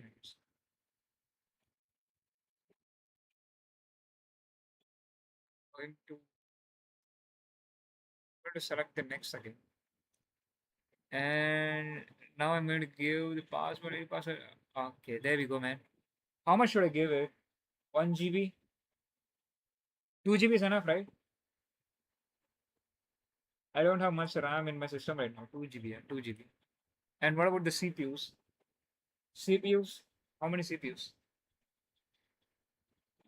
Tell according to my configuration whether I don't have much thing left in my system. So let me show you my configuration first, then you can let me. I don't want to fuck up my system right now. 2. So this is my configuration and this is my current level of things running right now. Yeah. So this is the current thing running right now and this is the total configuration. 1 GB. Fine.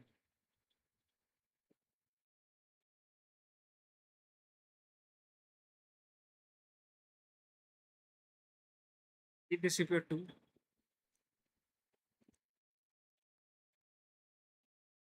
It's asking for a name. Yo, do I have to do something else? Virtual hard disk, what is this? Then like this is memory. So this is normal memory, right?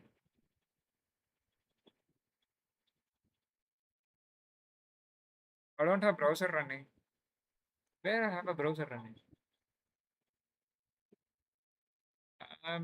Maybe I can close the windows.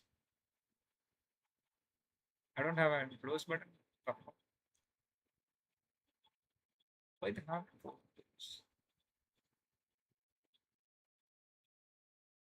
Yeah, fair enough. I guess 77 memory and 17. Whatever.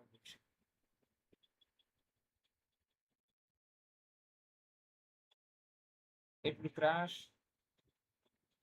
Let us check. Disk memory is like you can go till 10 GB, I guess. Not more than that. Maybe 20 GB. You're going to consume the GB from my local disk C, right? So I think 30 GB would be better. 37, done with the 37. And why it's complaining? Oh,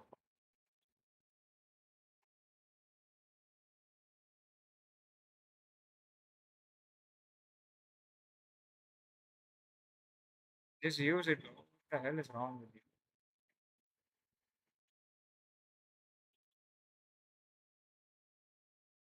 Not able to click the finish button. There is some error here. Like, I don't know. Open file or dialog and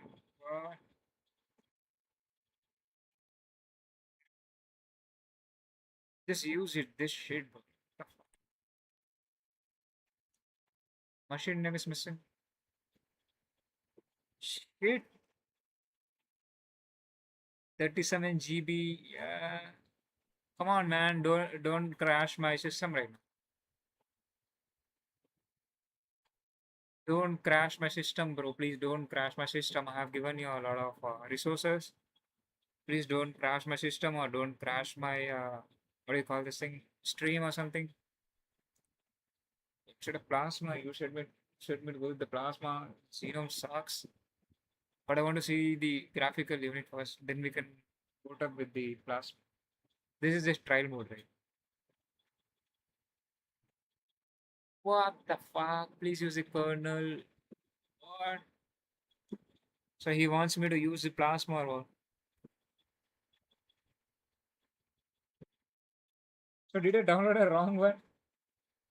Did I download a wrong one? What the fuck? I think I downloaded a wrong one. It's not supporting or what? It's not hanging, I guess. I think I downloaded a wrong one. 8 days is longer term support. Yeah, then it should be working fine, right? Like, why the fuck it is not working? Bro, it says this thing. What the hell is this?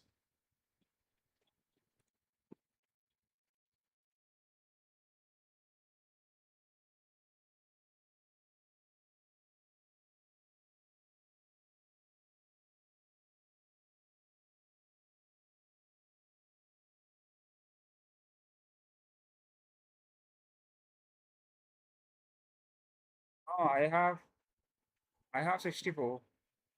See, about Java. No, not about. I don't even use Java, but I'm still having Java. C64, 64-bit system, 64. I know that shit, bro. Let me close this first. It will bombard my system with the resource. Resource starvation and deadlock will happen. It will fuck up my system.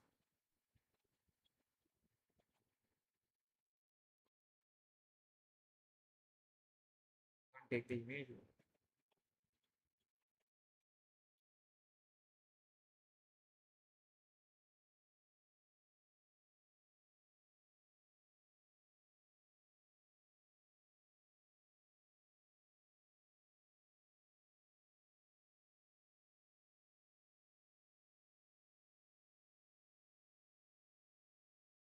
HP.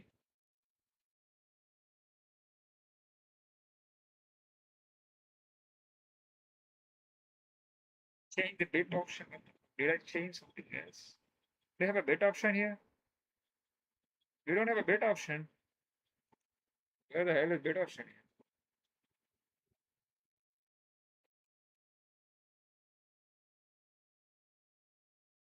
What the fuck is smoking, bro? What the fuck are you smoking?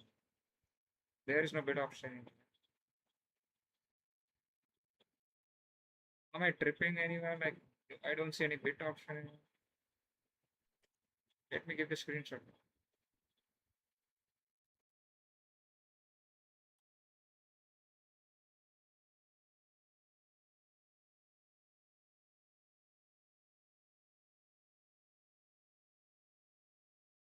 This is what you get there, I guess.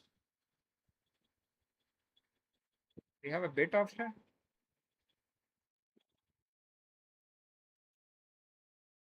This.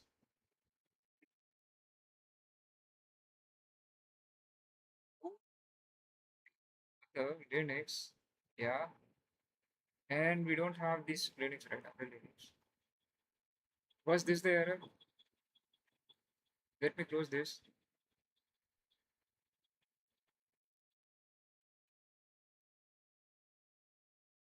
I think I did something. I didn't go to the processor and stuff, so but I went in the general and change the operating system to 64. Will that will that work or not?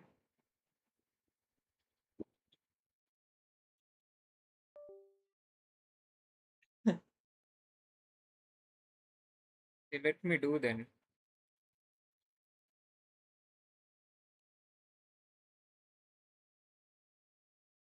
Let me check once.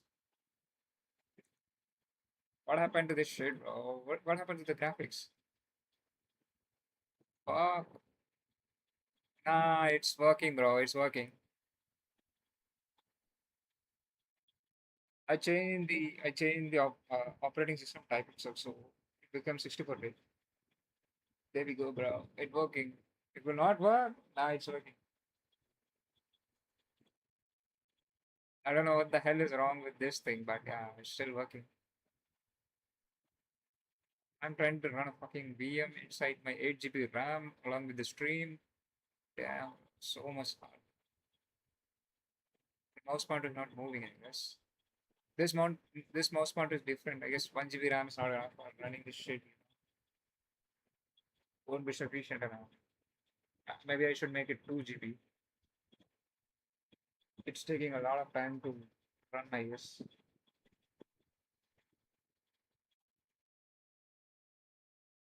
I will wait. I will wait. Will wait a bit. If it's not running, then I'm going to go and change it to 2 GB. I don't even have that much RAM, but I'm going to still change it.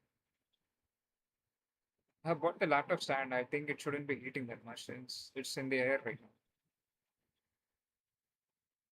What the fuck, bro? It's taking a lot of time. I don't have this much patience.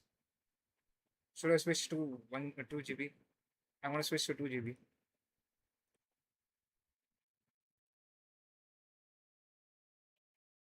It's HP 15. Oh, where is my VMware, bro?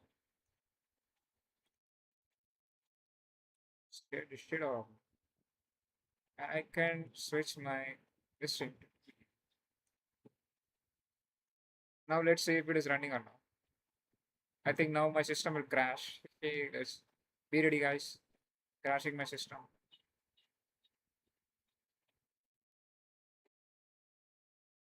This is HP 15 from 2022, I guess. 2 or 21.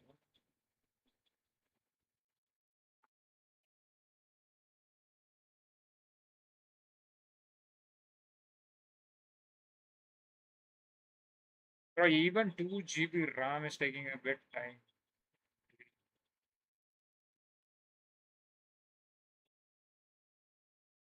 Since you don't have that much RAM, I think it is not running. You have the same CPU? I don't have any GPU, man. I wish I had GPU in it. I should have bought some gaming laptops. Oh, it's already turned on. I did not even see it. Damn, bro. We are going to go with the LTS. Entry of the. Okay, okay, okay, okay, done. And then.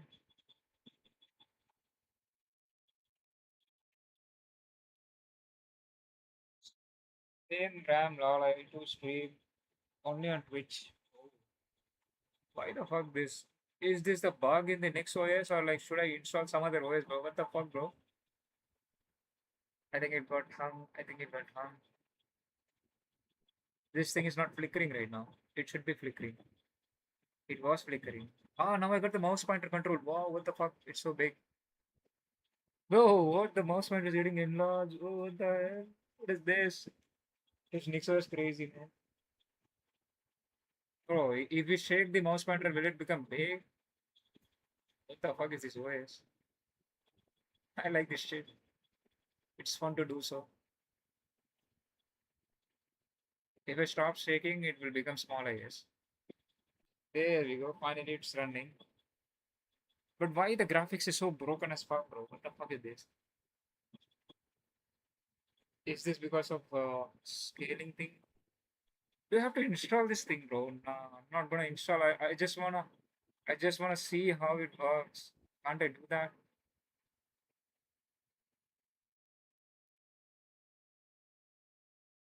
Yeah, I'm not gonna install Papa.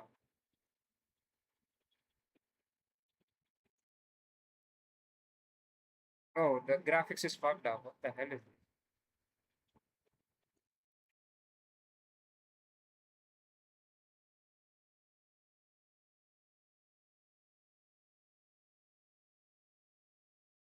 Control F.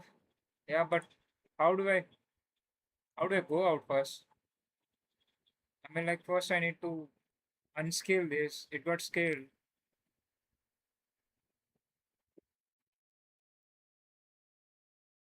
Dude, bro, how do I unscale it? It got scaled, bro, instead of full screen. The graphics is so fucked up.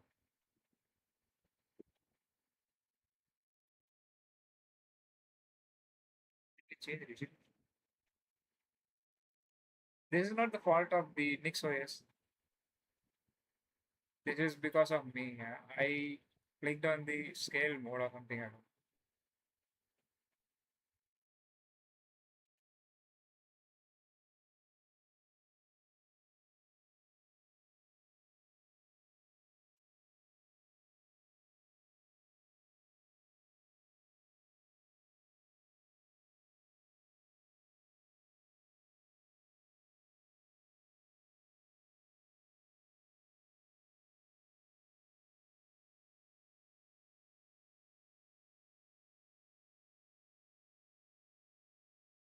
How do I unscale my window first? If I unscale my window, then if I go inside that thing and I can change, I guess.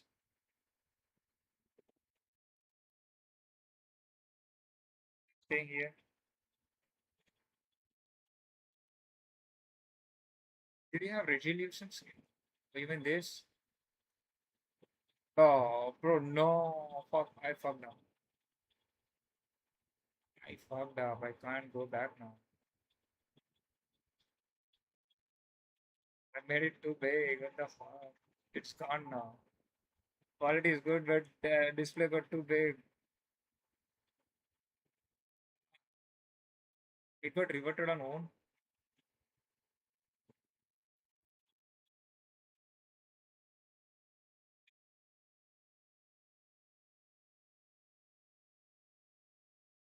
This one?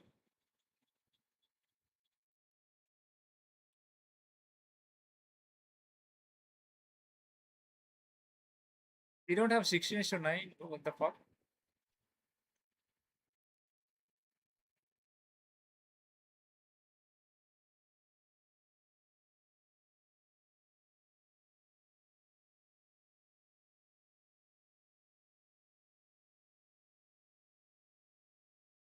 How do I unscale? That's it.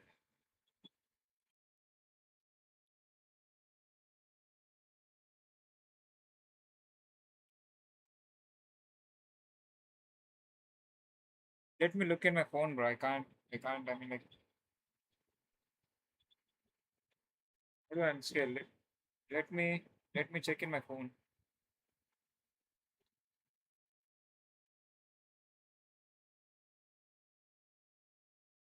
How do I exit scale mode in the virtual box? It's in the desktop mode. Press on the host key plus C. Host key plus C is going to get me the host key, host key plus C. Oh, it did not even do anything. This host key first. Host key is start key, right?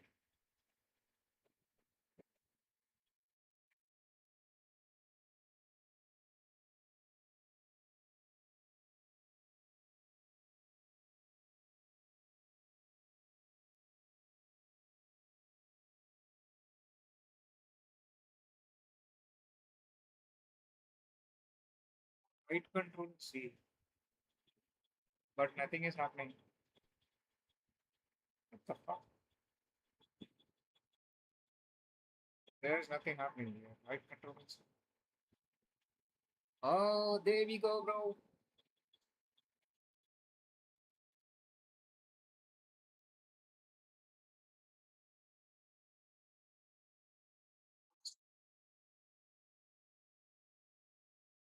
Now tell me, now tell me how to do. Now tell me how to do. We are getting everything in quality, but it's small, so small. Now tell me how to make it big, big now. Auto adjust window size. Yeah.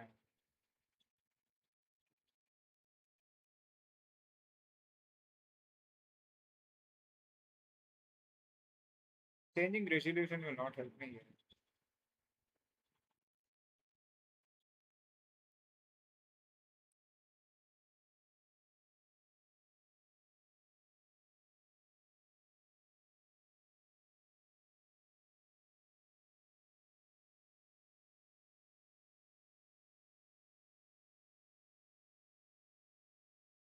This is only changing in between here.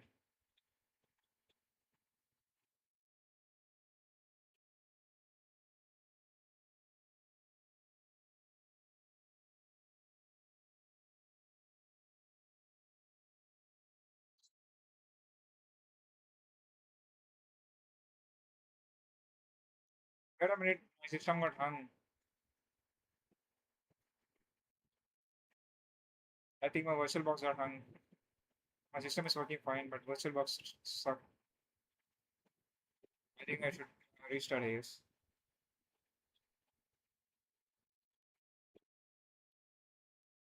Should I close it and restart again? Oh, next choice is fucking crazy, man. I'm not gonna do this. Next choice is fucking.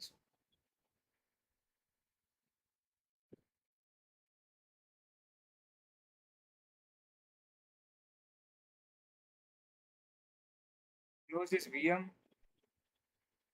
Bro, what the?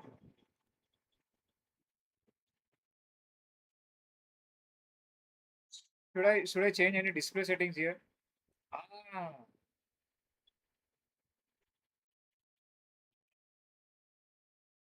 but it already has the thing. I'm like, what the hell should I do here? Yo, TDS bhai, what's up, man?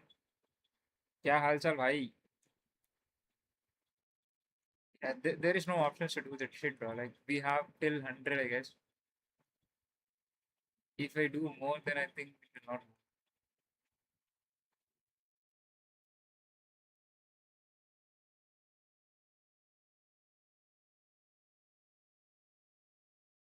वे यार ये कहाँ से आ रहा है?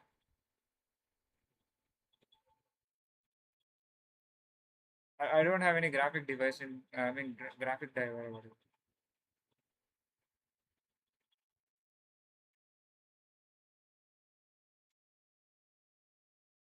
Recommended on VM SVGA. Please consider switching unless you have reason to keep selected. I don't even have anything. Bro. Even this part, it is crying. वो तो हो गया भाई, change हो गया I guess. I think it got changed. What is video memory now? Video memory is like, bro, I can't turn on the 3D acceleration, man. My system will fuck up. It's too heavy for my system, bro. I can't risk this shit. I'm already running and what do you call this thing? Like I'm running and Streamlab and shits here.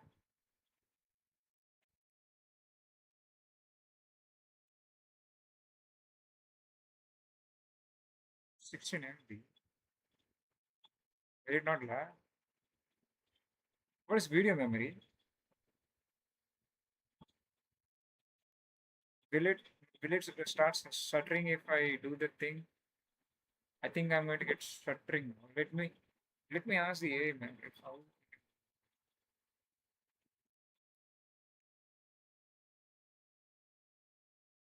I need to learn this thing so I can test the other OS as well. So for that, I need to know how to make the display bigger.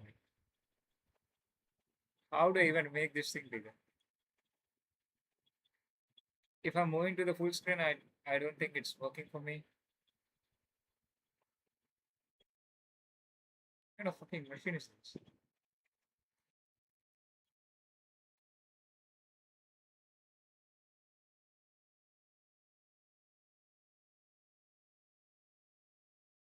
I think we have increased a lot of memory out of somewhere, so I think it should be working fine now. Now it's loading different right now. What the fuck? We are getting some different logos right now since we booted already. So that's the reason we are getting this award. Yeah, I just want to make this thing bigger, bro. What the fuck? I think we have some controls over here. Let me look at this shit. Now my system got system started hanging right now. I think this is too much video memory for this thing. Like it's so crystal clear right now.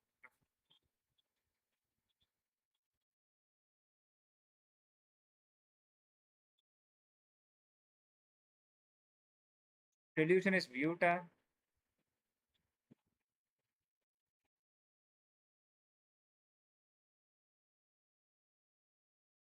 Oh, even this is not making the screen bigger, bro. Read the chat, brother. अरे big fan, अरे यार.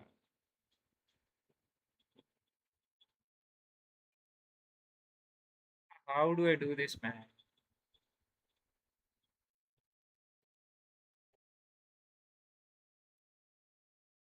Log in. I don't even have the password and ID. It just entered in. Man, show me some live thing. I'm here to test you. I'm not here to install you right.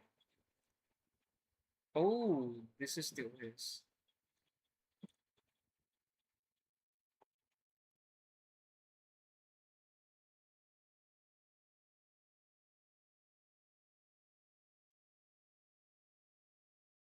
Bro, this is only affecting inside the box whatever we have right now. But the main setting should be from the outer side of the virtual box. It can't be changed from inside. This is not the problem of this thing right now. This is the problem of the virtual box. How do I make it bigger? It's just adapter and bullshit. So I don't know like what the hell do we have it? Why making this thing full screen so fucking hard, right? Auto recess guess. What is this? This is like should I do scaled mode right now?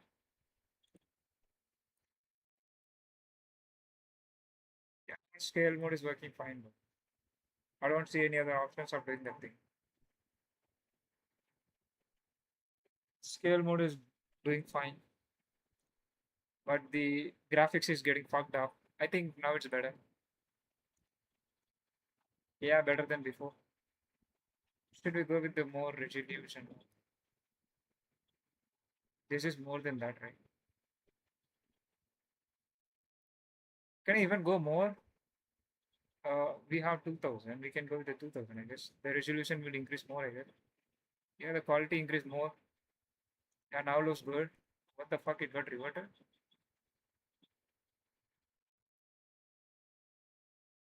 Why it got reverted?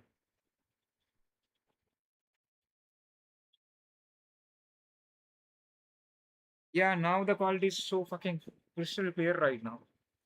That was a resolution issue. But I think we are good to go now. Let's test the Nix OS. What? How do I make night mode now? What the fuck? No, no, it's working, bro. It's working fine now. We don't even need to do anything anymore. The quality is so good. Everything is fine. So big in screen.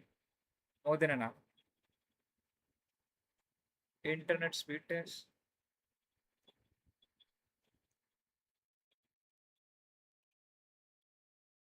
Let's see if this distro will work fine for us. All right. You wanted me to try some distro, right? What was the distro name?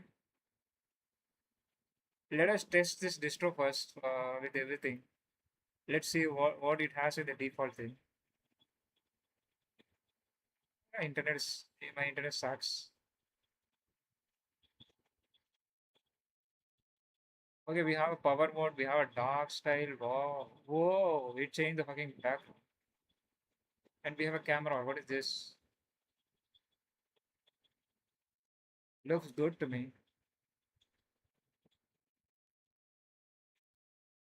We have a proxy by default. Dang.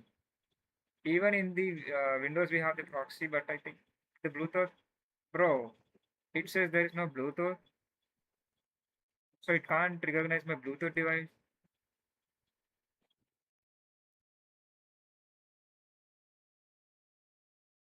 So I did not recognize my Bluetooth device, bro.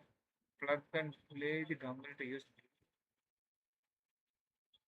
So this is risky of using this shit.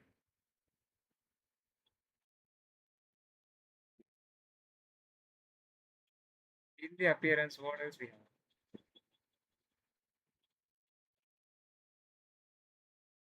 See how long it takes to render the images. But what is this? Why do you have a slash here? Like, what is this? Oh, this is for dark mode and light mode. Fuck, bro. I thought rendering got stopped or something.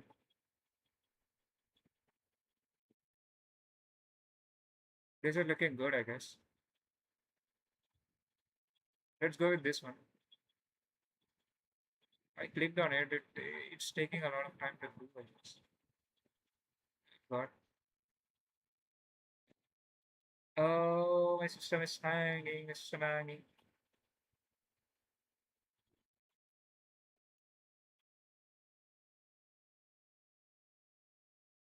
Bro, the Bluetooth is not working. The rest is fine, I guess.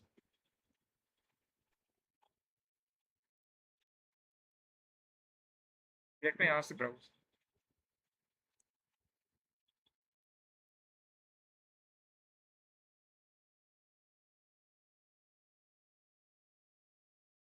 Oh yeah, we can't test everything on the virtual machine since the Bluetooth can't be done that way. That's the reason I couldn't do the pen testing for the Bluetooth device. Since I have the Bluetooth inside my laptop, but it won't support on the VM. The VM we need a dongle. I think yeah, then it's fine.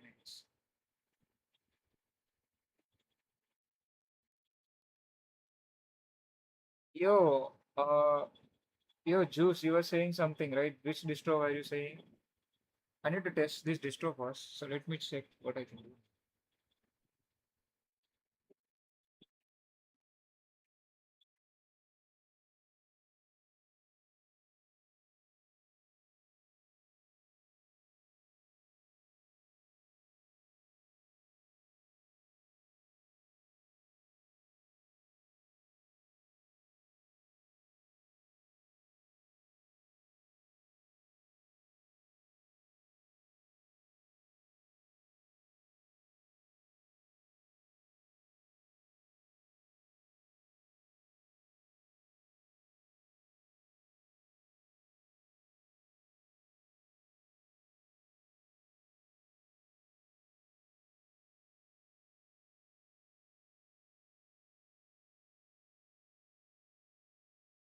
Yeah, fetch.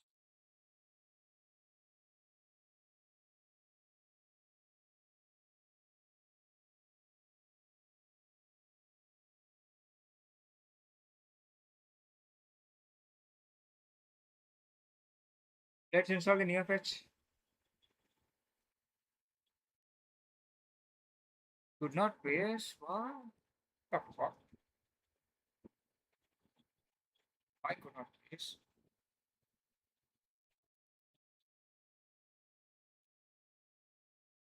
No way, bro. You're saying you can't paste links over there. You type on my one.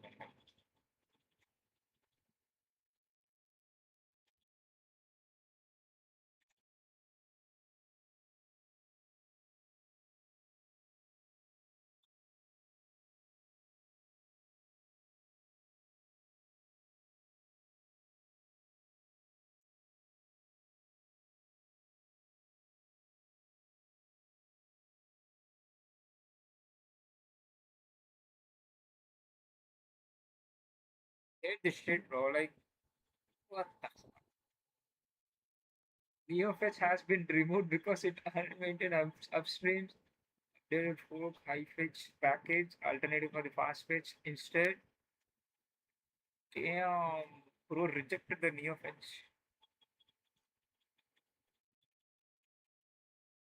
Bro literally rejected the neo fetch. Okay, can't even copy this. Maybe.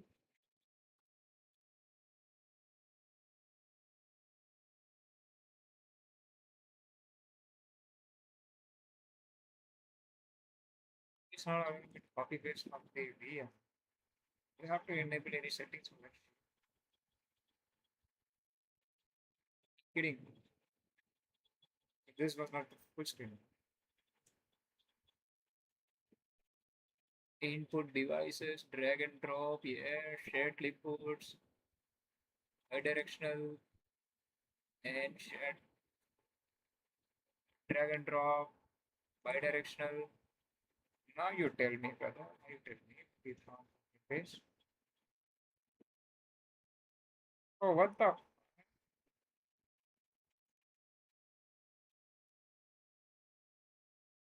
Wait. I just enabled bidirectional copy paste. Like, what the hell? It's not allowing me to do so again.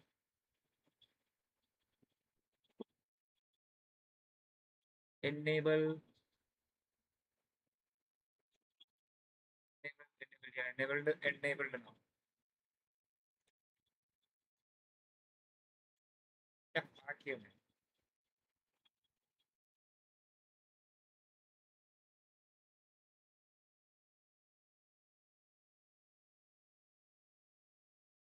It's this thing here.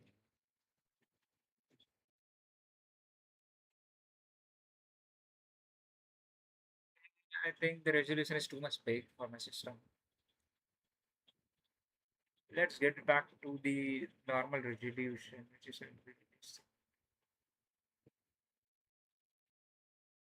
16 is 9 minutes.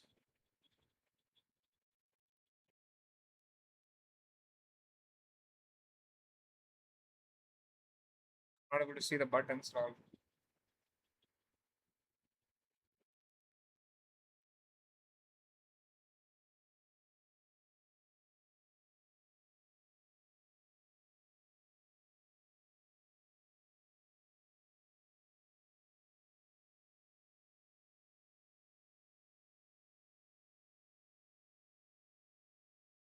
Will be able to see the menu bar below now. Oh, still now. We'll need to make more smaller.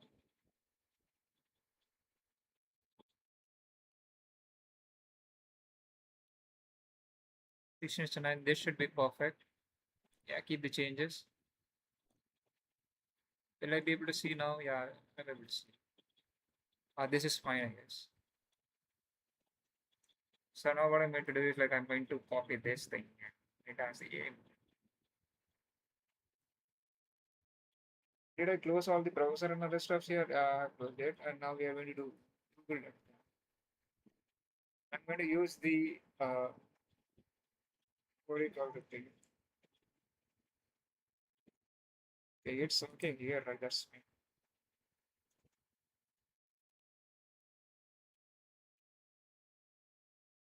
What? You don't have AI mode here?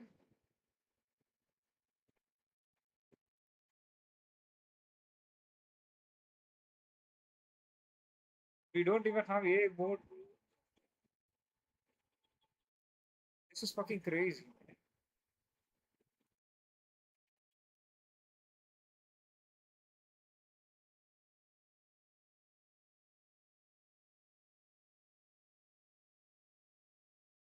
We're the fast switch now.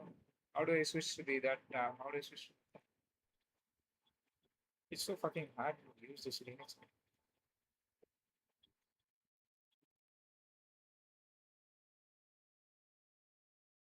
And again, my screen got small. Oh, not bad. It's pretty.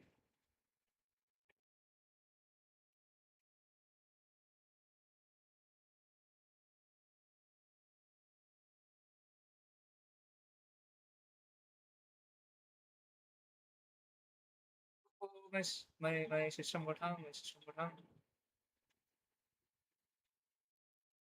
Yeah, just close the Firefox.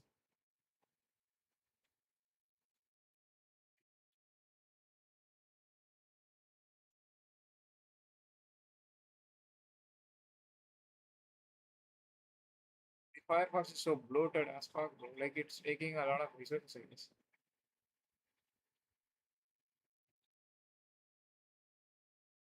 I think it crashed my VM. Since I'm out of RAM, it crashed my VM machine inside it, but not the outside. If I click double tap, then I think it should become white. Nothing is happening. I think I need to close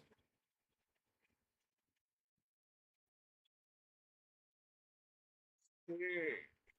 I just wanted to test the Nix OS, though, but it's not even allowing me to do so.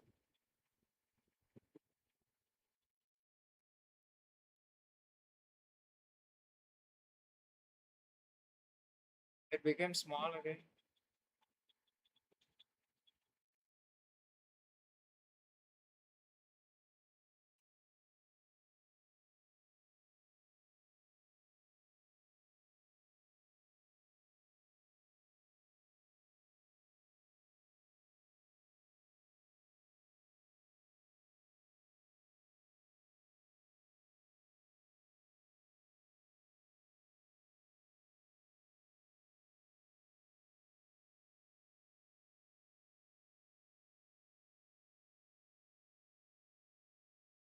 Again, we got the same glitch. The mouse pointer all like it became so big, right? Lol. It's even still becoming big, more big, more big, more big. I will stop shaking it, then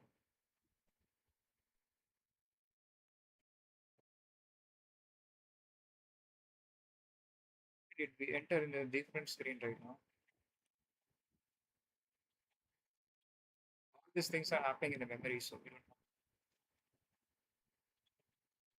If this is different. That was different.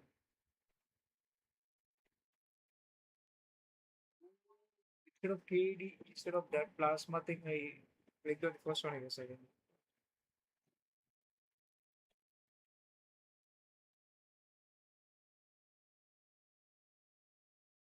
I was trying to do something. Application launcher, yeah, terminal. They have terminal. I think it's slow because of the console. It's not even console, it is console. Why the fuck are you bouncing so much?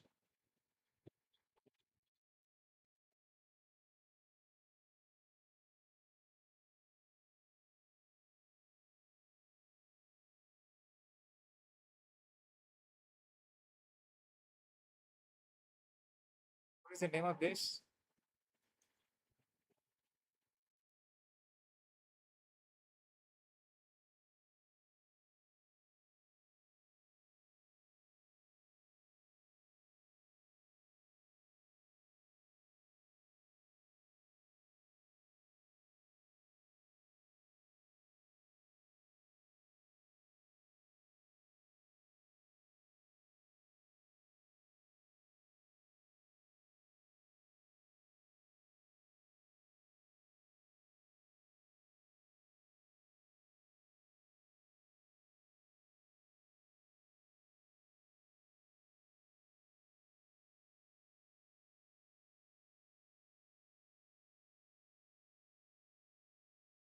Alright, then I'll open the config.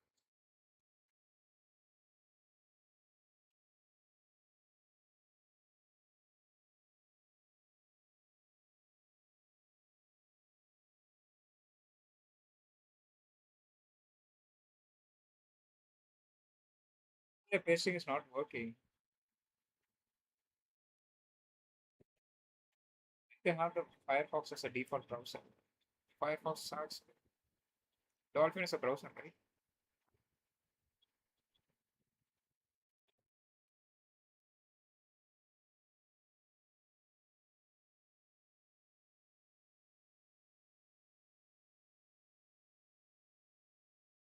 Dolphin is not a browser, it's a file. File Explorer, Internet, how many file graphics?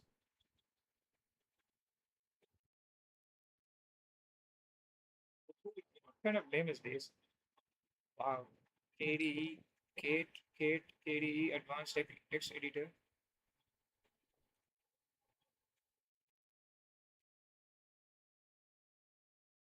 We got the fucking Vim here. We can learn Vim here. I think we can even learn the Vim on the base. I'm not good at this. It has something there, but it's not able to paste it. So we're going to write it manually. Sudo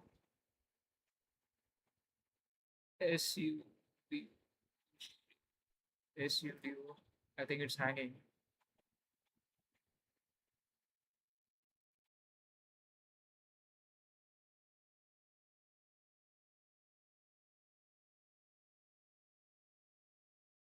I don't think I will be able to test it. Sudo nvim. I just type sudo this time.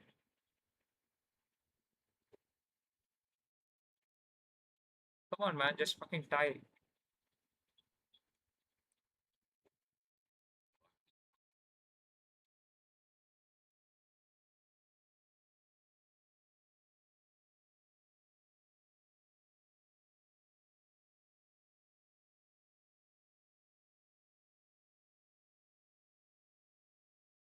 Next is so annoying. Not the next. This guy's fucking. I gave him so much resources. I even run Kali with 2 GB RAM. This motherfucker. Next is making me so much. The fuck? Down.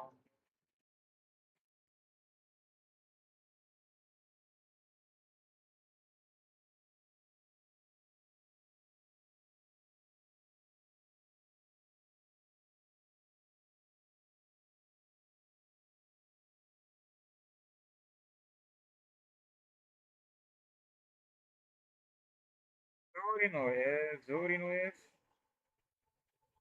First, let me check if it works fine in the VM first.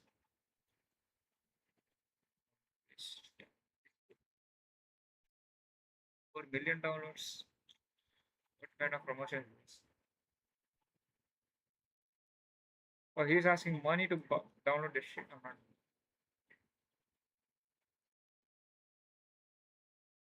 Standard apps with 4 basic desktop layout. Educational. What the heck is this?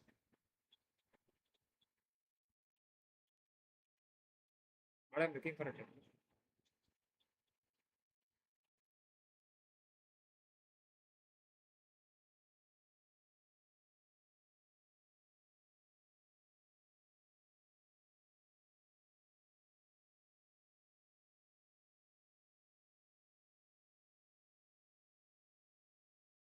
To try this silver fedora. What bullshit is this? I don't know how it is. Choose Menta something and someone said PGT and mostly for silver fedora is most.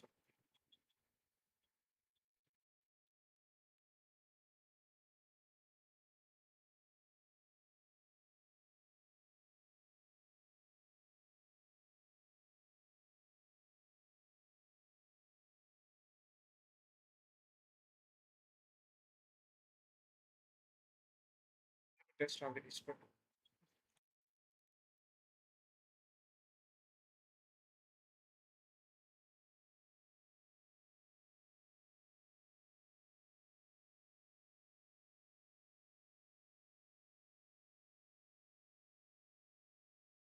it was already downloaded.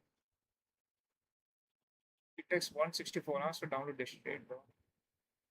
Their server is so fucking bad. I mean, like, who the fuck would even wants to try the silver fedora bullshit? It's saying more than 6 hours to download this shit.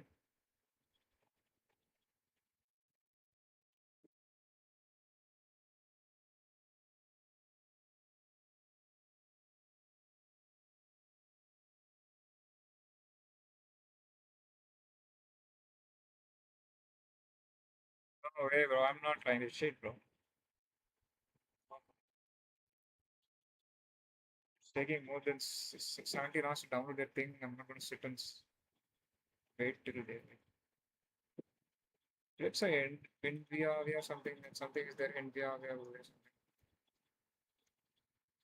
I've seen a lot of that thing. NVR is distro.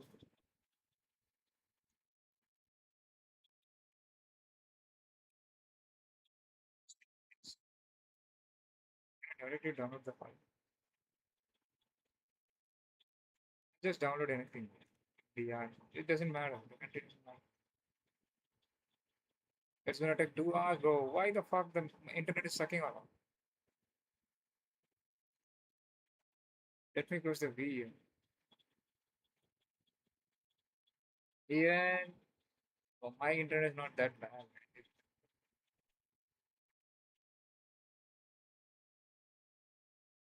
See how much faster it is.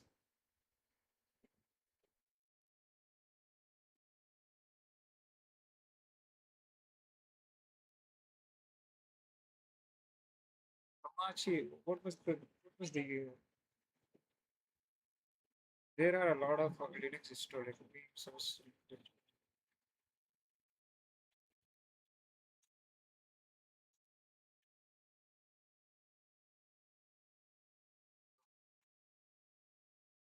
Been seeing Popeyes a lot right now. So I think I should give it a try.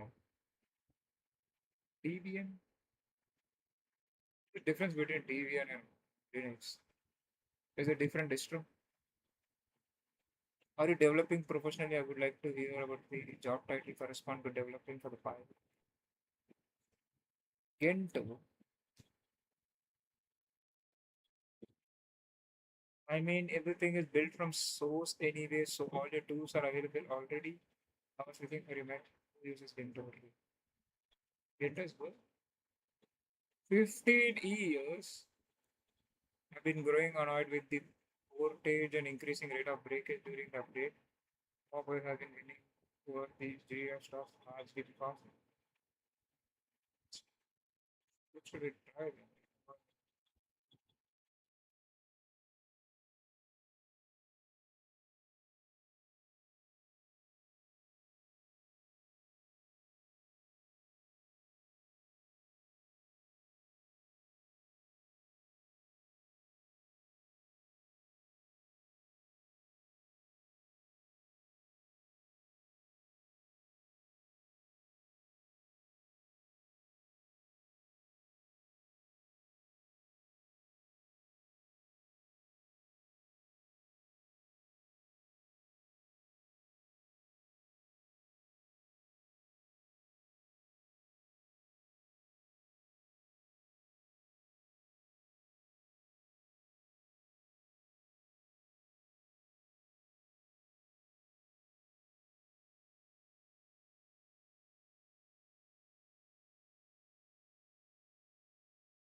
I think takes sounds to download the shoe. Why the servers of these OSs are like, I mean, distros are so bad. I mean, it does not even allow me to download faster. I have to wait 17 hours to download it.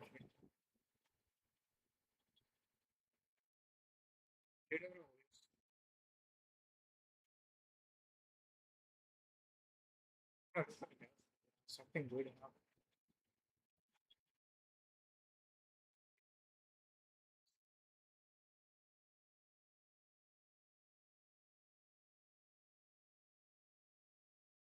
Ooh, this is an OS. Will it have a GUI or not? Not a GUI. I want to do rising and stuff. How much hours it will take to download this? It's on a 755 MB. I think it will take more than 10 minutes. Better than better than the other one. It's only 755 MB. It's Gento. People are shouting Gento, Gento.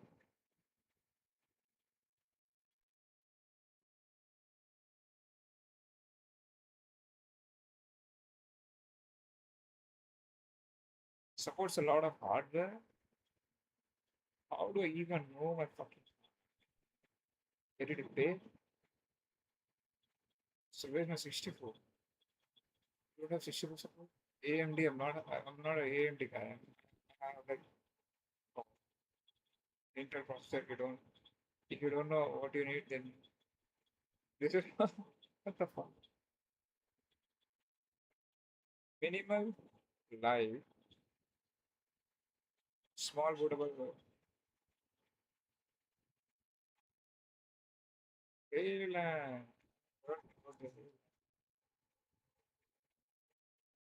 So let me do the live. How much hours it will take for downloading the game? I think Gento, I think Debian got stuck.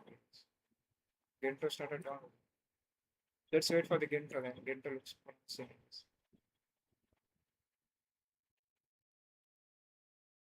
Until 15 minutes, we can discuss the rest topics and then Gento will be down. Fedora Pop.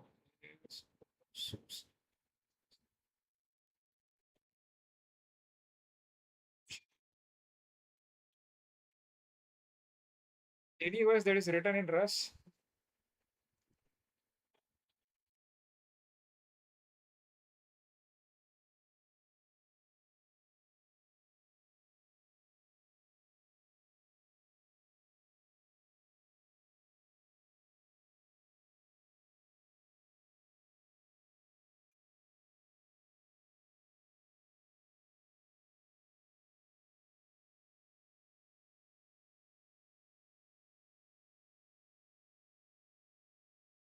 Where is the one?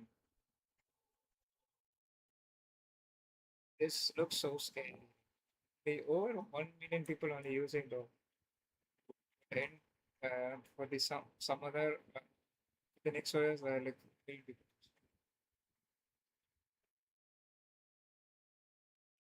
it supports all this thing.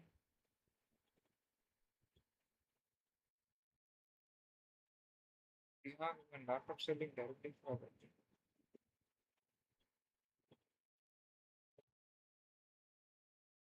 $1,000. Never heard of this company. Like, what? This is the model name. Or like, you guys are selling something, some trash. I think these are like model names. $1,000. $2,000 you're gonna get only i7 50. This is great.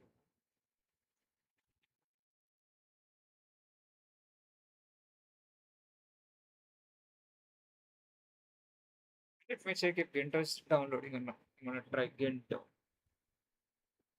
People were screaming like Gento is so good. Let me try Gento.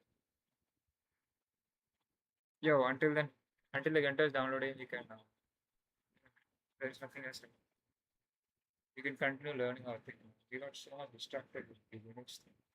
Anyways, we're gonna install after a month. So yeah, knowing it can be a good thing. So it doesn't matter. So we need to learn about the graceful shutdown. Graceful shutdown.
Yeah, the printer. The Winston is an common library for every language.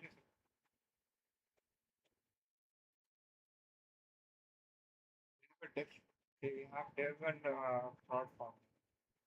District.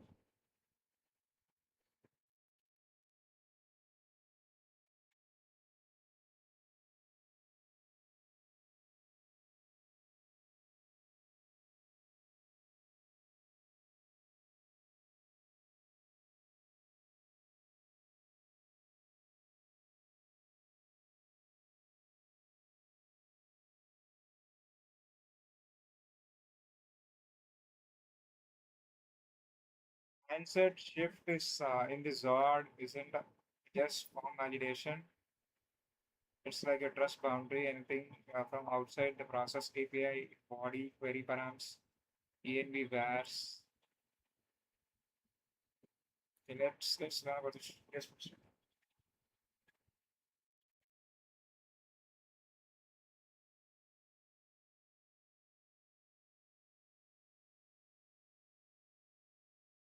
We have to create a function called a shutdown, and if it's shut down, then return. Otherwise, we're going to set it true. And logger, we're going to shut thing down gracefully. Oh, there is a command called as server of flows. And ready we need to be disconnected. And ready span need to equate. And set time of logger will be so let's see. What is this? Stereo error.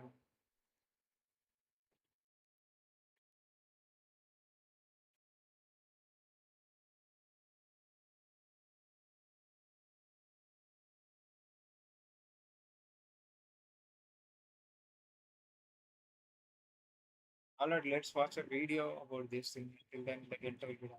So we're going to watch a video about the graceful shutdown.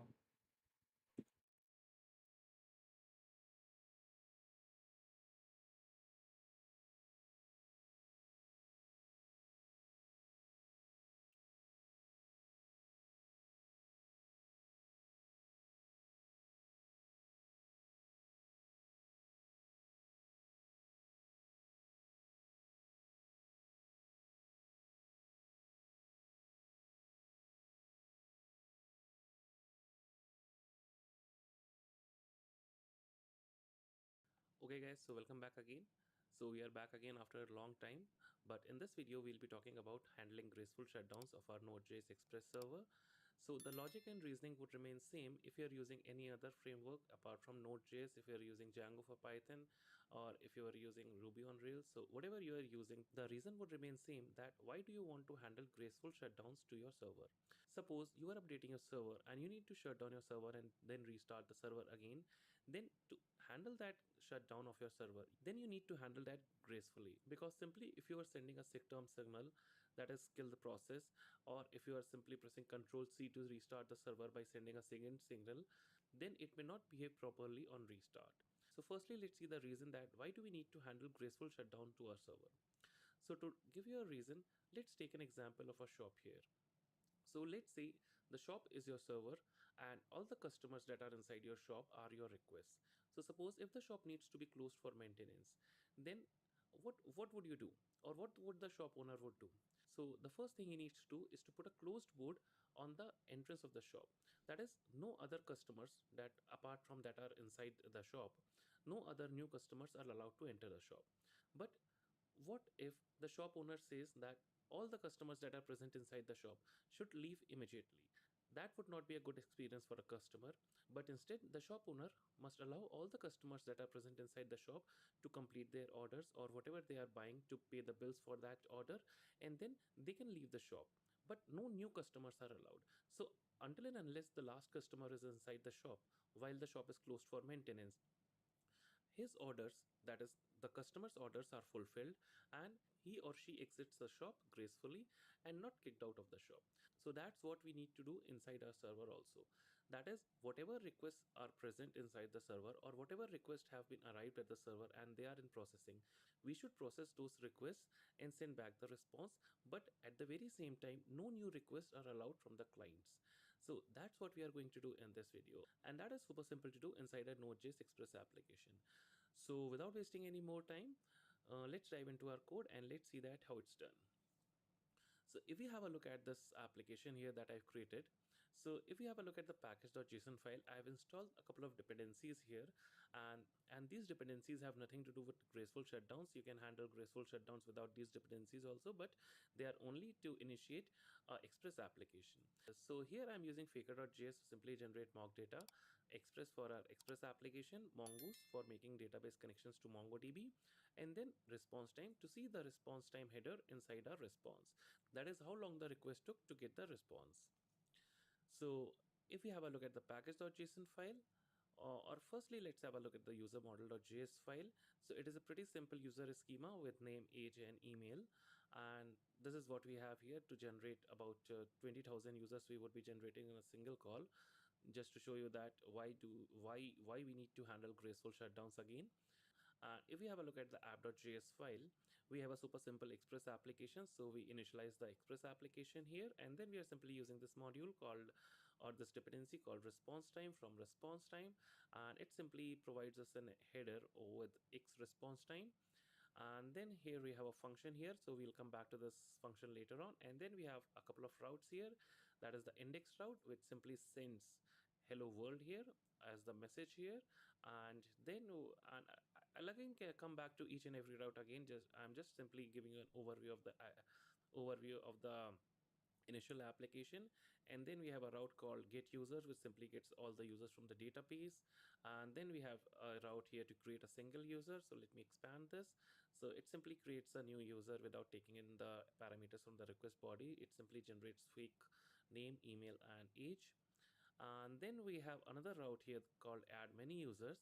So here what we are going to do, or here what we are doing, we are simply generating 20,000 users inside our database, again using faker.js, because this thing would take some time. And we see that how do we handle again the graceful shutdown if this request is processing. And then we have this route delete users to delete all the users inside the database. And then we are simply normalizing, or we are simply getting the port from the environment variable, or otherwise we would be simply starting it on port 3000. And then we have the typical app.listen thing, which simply prints out to the console that the server is running on port XXX. And then at the bottom here we have a couple of events from MongoDB or Mongoose. But firstly, we have this mongoose.connect function, which connects to our MongoDB on localhost, and the database name is restaurants tutorial. So that's what we have in mongoose.connect function. And then here we have the events of Mongoose, or the Mongoose connection events. That is, when the MongoDB is connected, we would be printing out Mongoose is connected. And then if there is an error, we are printing out Mongoose connection error. And when the Mongoose connection is disconnected, we would be printing out Mongoose connection is disconnected. So that's a super simple Express application. So now let me start the server here by doing node app.js, because I do not have a start script in my package.json file. So let me do node app.js. And we see that this prints here that is server running on port 3000 and Mongoose connected to database.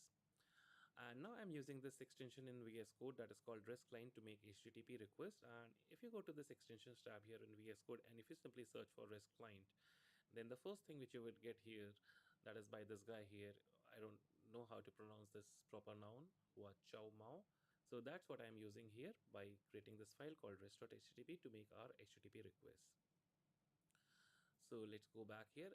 So if I simply make a request to this index route here that is on port 3000 to get hello world, we see that we get back a response here that is message hello world. And we see here the response time is also 2 milliseconds, almost 2 milliseconds. So now let's say that if this route were to do a long running task, so what we can do, we can use this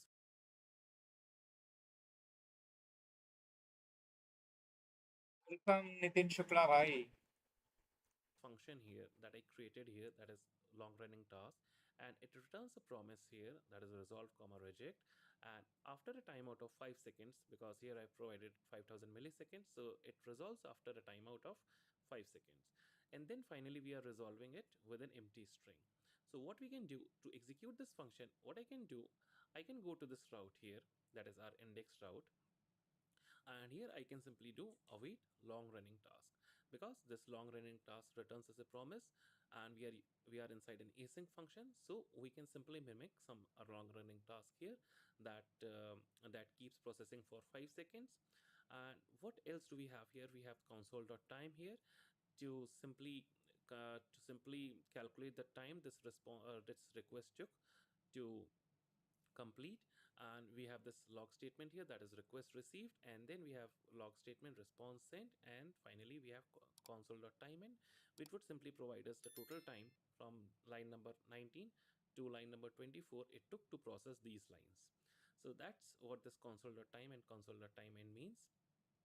So let's save this application, that is app.js file, and we need to restart the application here, because we made changes here and we are not using nodemon here. So now if I make a request to this index route, see what will happen. So I made a request, the request is received here, as you can see inside the terminal, and after a period of 5 seconds we see that the response is sent, and the default time is 5 seconds and 5 seconds and 3 milliseconds. And that's also what we have here inside this response time header, that is 5 seconds approximately, and we get back our response. So now what would happen, that if this request was received, that is as soon as this request was received and we tried to shut down a server, so what would happen to the request? So let me make a request here, and let's say we press Ctrl C to shut down the server, and we see that the server the response is never returned to our client, because this server is shut down. Now I'm manually doing it by pressing Ctrl C, but typically in a production environment, what would happen is this, that the system will send a sigterm signal, and if I press Ctrl C, the system will send a int signal to our Express application. So let's say, let me simply do one more thing, that is, as soon as I start the application, I also want to get a process ID when this on which process ID this application is running. So that is again pretty simple to do. Let me go to our app.js file, and this all would make sense in a moment when I will handle this grateful shutdowns. So when this is running, let me make one more log statement here, or let me do it here, that is on process ID, and this process ID can be uh, uh, can be we can get it from process.id, sorry, process.pid, not process.id. So if we save our app.js file, and if we clear the console and let me again do node app.js, we see that the process ID of our application is 90,963. So let me open another terminal here, and let me do a split here. I'm not getting a split here, but we can see here that our application is running, and if we want to kill this application, that is this with this process ID, that is 90,963, so we can do that very easily. So we can simply send 90,963 was the process ID. So we see that the process is killed, and if you go back to our this console here, we see that this process has been terminated. That is, node app.js process has been terminated by our command that we send here, that is kill 90,963. And this is what, that is this kill command to kill the process typically sends a sigterm signal. So let's handle those signals inside our app.js file. So what we can do, we can simply say process.on, and here we can handle couple of more signals, but we are interested in the sigterm signal and the SIGINT signal. SIGINT signal is only for development, and sigterm signal is for production. So SIGINT, that is process.on SIGINT. So what we can do here, we have a callback function here, and here we can simply say console.log SIGINT received received, like this. And in the similar way, we can also handle the sigterm signal. So let me do that as well. So sigterm like this, and this should be sigterm signal received. So let's save this. So let me start the application again. So Let me press Control C to stop the application again, and this time this event would be fired because we are sending Control C here. So let me do Control C. Oh, you see that second signal is received. So now let me start the application again. So we see that the process is not exited here. Now to actually close the application, we need to exit the process also, because if we are handling the second signal or the second term signal, we need to exit the process we need to exit the process also. So what we can do, we can simply say process.exit, and here we need to pass in a code. So by passing in code number 0 here, oh, it means that we are simply saying that it is a success code and the process can exit successfully. So we can simply do it like this, and the same thing we would do it here, that is on secterm also. So let's save this.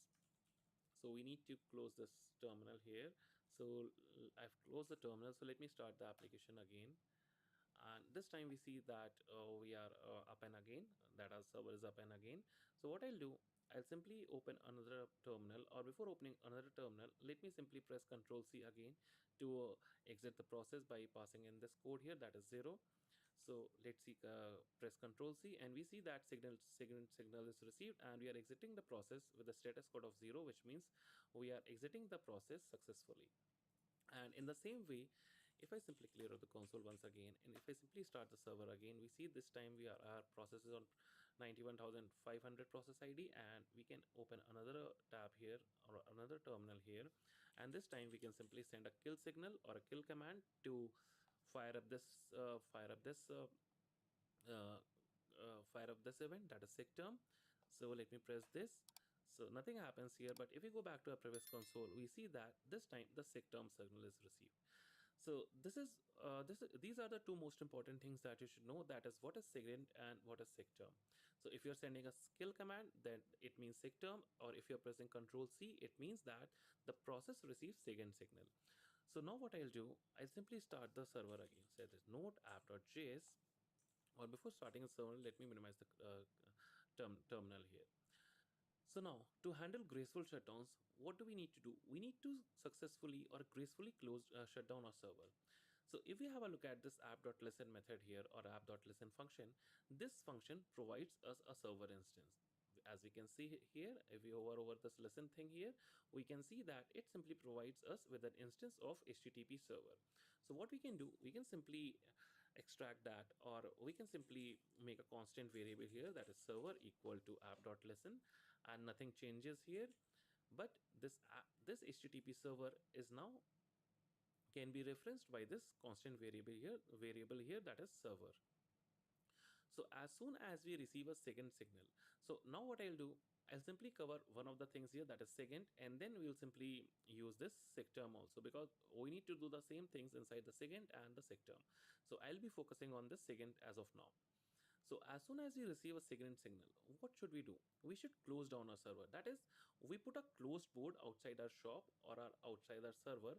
That is, sorry, we are closed for now, and we would be up again later. But for now, no other further requests should be allowed inside our server. Whatever requests are inside our server, we would be processing those requests, and we would be sending back the response to the clients, but no new requests are allowed. So that's what we are going to do here. So here what we would do, we would simply say server.close like this, and then we have a callback function here like this.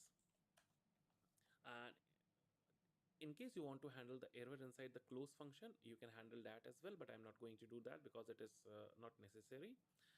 So here inside this, what we need to do, we need to say console.log. I'm simply making log statements that our server is closed. So server is closed like this. Now, when we close the server, it means that no further requests are allowed, but this callback function would only be fired when all the HTTP requests that were originally present inside the server would be processed. That is, only after the requests that are present inside the server are processed and the response is sent, only then this callback function would be fired. So now what we need to do, we need to simply exit the process only when all the requests are processed. So let me take it at the very top, that is this log statement. So now if we save this application, and if we open our terminal here, and let me clear it out, and let me start the application by doing node app.js. And if we go to our client here and if we make a request here, that takes 5 seconds.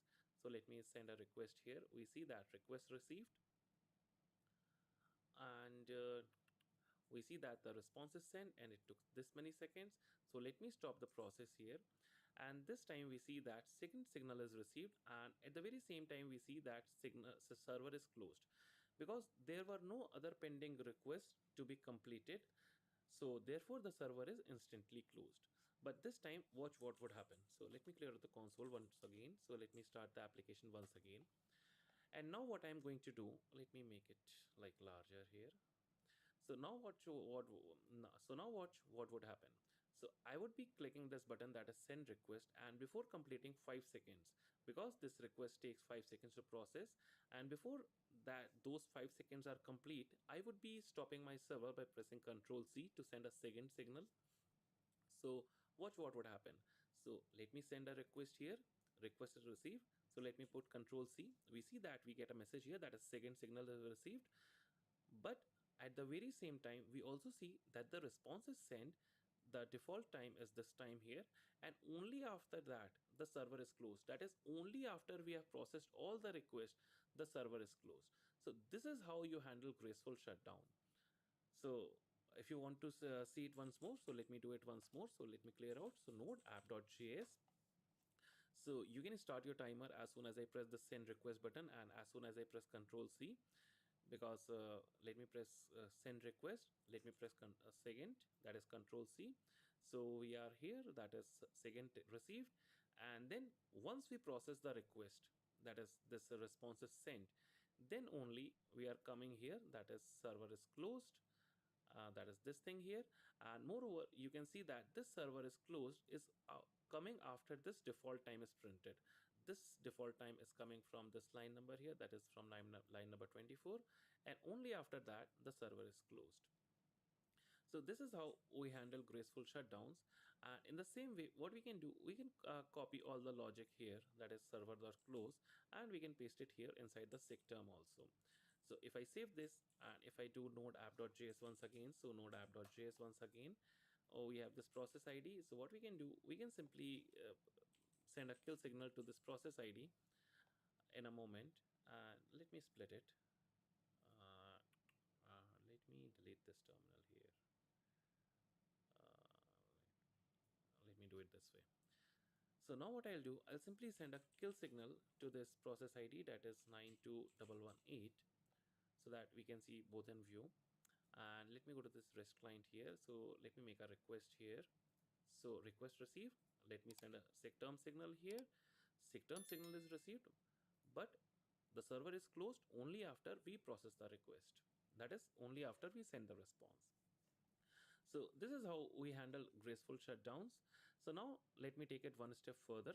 That is, we also see that we have MongoDB here. That is, using Mongoose, we are handling MongoDB. So to handle or to close the MongoDB connection from our application, what do? We cannot simply do it here. That is, we cannot simply do it like this. That is mongoose.close, mongoose.close, or mongoose.connection.close. We cannot simply do it like this. Because we need to close the connection, that is the MongoDB connection, only after the requests have been processed, because they might be communicating with the database. So we need to keep a track of that also. So it is pretty simple to do again. So once our server is closed, that is all the requests that have been processed, only then we need to close the database connection. So what we can do, or we can do it like this here, that is mongoose.connection.close, and here we need to pass in a boolean value, that is whether we want to force close the connection or we want to gracefully close the connection. So we simply want to pass in false here, that is let it we do not want to close it forcefully, so we simply pass in here false. And finally we have a callback here, and we can again print out here, that is mongoose connection is closed, or otherwise we have this function here, or this event handler here, that is whenever the mongoose connection is disconnected, we would be printing out mongoose connection is disconnected. So this event would be automatically fire whenever we close the connection. So here finally what we can do, we can simply say process.exit like this. that instead of doing it this way, we only exit the process once the mongoose connection is closed. So we need to do it this way, like in a callback hill, and the same thing we need to do it for the term signal, like this. So I simply copied and pasted here. So let me go to our REST client here again, and let me start the application by doing node app.js. And this time what I'm going to do, I'm going to create 20,000 users by hitting this route, that is add many users. And this route is this route here. So let me minimize the terminal. So this route is this route here. Again, we are simply logging in the request started, the console.time started, and then we are simply creating a array of promises, and then we are fulfilling all the promises to create all of the 20,000 users, and then we are simply sending back the response. So let's do that. So let me simply create 20,000 users by hitting this button here. So let me see it here. So let's click here, and it would take some time because we are simply creating 20,000 users, and we are simply sending back the count of the total users. And we see that the default time it took is about 2 seconds to create 20,000 users. So what would happen if the server is shut down in between processing this request? Some records might have been created, some records might not have been created, and your database might not be in line with the data that you expect. So therefore it is very necessary to gracefully shut down the server. So let me do it again. And as soon as I create 20,000 users, what I'll do, I'll simply press Ctrl C here immediately, just to show you that we would be getting back a response of 20,000 again. So let me simply do send request by creating 20,000 users, and we stop the server by pressing Ctrl C. So we see that this time the signal is received. If we can see here, that is second request started, second signal is received. The default time is this time. The response is sent. The server is closed.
Check.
exit become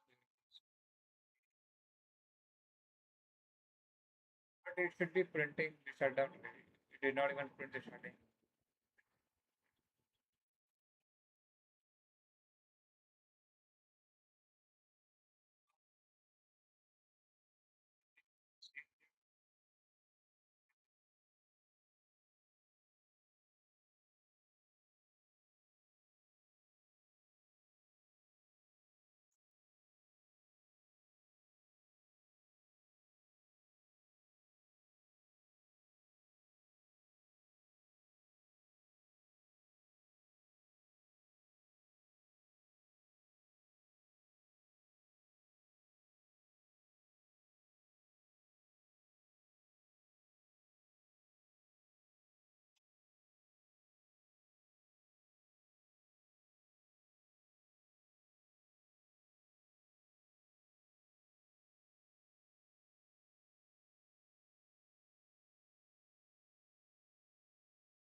Yeah, yeah.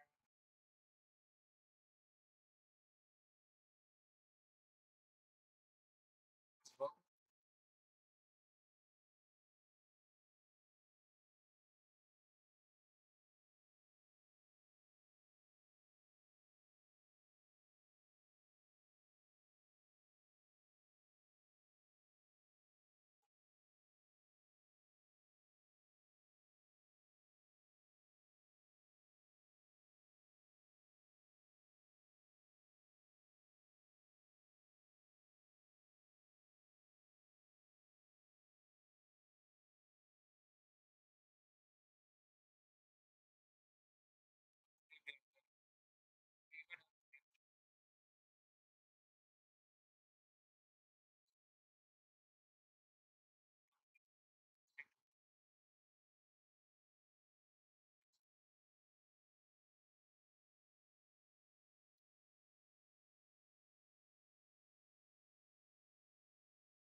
this syntax is getting so weird. What the fuck is this?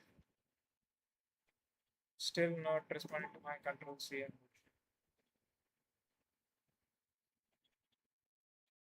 so you're saying like I need to put them in the try catch? I don't. If there are any errors, then only it will respond. That guy was doing on the control C, I guess.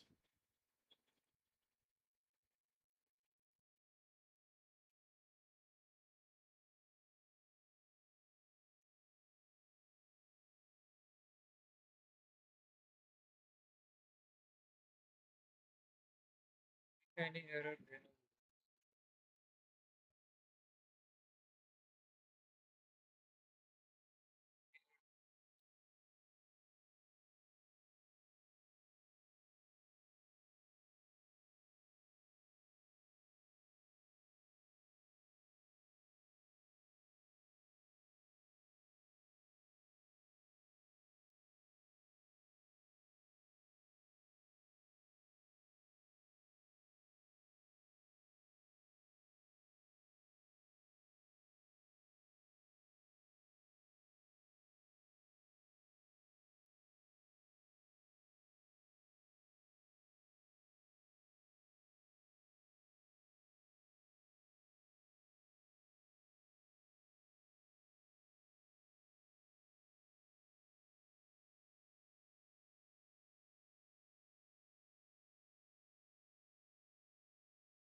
Thing.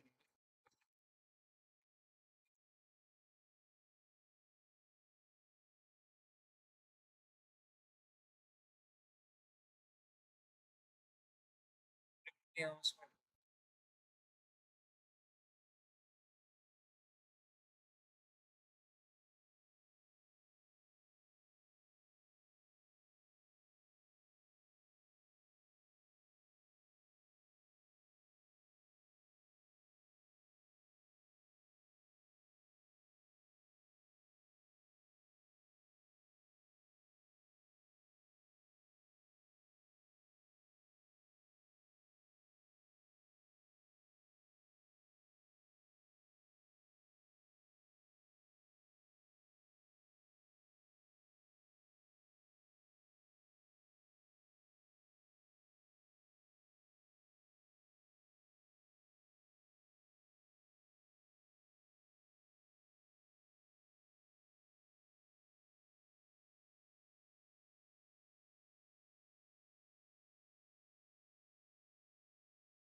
the GUI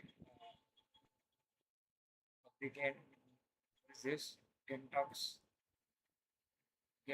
OS. We get the history back again.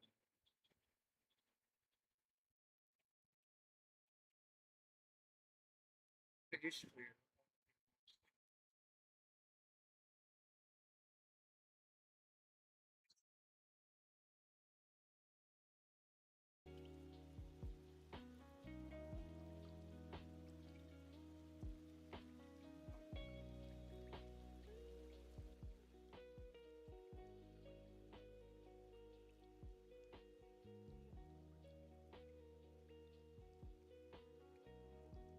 Oh, what the?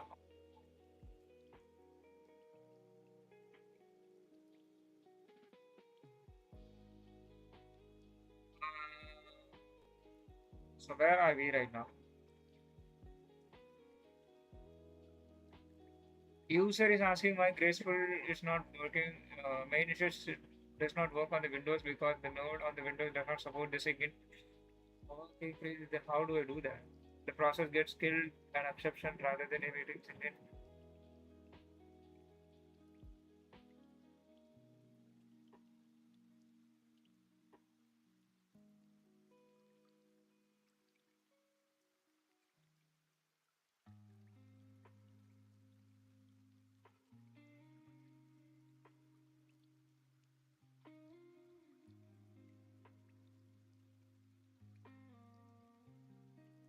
Right, be right back, guys.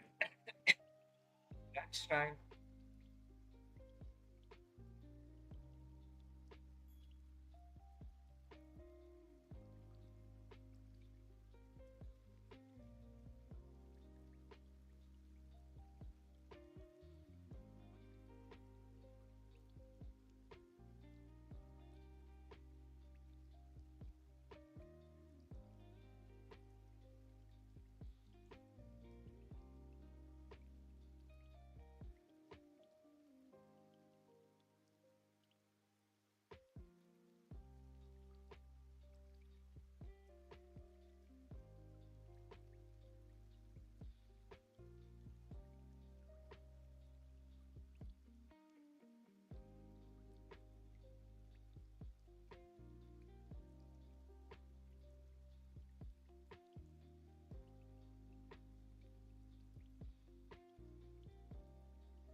Open alive connections. Your browser keeps the HTTP connections alive.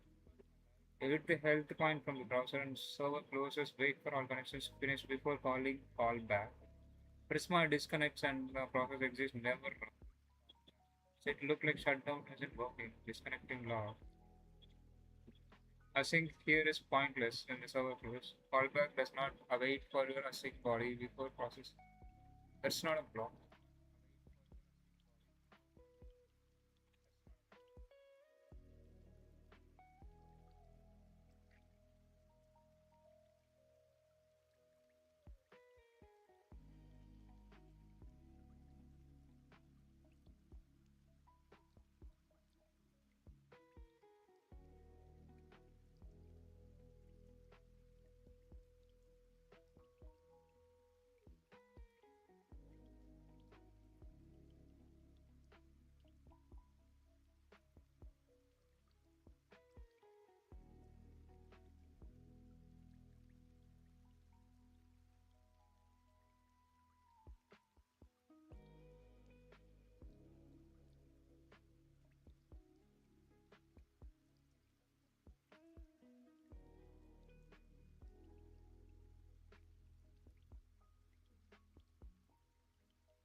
The second and SIG term are bullshit.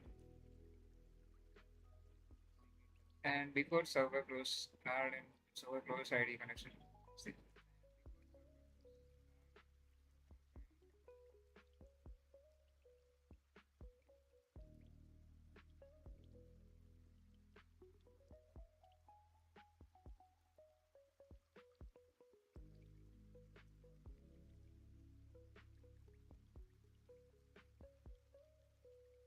Line endings likely differ. Let me do the similar edits.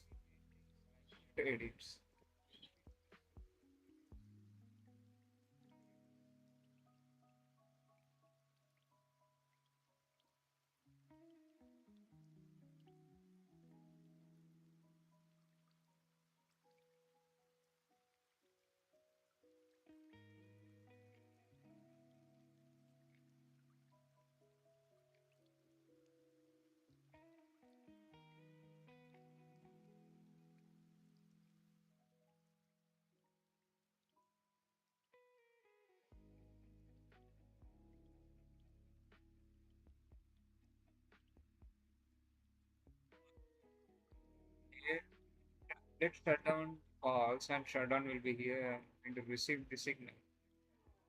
Is this endpoint? Okay, this is going to be a call. Is shutdowning them true and remove it? What is this? Let us see what are the things we get inside the server. We get add listener, we get address close all connections, close ideal connections, emit even names, connections, maximum connections, max request per socket.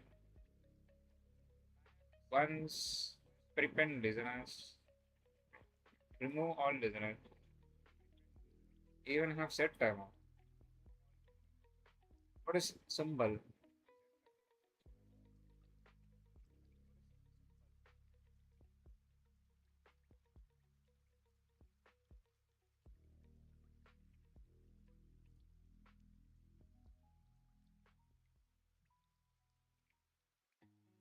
Let me try this shutdown now. Drawing a shutdown. Control C. Oh, signal receive. Shutting down. Nice. First, we have to create a function to shut down it, and we are going to pass a, a flag there. It's shutdowning as false as first, and when we are going to receive a signal, then we are going to make it as true. Then we are going to get all the server's ideal connection, and we're going to close it.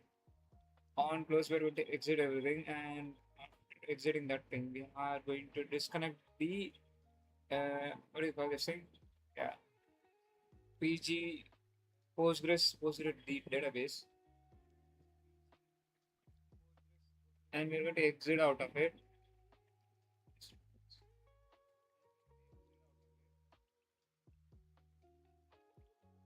So whenever this signals are sent, then it is going to close it as.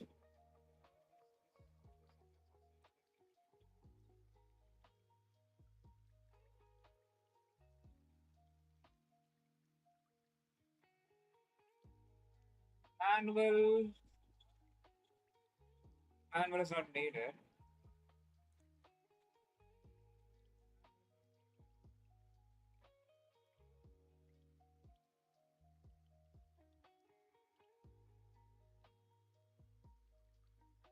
We have learned about the graceful shutdown.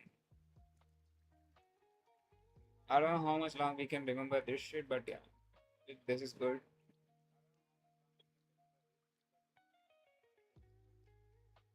We have one more thing called a system design. So let's head back to the system design.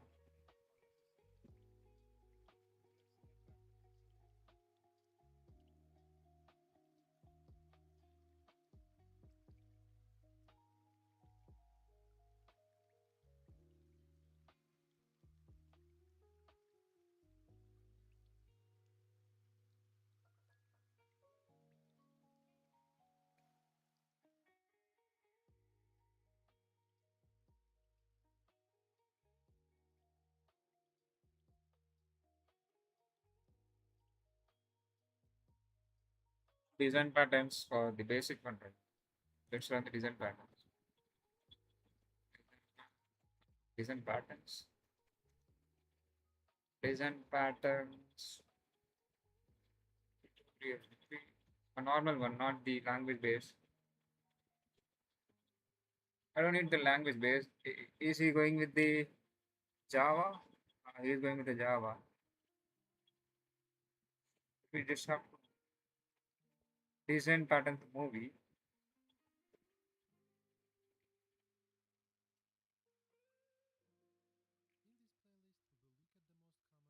Patterns.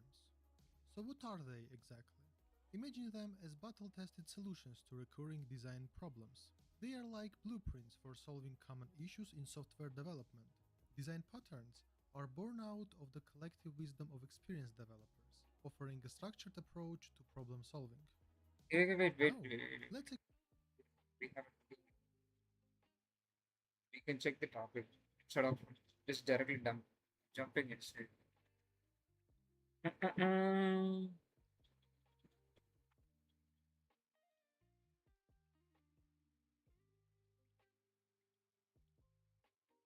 We have token bucket and sliding window in rate limiting, and after that we have some design patterns where like repository pattern and middleware is different thing.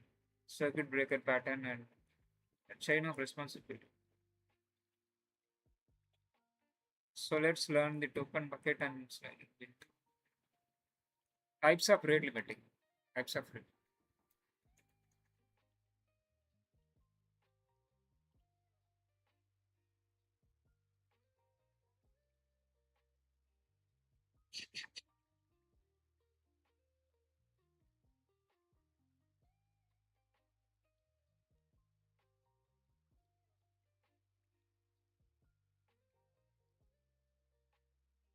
कुछ तो देख रखा है but I don't remember the shade name.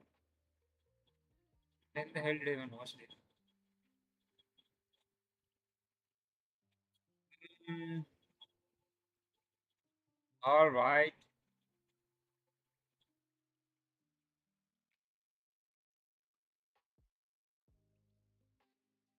I think this guy is covering everything. We should we watch this video or should we watch this video? Even this guy is covering everything like uh, rate limiters, system design, and token bucket.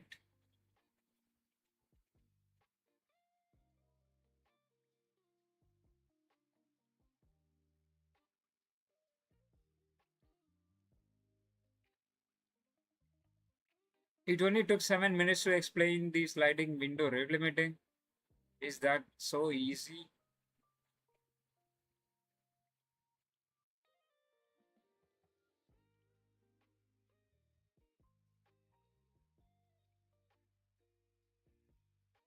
Token bucket rate limiting.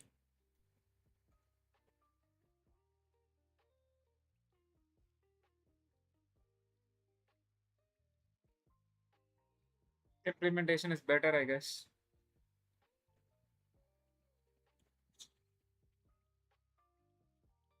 Oh, we have one video here, but it's in Hindi.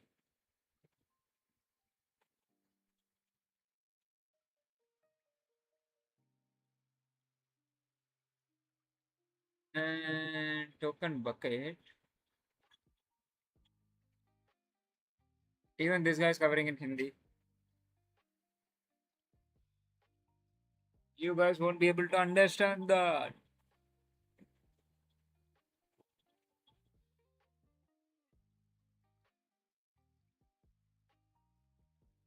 He's doing with the Node.js, man.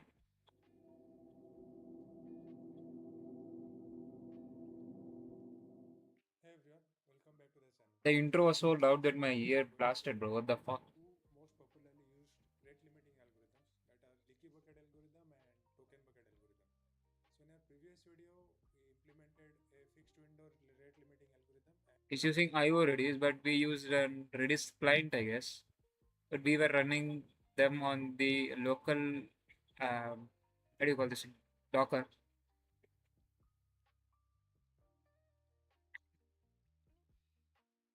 But this guy doing with the Redis IO. Yeah, we already implemented this thing yesterday, I guess. Didn't we implement the rate limiting? I guess I did. Yeah, we have it. What do we call this type of rate limiting then? Like, let me ask the AI. I don't know the name of the rate limiting, but we have implemented something.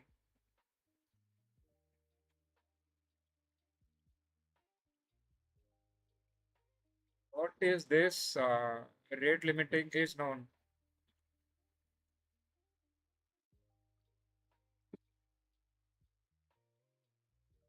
The name.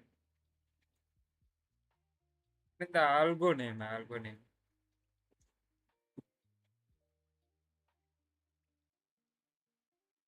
Oh, this is windowed fixed window counter algorithm. That's good, man. We implemented something yesterday. So we have to learn today is the leaky bucket and sliding window.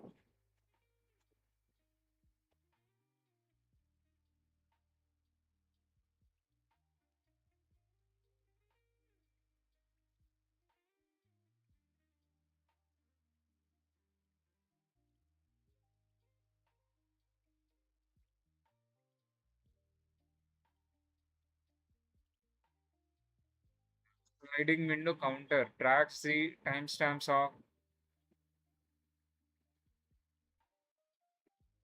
Oh, you want me to explain this code? Okay.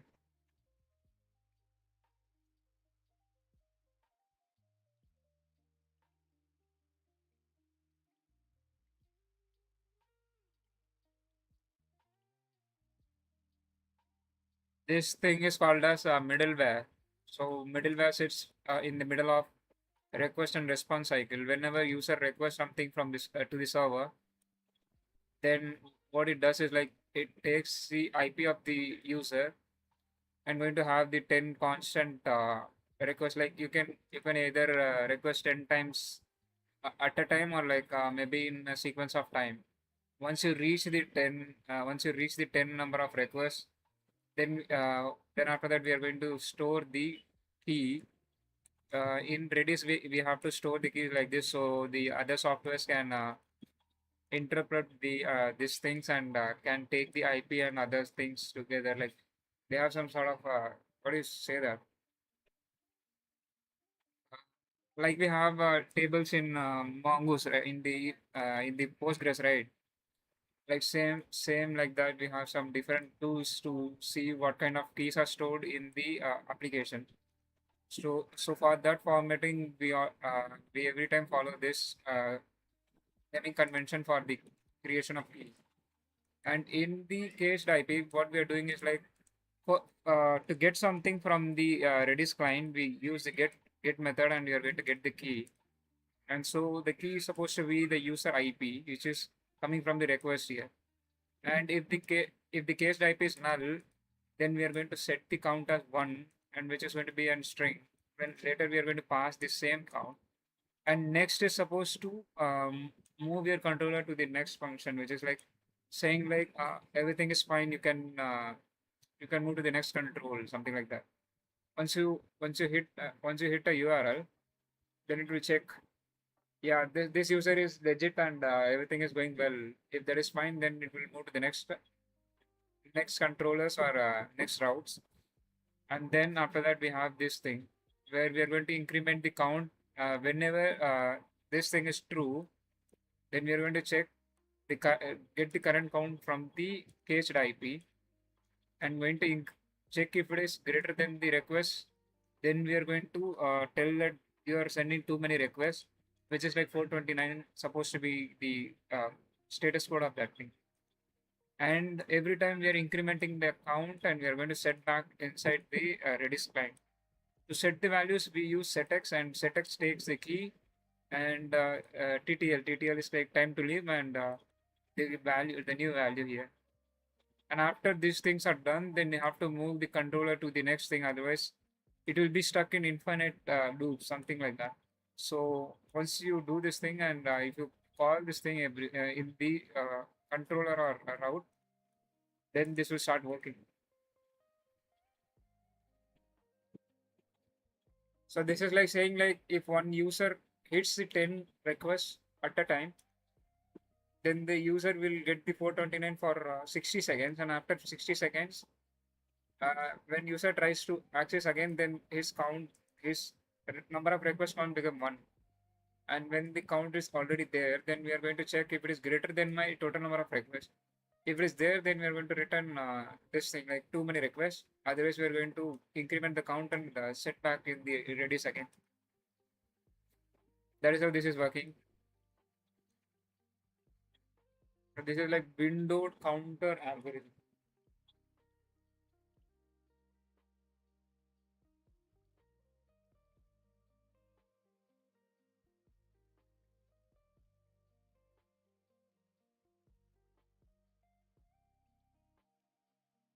So the alternate rate limiting algorithms are like sliding window counter, token bucket, and leaking bucket.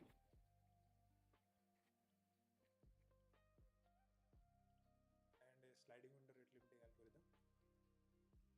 I think this is the same, I guess. So this is the leaky bucket. This is not leaky bucket. This is supposed to be windowed or something.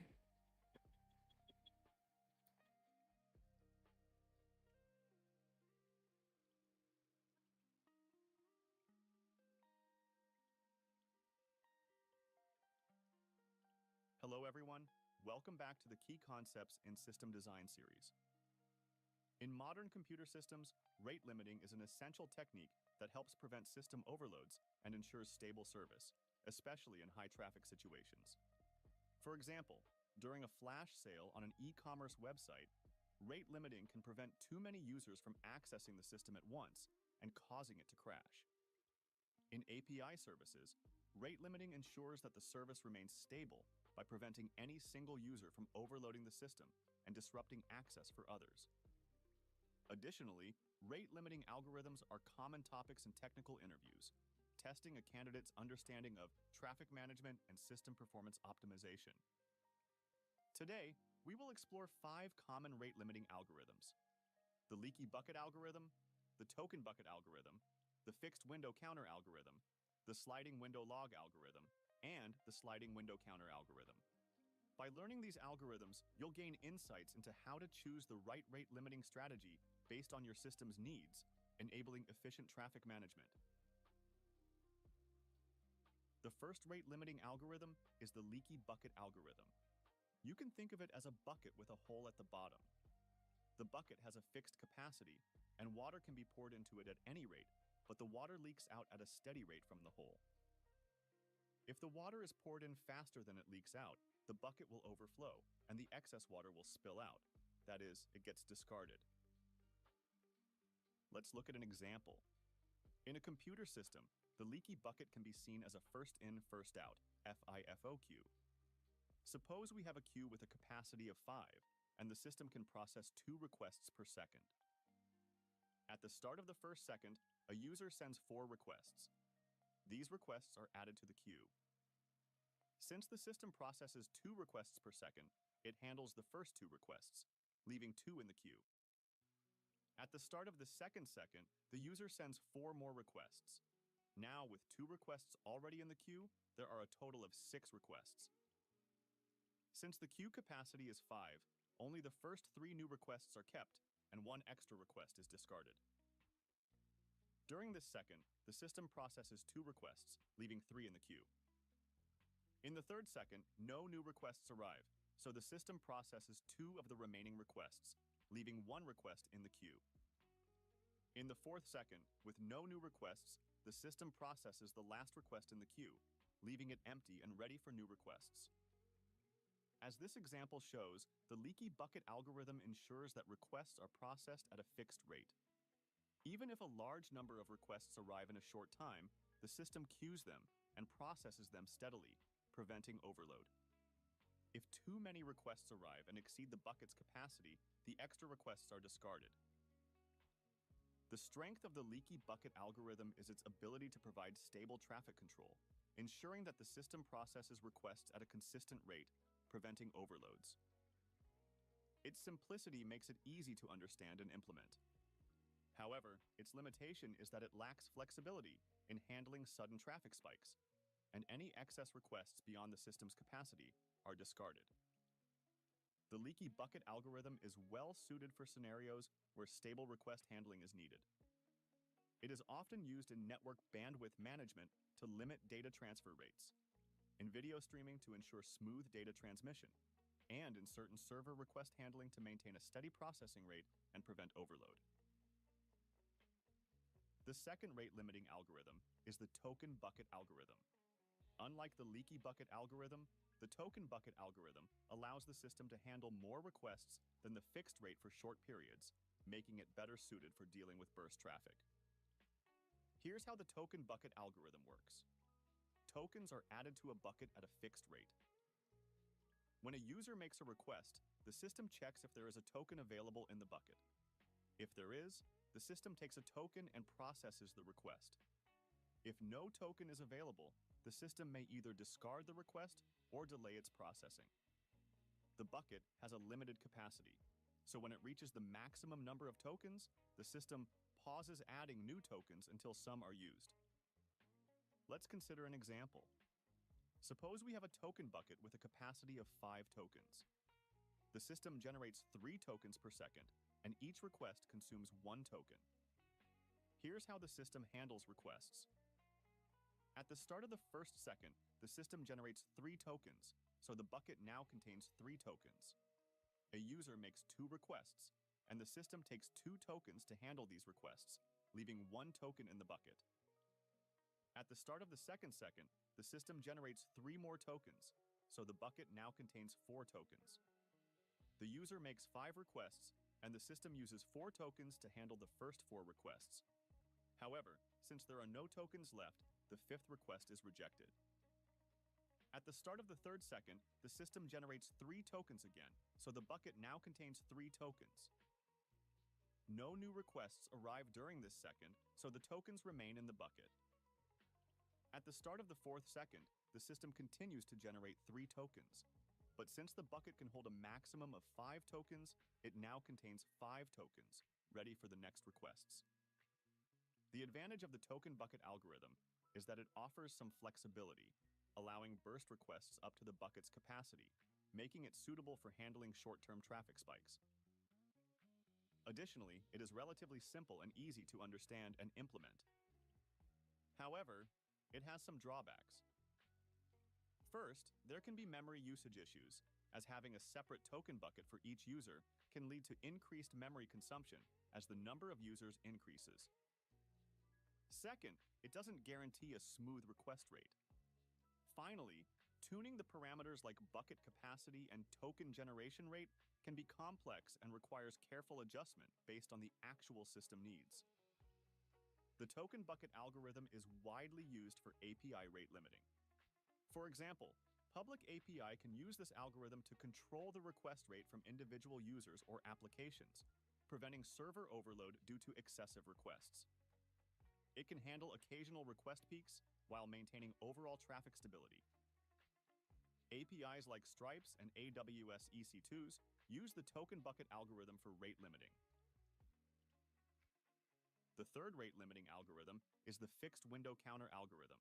This algorithm divides time into fixed windows, such as per second or per minute, and counts the number of requests within each window.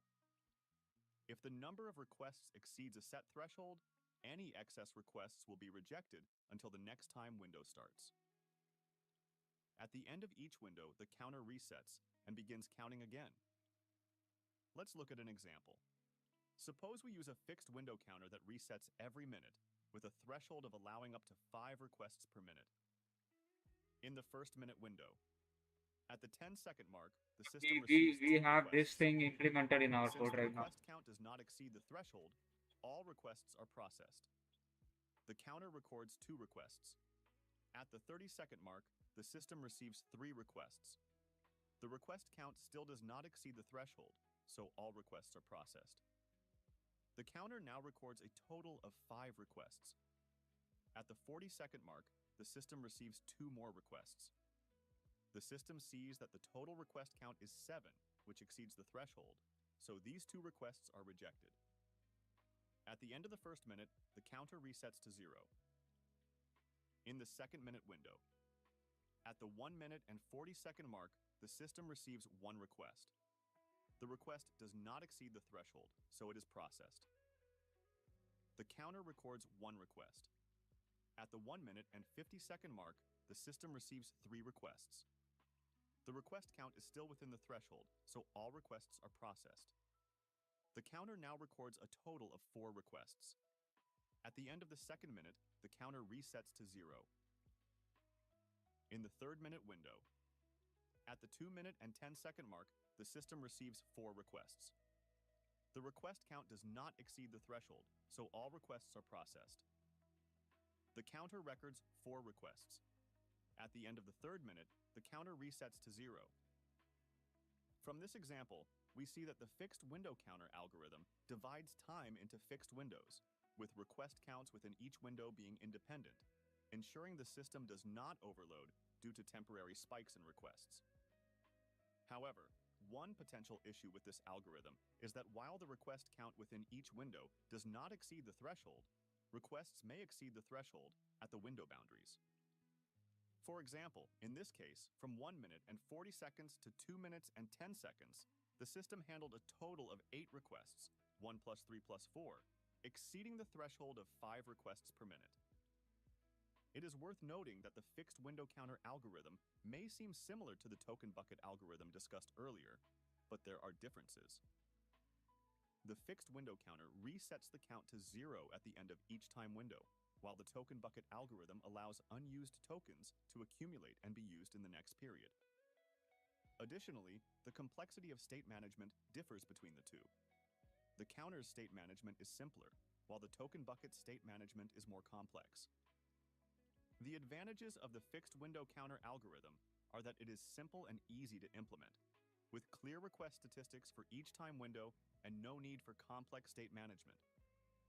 It also allows for burst requests as long as they do not exceed the window threshold. The downside is that requests can exceed the threshold at the window boundaries, potentially up to twice the limit. The fixed window counter algorithm is suitable for scenarios that require a simple rate limiting strategy, where the overall system traffic is steady but has short-term fluctuations. It is commonly used for API rate limiting, controlling the number of requests per time period to avoid system overload. Additionally, it can be effective in access control scenarios like limiting login attempts to prevent brute force attacks.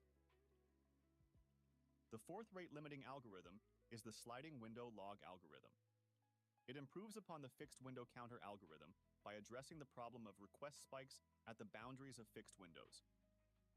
Unlike the fixed window approach, the sliding window algorithm uses a dynamic window that shifts as time progresses. In this algorithm, the system logs the timestamp of each accepted request. When a new request arrives, the system checks the log to count the number of requests processed within the recent window.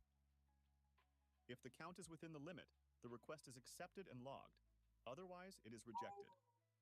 This method allows for more precise and smoother traffic control. Let's look at an example. Suppose the time window is set to 10 seconds, with a maximum of 3 requests allowed. At the 1st second, the first request arrives. The system allows it and logs the timestamp as 1. At the 3rd and 8th seconds, 2 more requests arrive one after another. Since they're within the limit, the system allows them and logs their timestamps. The log now contains 1, 3, and 8. At the 9th second, another request arrives. But since there have already been 3 requests in the last 10 seconds, the system rejects this request. At the 12th second, a new request comes in. The system first clears any expired entries, removing the entry from the 1-second mark since it's outside the 10-second window, leaving only the 3 and 8-second timestamps in the log. Since there's room now, the system accepts the request and logs the timestamp as 12. The log now holds 3, 8, and 12. At the 14th second, another request arrives. The system removes the expired timestamp 3, leaving 8 and 12. With space available, the system accepts this request and updates the log to 8, 12, and 14. At the 15th second, a new request arrives. The system checks for expired entries but finds none that are over 10 seconds old, so no entries are removed. Since the log is full, this request is rejected. The advantage of the sliding window log algorithm is that it provides fine-grained traffic control, accurately counting the number of requests within the sliding window by using timestamps. This avoids the boundary issue seen in the fixed window algorithm. However, this precision comes at the cost of increased complexity. The system must maintain a log and check or update it with each request, which consumes more computational resources, especially when dealing with a high volume of requests. The fifth rate limiting algorithm is the sliding window counter algorithm. It strikes a balance between the fixed window counter and sliding window log algorithms. This algorithm uses sliding windows but does not record request timestamps. Instead, it manages and smooths traffic by weighting the request counts of adjacent windows. For a new request that falls at X% of the current window's time, the formula is wait equals open parenthesis 1 minus X% close parenthesis times last window requests plus current window requests. If wait plus 1 does not exceed the threshold, the request is accepted. Otherwise, it is denied. Let's look at an example. Suppose the system threshold is to handle a maximum of 3 requests every 5 seconds. At seconds 3, 4, and 5, the system handles 3 requests. At this point, the counter for the first window is 3. At the 6th second, the system receives 1 request. This is at 20% of the current window, or the second window. The current window counter is 0. Using the formula, wait equals open parenthesis 1 minus 20% close parenthesis times 3 plus 0 equals 2.4. Adding the current request, 2.4 plus 1 equals 3.4, which exceeds the threshold of 3, so the system denies the request. This shows that even though the current window's request count is below the threshold, the system still rejects the request by considering the load from the previous window. At the 7th second, the system receives another request. This is at 40% of the current window, with the current window counter at 0. The calculation is wait equals open parenthesis 1 minus 40% close parenthesis times 3 plus 0 equals 1.8. 1.8 plus 1 equals 2.8, which is below the threshold of 3, so the system accepts this request, and the current window counter increases to 1. Compared to the fixed window counter algorithm, the sliding window counter algorithm is more precise and smooths out traffic at window boundaries, but it is more complex to implement. Compared to the sliding window log algorithm, it is simpler to calculate and requires less storage. However, it is not as precise as the sliding window log algorithm, and requests can still exceed the threshold at window boundaries. Overall, it is a compromise between the fixed window counter and sliding window log algorithms. In practical applications, choosing the right rate limiting algorithm requires considering factors like system scale, traffic patterns, and the need for precision. Remember, rate limiting isn't just about protecting your system, it's also important to inform API users that their requests are being limited. The best practice is to include rate limiting information in the HTTP response headers, helping users adopt appropriate retry or wait strategies and avoid unnecessary frustration. If you found this lesson helpful, don't forget to like, share, and subscribe to the Byte Vigor channel to stay updated with more great content. See you in the next lesson.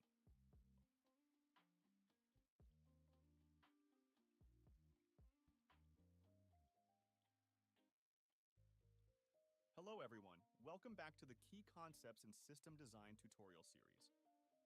Today, we're diving into the topic of consistent hashing.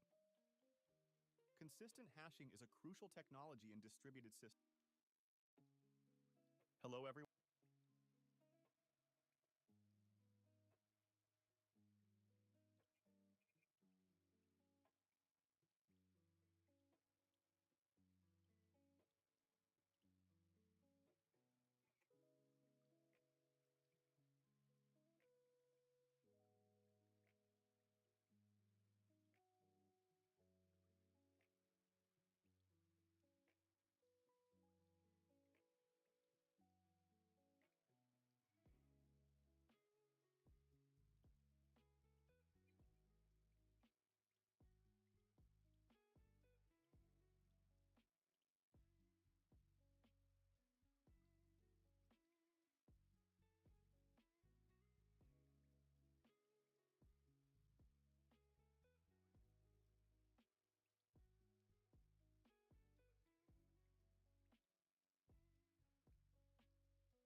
everyone, I am Gaurav, and in this video I will tell you about different rate limiting algorithms. The first step of designing a rate limiter application is to know different rate limiting algorithms. I will tell you about different rate limiting algorithms, how each of them work, and the pros and cons of each algorithm. So stay tuned till the end.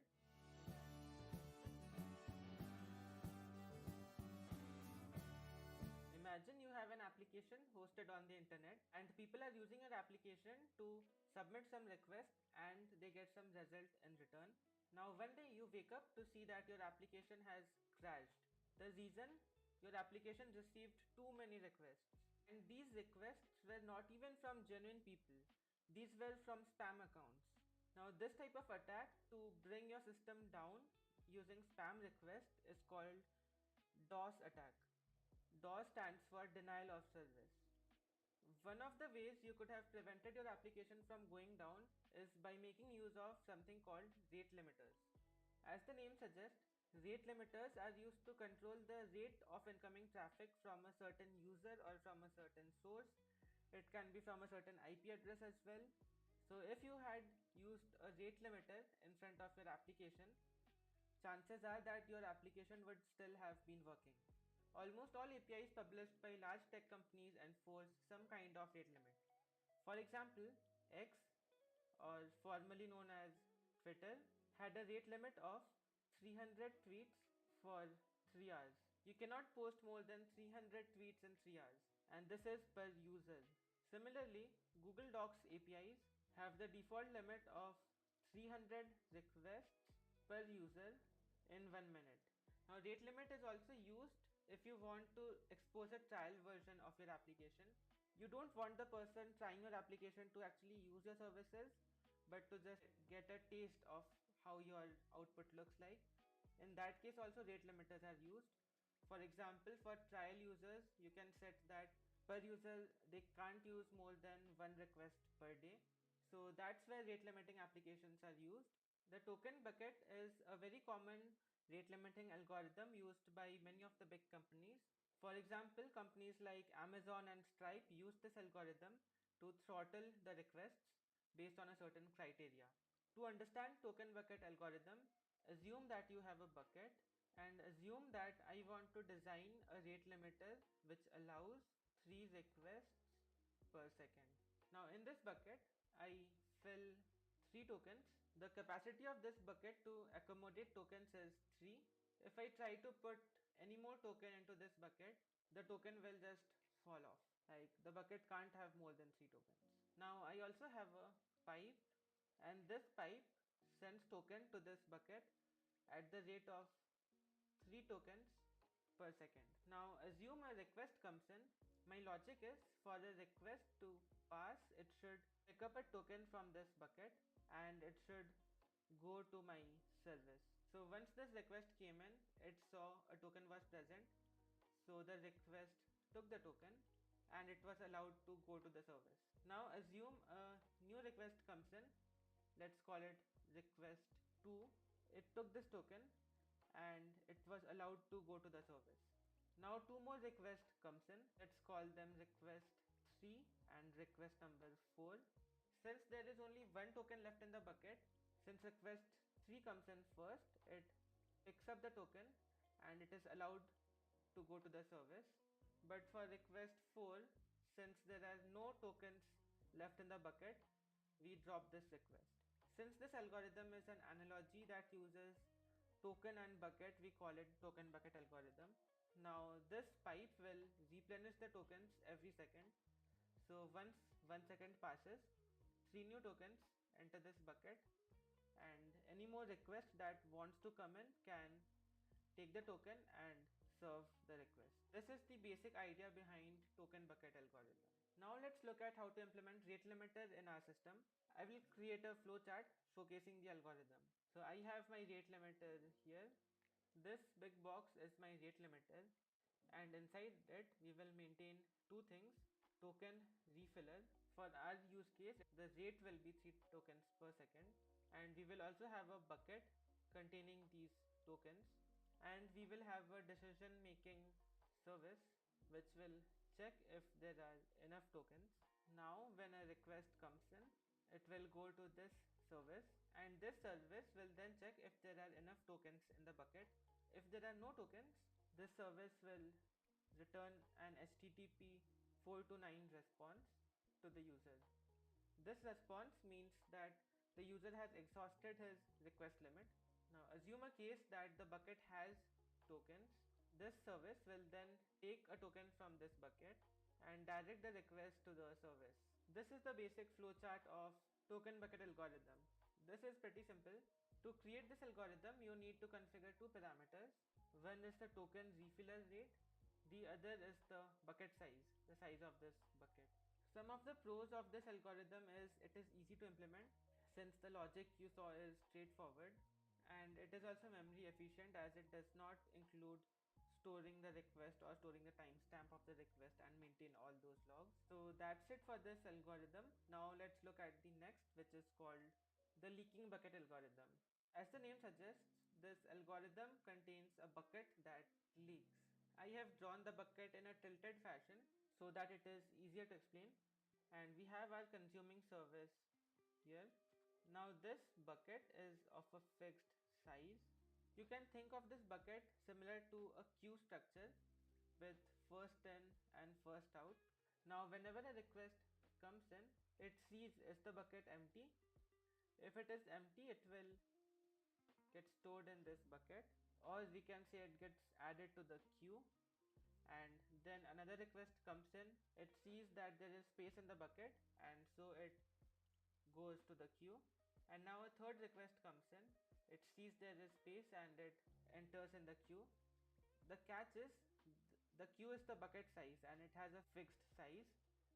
Now if a fourth request comes in, it will see that bucket is full, so that request will be dropped and the user will get the same HTTP 429 response code. So this is the principle of leaking bucket. Now at regular intervals, the requests are pulled from the queue and are consumed by the consuming service. And this controls the rate limit. You can assume this consuming service consumes 3 requests per second. So after 1 second, request 1, request 2 and request 3 get consumed, and my queue again becomes empty for new requests to allow new requests to fill to the bucket. And this is how leaking bucket algorithm works. In this also we have two parameters. One is the rate at which this service consumes the request from the bucket. So I will write it down as the outflow rate. And there is the second parameter, which is the bucket size, or I can say it is the size of my queue. Now Shopify is an e-commerce platform that uses this leaking bucket strategy to enforce rate limits in its APIs. Now talking about pros, again this is easy to implement and is memory efficient. One of the cons can be it has two parameters to configure. It would be What is nice if it explaining the had just code? one. Okay, we have to.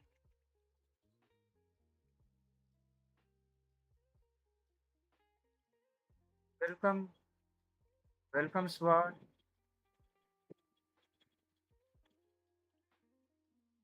I think I think we have downloaded the emulator, the emulator.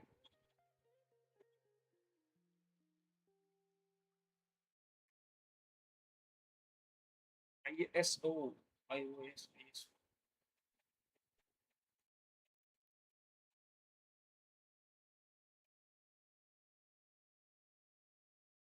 Test the Gento OS, Gento distro.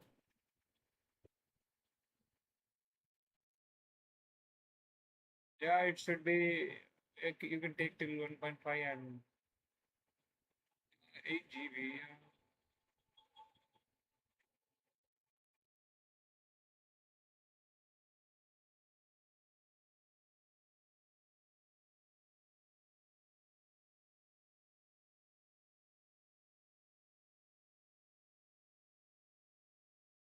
Good luck, Gento. I'm trying some distro so I can switch to Linux completely in the next month or maybe the next of next month. What the fuck is this? So Gento doesn't work like this? Bad, bro.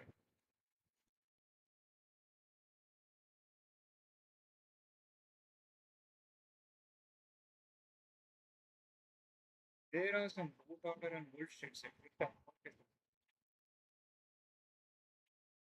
boot order?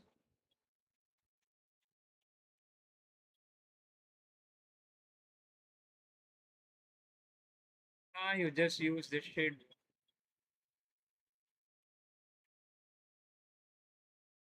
Yeah, this is what I need from you. Yeah.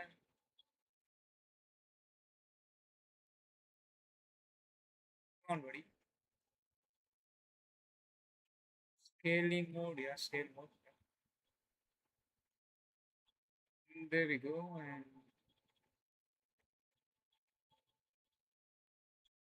let's try Gento, man. Gento.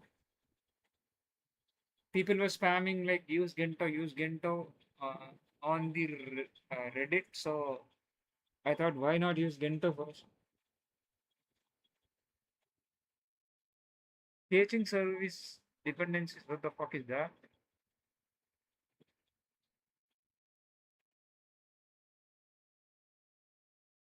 Okay, Gento is ready.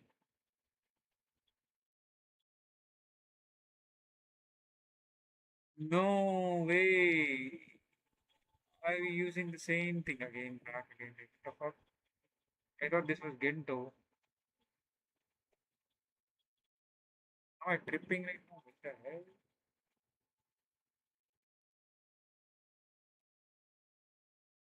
I think my system got hung.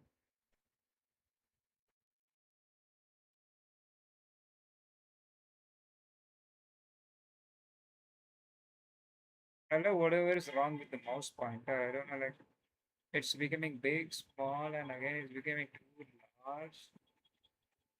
Damn, if you shake this mouse pointer, then it is becoming big, and you leave it for a few seconds, it becomes small.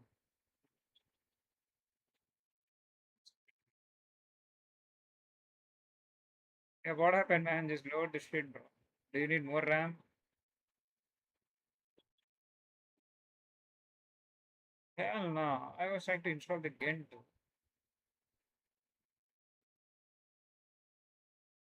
It's not fucking Gentoo. This is Gentoo.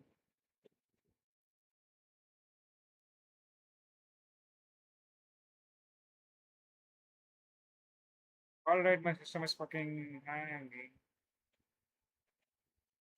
Maybe I'll close the chat, I guess.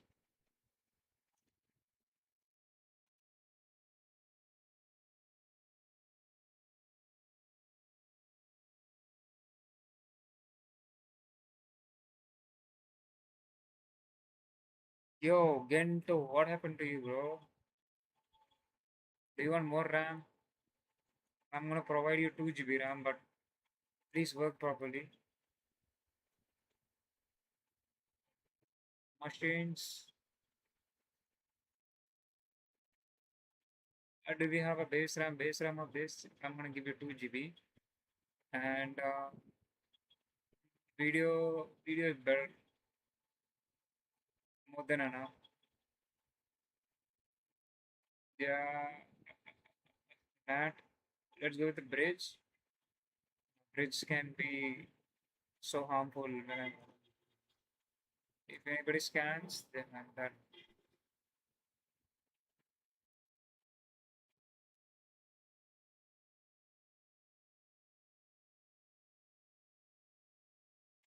Gento, my boy, I gave you 2 GB RAM, bro. Please work fine this time. So you want a kernel cache and accessibility.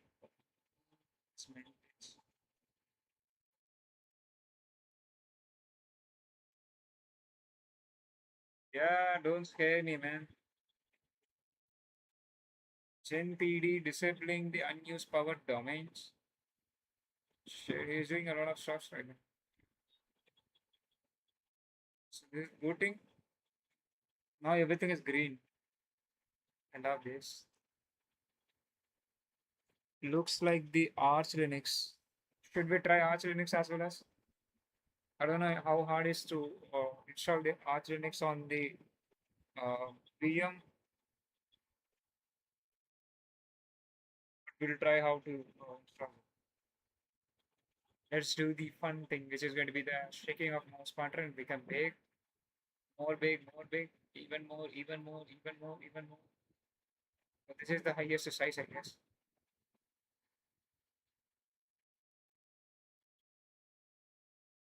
It bro, so laggy.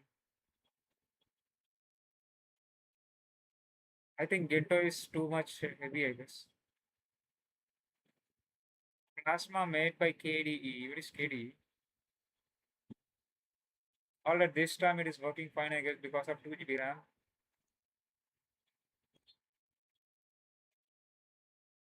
I think it's teaching me how to use this.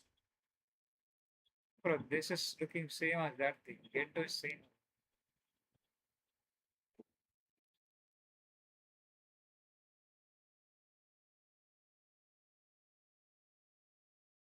We have a we have a lot of things for the development. We have Emacs client. What is Emacs client? Desktop configuration. What is this jumping here?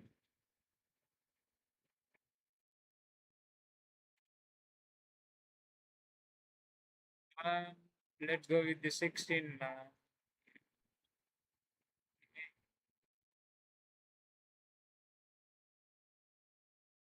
And resolution is fucked up. Why?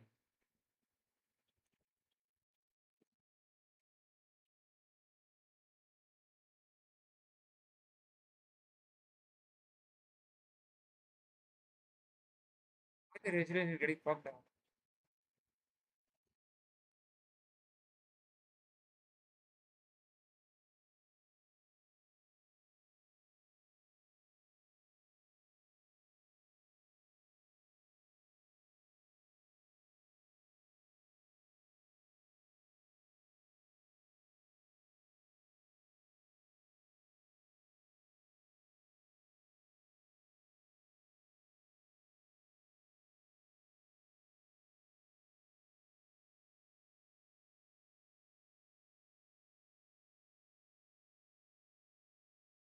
Yo, anyone know how to increase the resolution?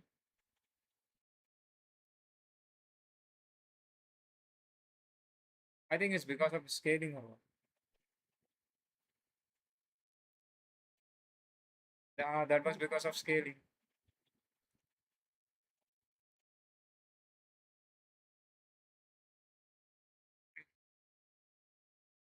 It's too much.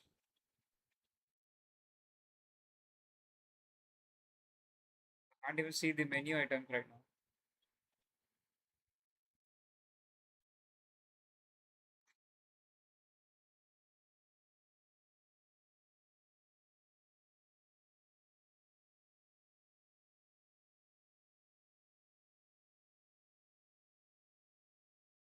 This is too much for an system.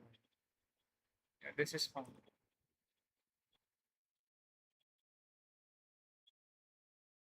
Think better.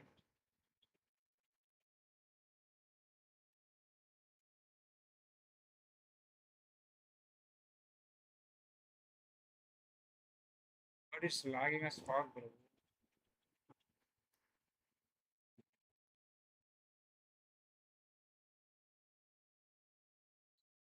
Still, bro.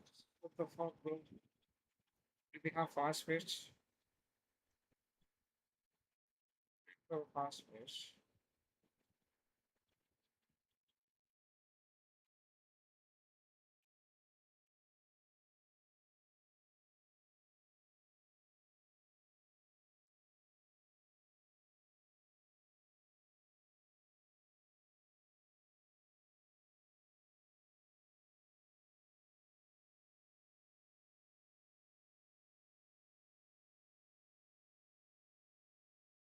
Emerge as app music. Uh,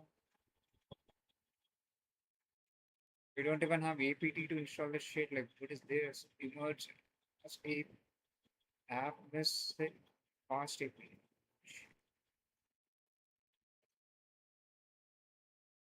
I can't even paste the text. But we have enabled it.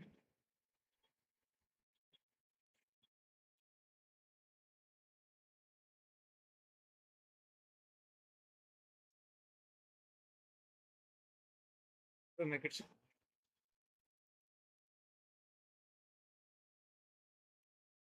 even drag and drop is not working.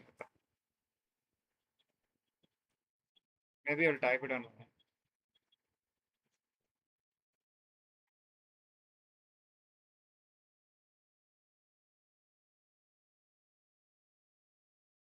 Let's type image as app message fast fetch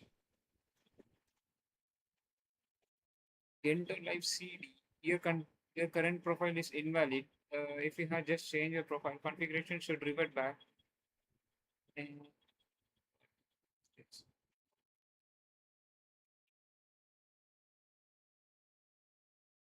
I wanna test the Gento.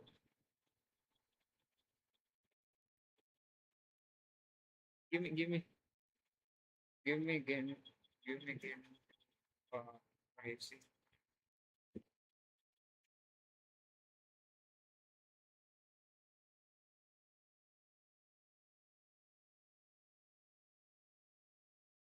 How do I edit it? How do I edit?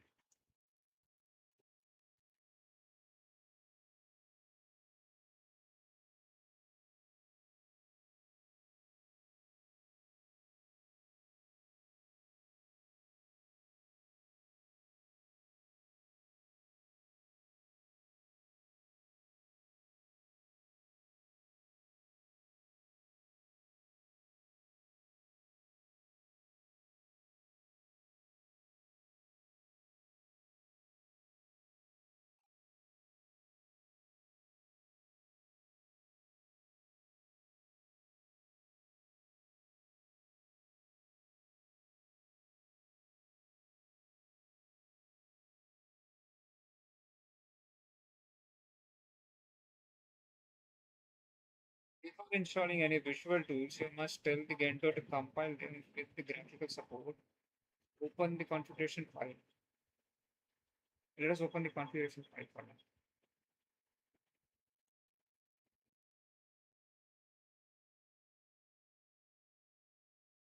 Configuration files sudo nano slash etc page slash maker font team, bro. We got it. And add this. Use where do you have to add?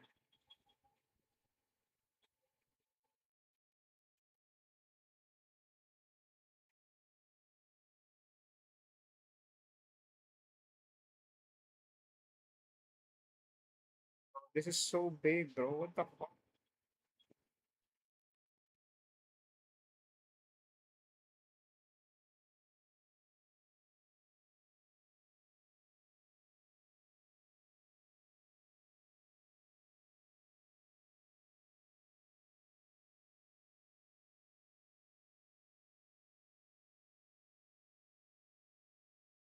I did that shit. It's not working.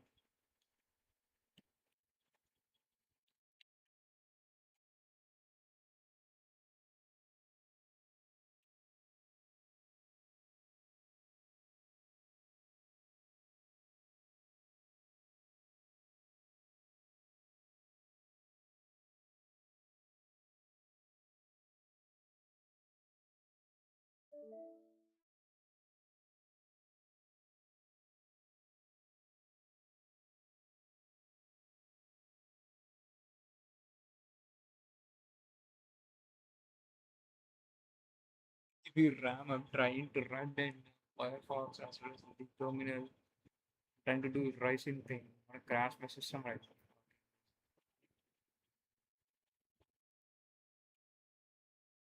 Does this supports my Bluetooth? I don't think this will support things. Bluetooth is not supported by any VMware, I guess, like we need an external adapter for that thing. Even same goes for the Wi-Fi, but I don't know how it works. I think it got stuck. Yeah, it got stuck. These distros so fucking heavy.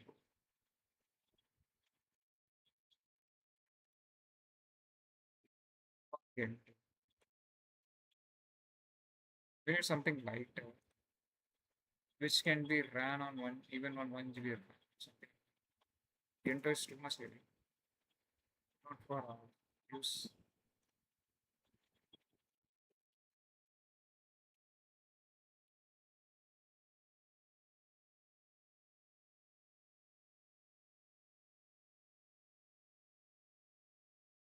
Time for Arch Linux.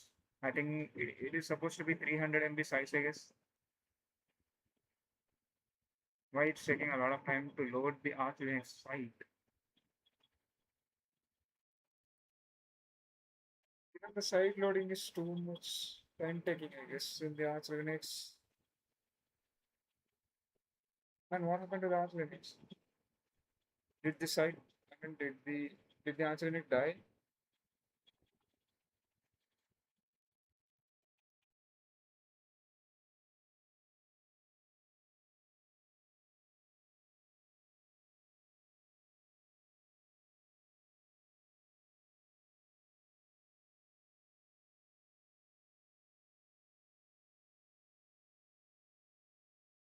I don't say anything.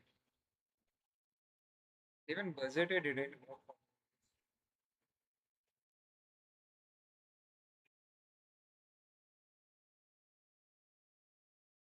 People were telling to do the budget as well, but I don't think I was able to download the budget.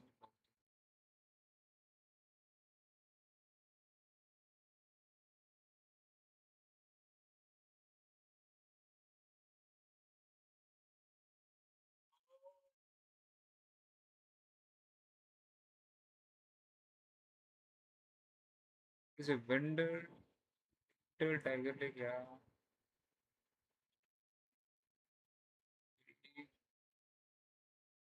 Difference between KDE Stream OS desktop versus Genome.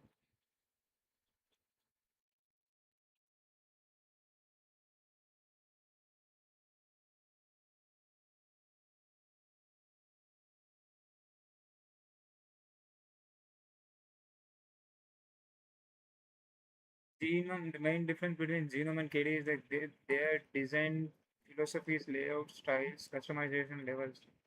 Genome focuses on the minimalistic keyboard and gesture-driven workflow, fixed design rules, while KDE provides highly flexible layout resembles with Windows. What the fuck would I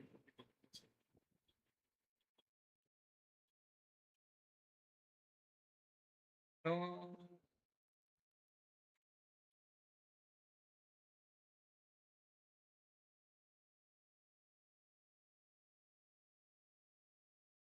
how long would you take?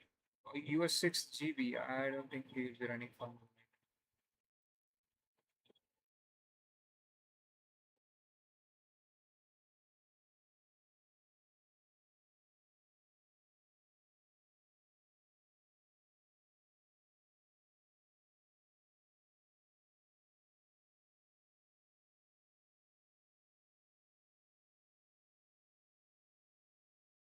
Kenta is lightweight for you.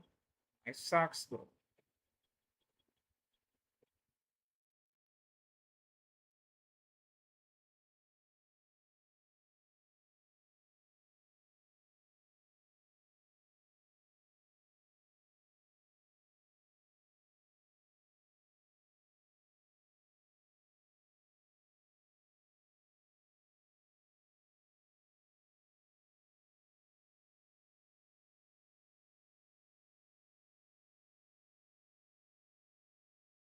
You can try power versus. Chris Manja.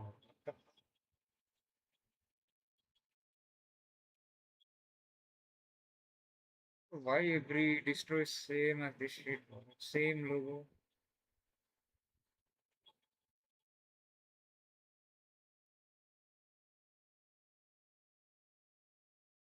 Ubuntu. Ubuntu.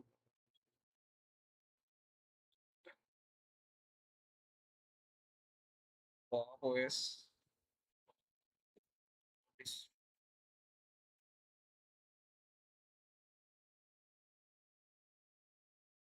What's up? What's up? What's up, Branch? After a long time, were you sleeping so many months, man?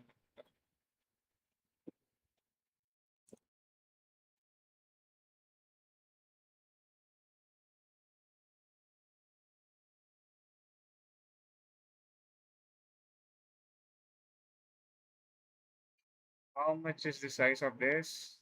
0.3 GB. It's kind of faster, I guess. So how is the performance? I don't even like this size. It is.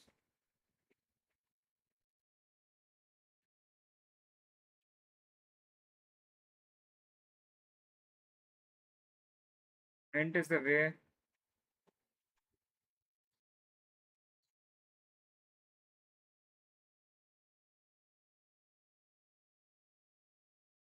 Yo, what is this distro, man? What is this distro?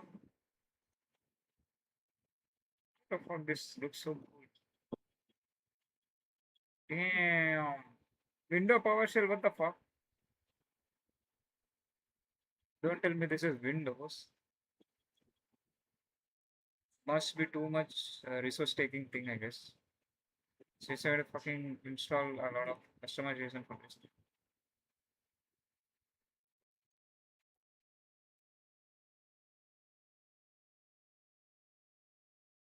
You,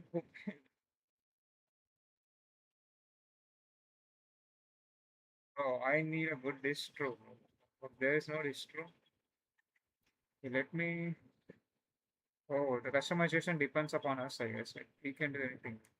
Even he made the Ubuntu look good.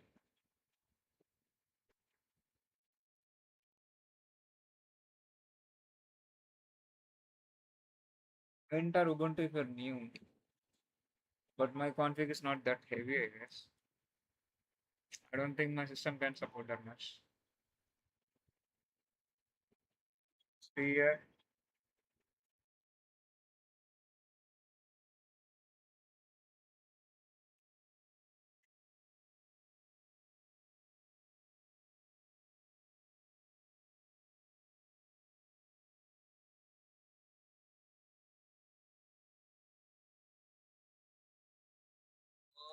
Let us go and see some Ubuntu distros here. Like people are, oh my god, he's running Ubuntu this thing system.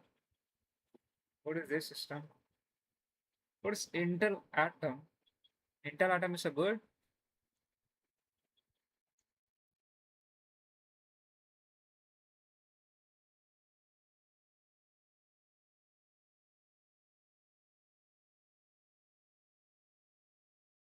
Why he's comparing with the i5. So Intel Atom is equivalent to the i5, bro. That looks like an old age computer.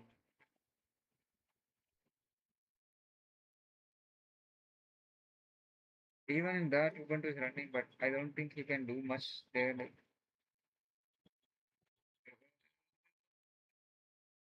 this is black pack.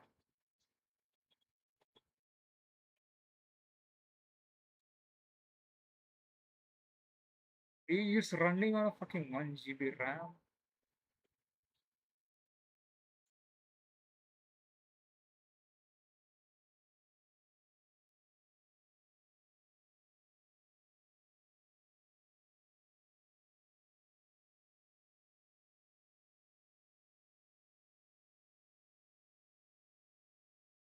Linux will run on potato. Linux will run on even potato processor. Hey. But I have to be sure that it supports the Bluetooth, Wi-Fi, and other like drivers and sound display and the USB drivers, even the what do you call that thing? Yeah, that's it. We don't have anything else.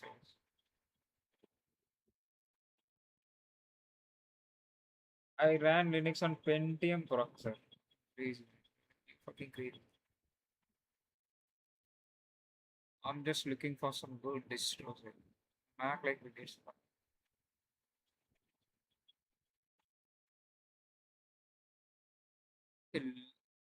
Is there anything called as Linux X or something?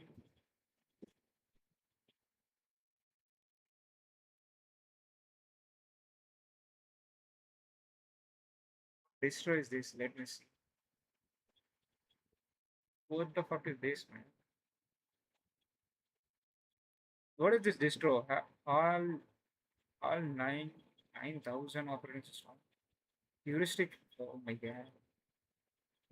This is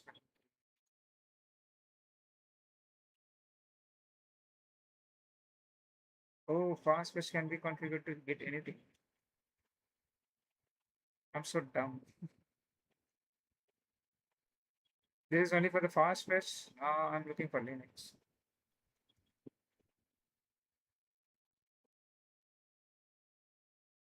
There are 278.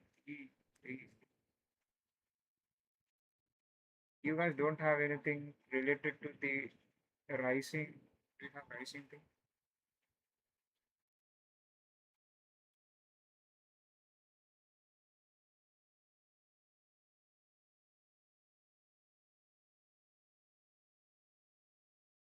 Choose one, get a good laptop, install the Linux, but no games, or get a Mac, some no games. Same no games. Ooh, what the fuck is this? Linux Spawn? It's fucking crazy names.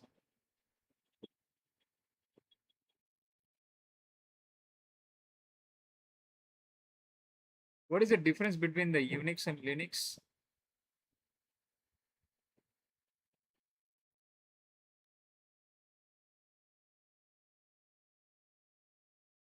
I'm gonna watch some Unix.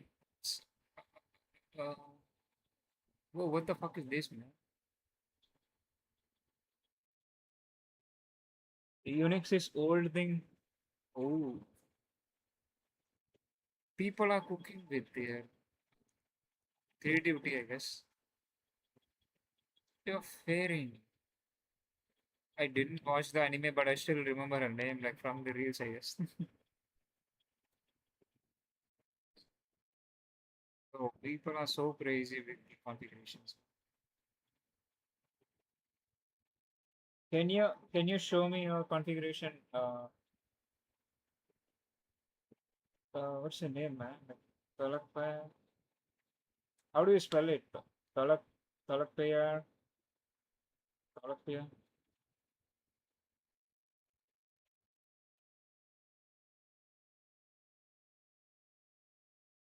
Oh, Genshin Impact.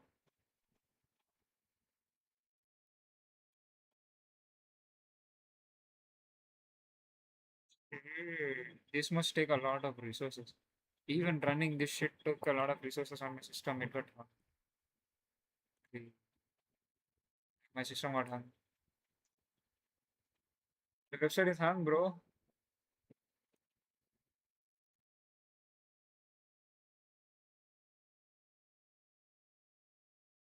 Who put a Mac inspired setup on Cashew? What is Cashew?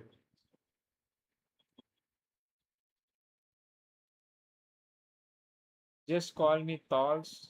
I'm using Mac M1, so follow this. Just use VM and install Ubuntu and Mint. Okay, time to go. Yeah. Bye, Thals. Thanks for the suggestion. I'm just looking for some cool setups. So with Hyperland, you can do this much. This is looking good. What the fuck is this guy? I want Zoro to be there. Can I get the Zoro there? Will I get a copyright if I watch the videos like this on Reddit? This doesn't seem like a YouTube video to me. But if playing the music might there might be something. Oh, that looks like a dynamic island thing. Is that easy to implement? I wanna try on the I wanna try the rising on the Ubuntu right.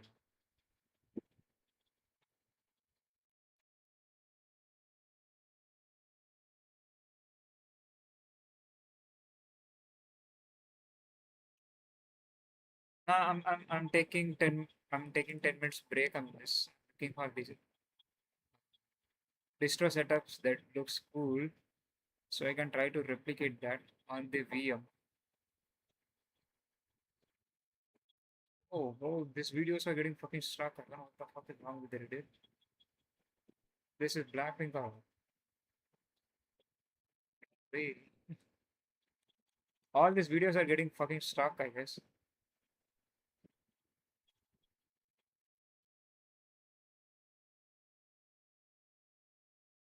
Mint, right? You said mint, right? Let me search mint.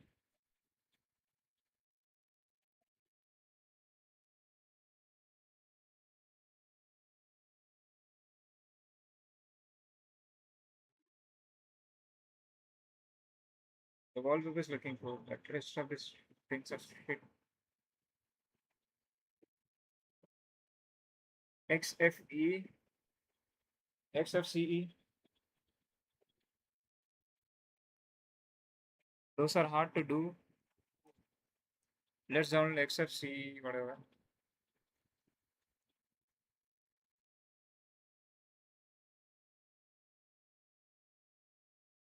We did it once.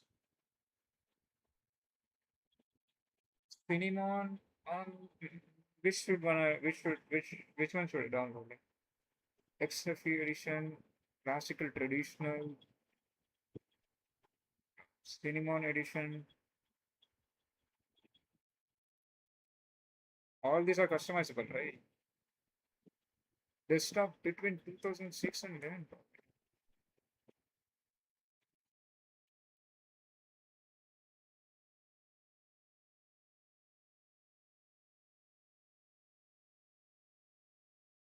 Let me try this on the Linux and try to do some rising and see if it's working. I don't know. I think we need to watch a video to do rising, I guess. We don't have any idea how to do it. This is Mac edition. Let me see. So the update is going to be for every Linux distro, right? In the whatever Linux Mint or whatever. Okay. Let's go with the Mac edition. Size is 2.11 GB. Let's go with the USA. Not from the USA.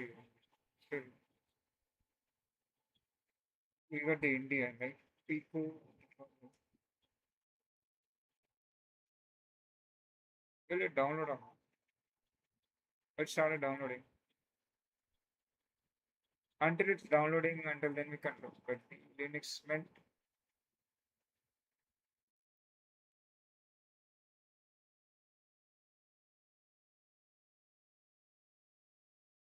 Ooh, Musashi.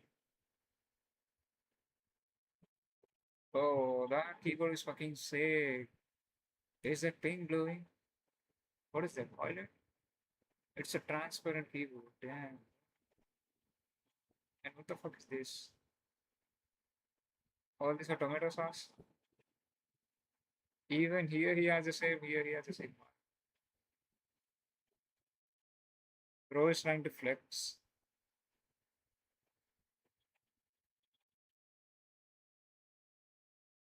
This looks clean.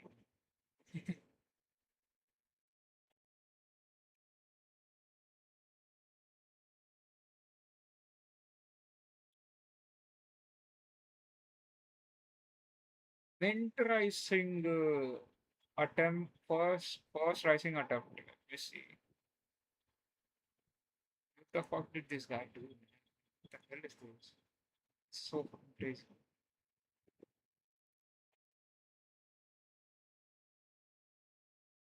Oh, this character looks sick.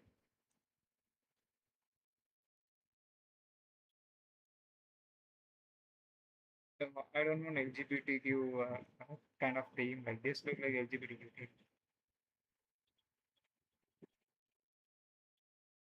Everyone are installing Cinnamon. Like Cinnamon is good or what? I'm only the one who's going with the Mac.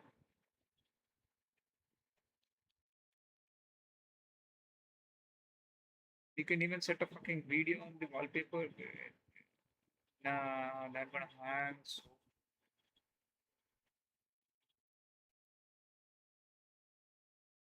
gonna start rising down. Okay, let's watch some videos maybe on YouTube until it's getting downloaded. How do we even do the rising down?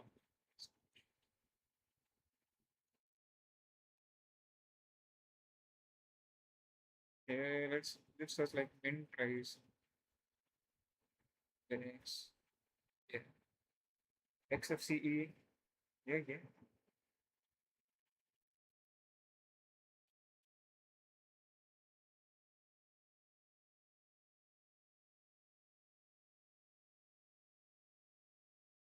These effects are going to take a lot of memory, I expect. Why do they even kept the name as rising? It does not even have anything related to it. Shade is looks so. But look girlish. You're fucking boys. Boys need the boys thing. Be a man, not a man.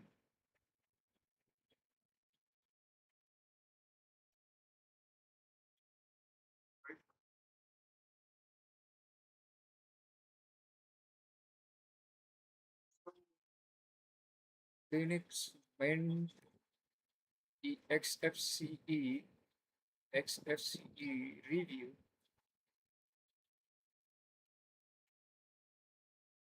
And it's the difference between the I tried Linux Mint 6 months ago. We can even play a fucking game on the Linux Mint.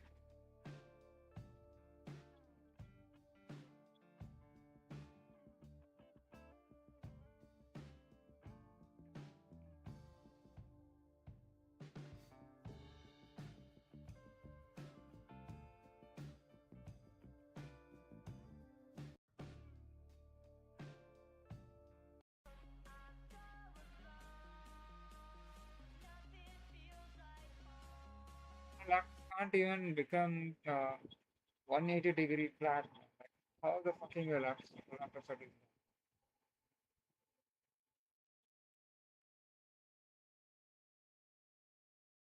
What's the Linux user with the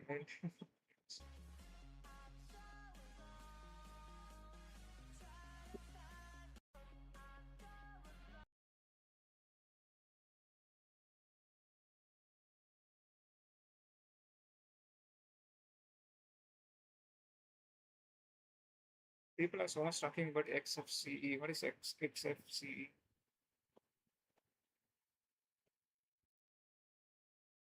Oh, this one looks good. So we have 4 minutes left to get it downloaded. Then we can try the XFCE on the VMware, I guess. Until then, I'm going to look for some videos.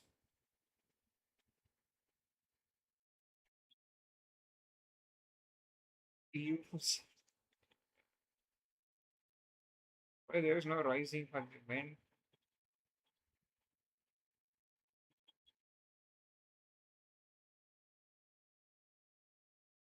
XFCE rising video.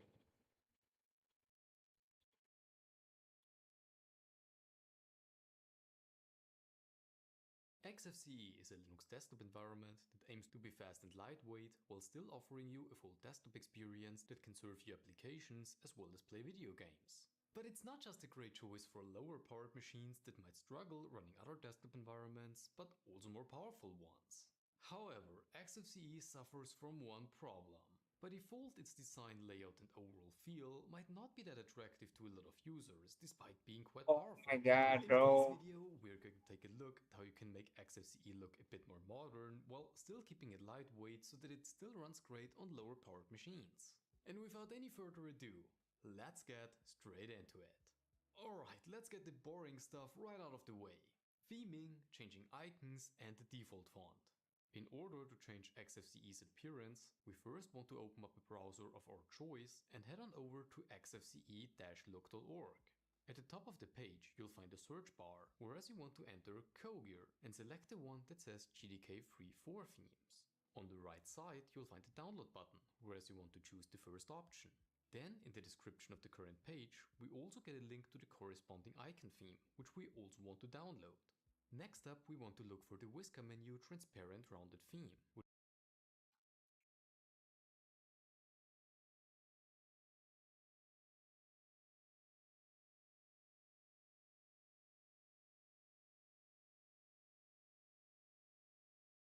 I tried to download the Arch Linux, but the site was not even loading.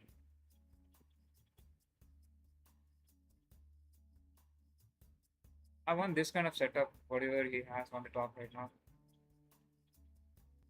People come back, they go.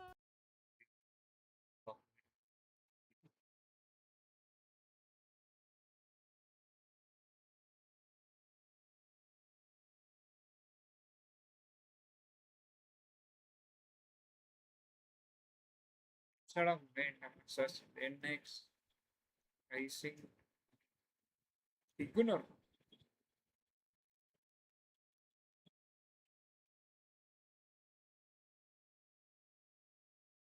Pricing Hyperland. Hyperland, what's Hyperland? Hyperland is a OS.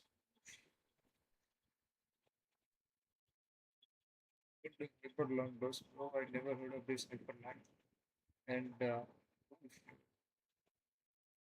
cyber theme park.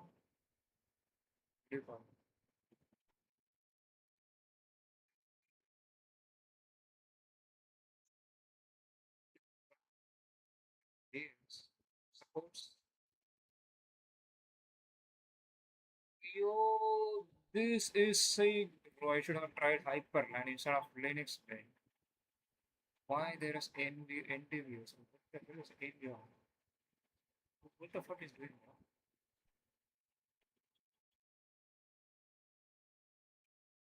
For long.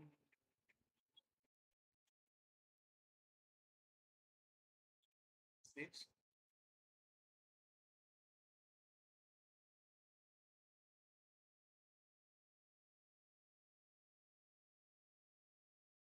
I think people have made some crazy submissions. Let's see there. Hyperland. Oh, this is fucking sick. Really. But it's going to be a lot of. It's going to be hard to check, I guess. Boundaries. Damn, bro. It's looking cool, but how do you use it? So many rotations. Space. Why all people are so obsessed with the space and moon? Fantasy, yeah. Pixelated thing.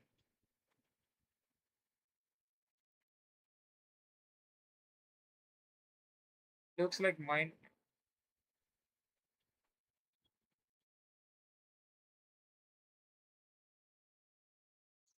Linux.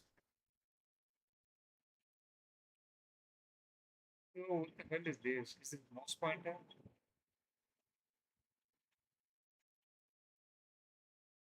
Screenshot. That what the fuck was that? Whoa, whoa, whoa. Damn.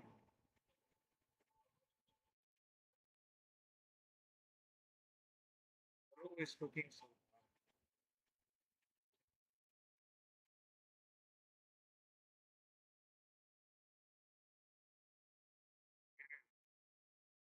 Linux is so customizable, bro. It's so great. Windows are not like that. I mean, even in Windows you can do, but still, it will lag a lot. Not like this. Not much interested in this kind of thing. This looks like an Mac.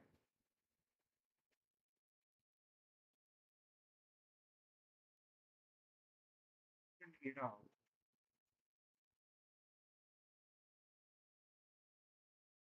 this is Cowboy Bebop. What the? Cowboy Bebop thing? Yes, 14 gigabytes of RAM. Why it's loading so much loading for me? Is the video so much big?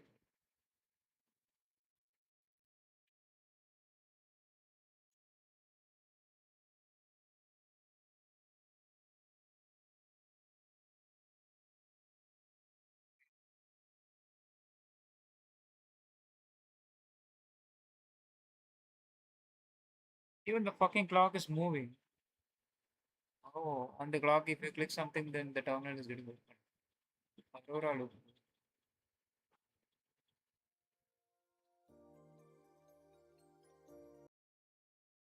Play the music, man. I don't want copyrights.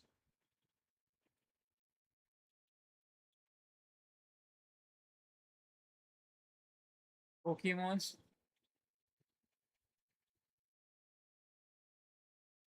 I think we are done with the downloading of Mint, I guess. Watch a video how to do it.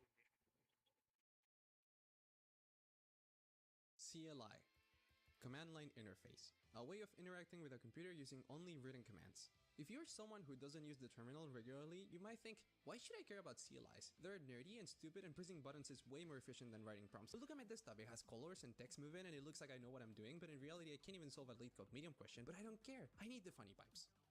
See, I've been falling a bit into the Linux rabbit hole lately, and that means that I've spent way more time rising my desktop than I should have. But with all that time spent on it, I've realized something. CLI scripts, they're kinda good. And that's basically what motivated me to make this video. Hopefully by the end of this video I would have showed you some very interesting and fun things that you can do with just a terminal and some spare time. And if you think like I did a month ago where I thought, who would spend so much time coding a CLI program? Hopefully the beauty of some of these CLI scripts will change.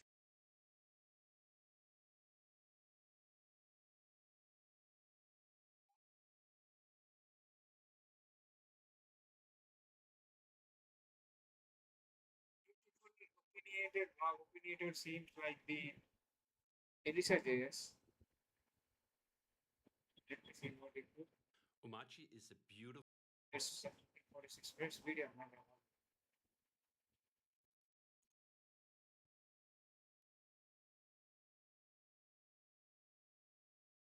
If you have an arrow button to move to the next image, bro. Inside of this. Everyone, literally everyone are using the same wallpaper. I think it's given by the Omar Shein. This looks like an arts clinic, but he posted it.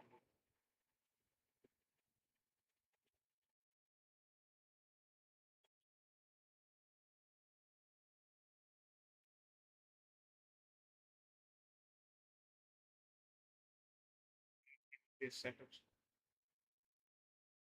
Literally fucking laptop. Fucking there.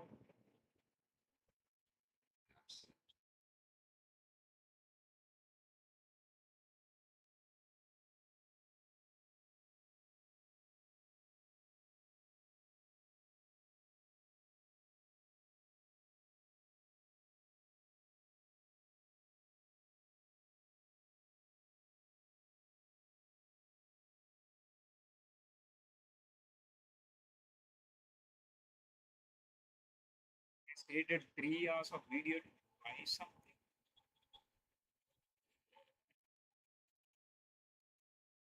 Making the XFE look better, exploring the complex effect. Show me the output. No, this will hang a lot.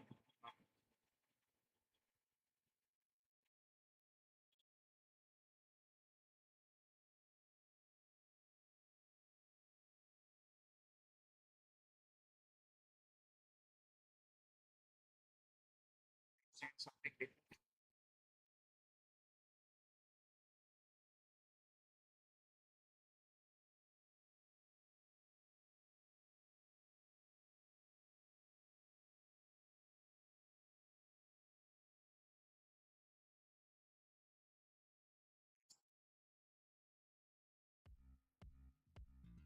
In this video, we're gonna make We already have this thing already in our bucket, right? We are going to do is like why the Oracle Oracle's virtual box is looking similar to the VMware. Did they buy the shit of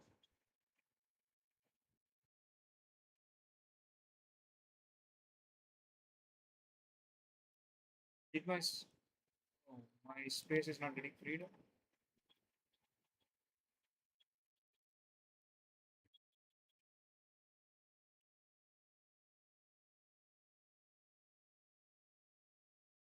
We have the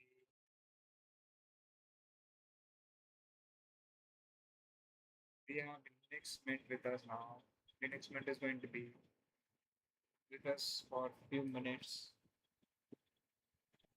Mint, Mint, Mint boy, and 2 GB of RAM is more than enough, and 2 core of CPU, and 25 GB.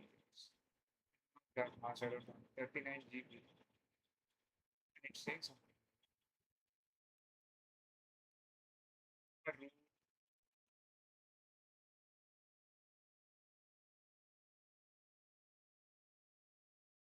All the guest edition iOS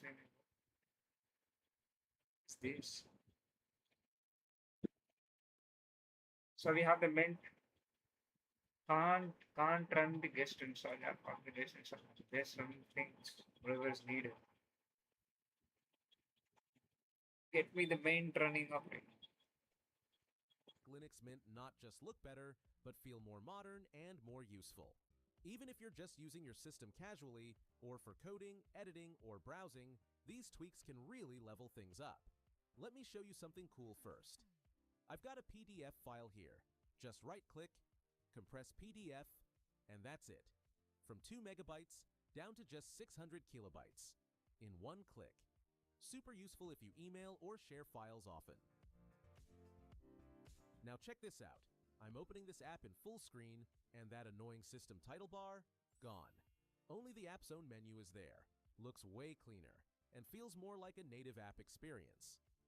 You can also right-click any folder and open it directly in VS Code, or your favorite IDE. No need to browse around manually. And if you're into design or writing CSS, this one's super handy. Just pick any color from anywhere on your screen. Like here, I'll grab a color from my wallpaper and drop it straight into Lunacy. Very quick and super useful. Before we dive into all the Linux Mint tweaks, I want to quickly introduce Go Login, especially if you care about privacy or use multiple accounts.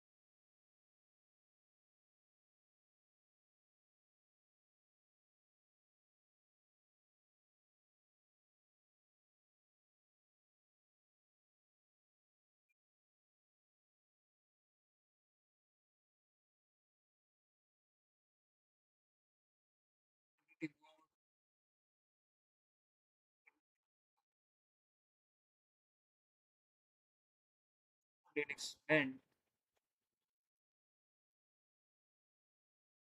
is 2 GB not more than enough for the Mint right now for the VMware. The VMware VirtualBox.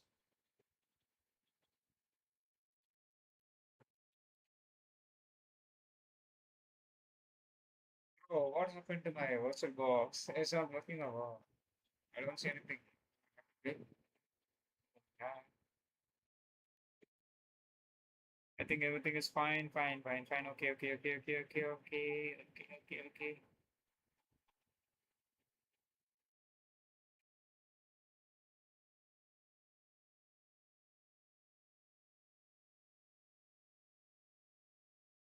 Yo, why my mouse pointer is not getting visible?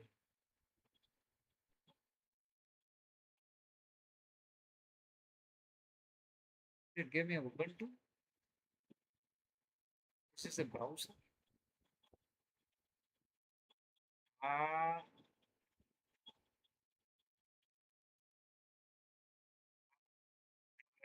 screen. Oh,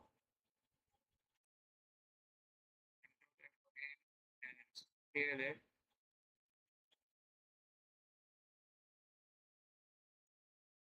Scaled version. Cancel and just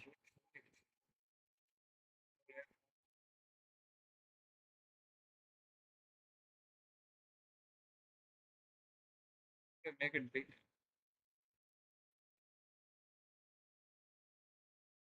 There are no desktop customization.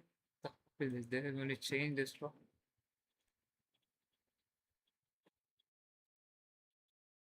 Or Mint is so much fucking bad. I gave 2 GB RAM with this shit, but still so much lagging.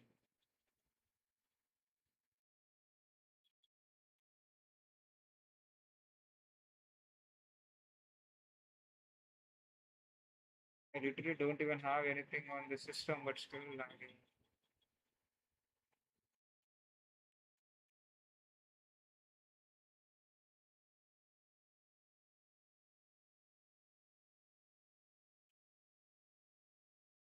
I hate the pain.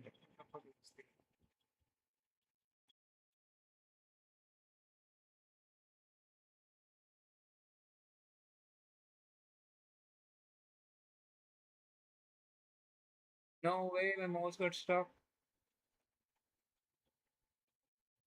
We thought dark. We have a lot of things by default. Why the dark thing didn't get applied? I have to click apply anymore. Just apply, man. What the fuck, bro?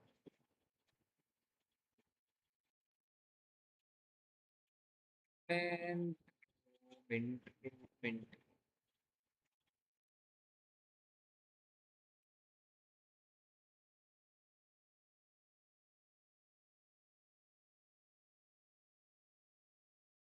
It's damn lagging, eh?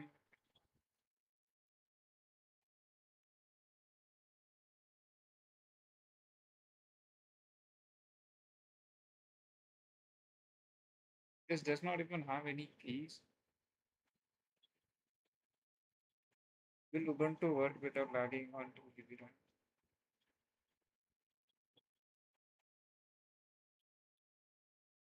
Yes, sure.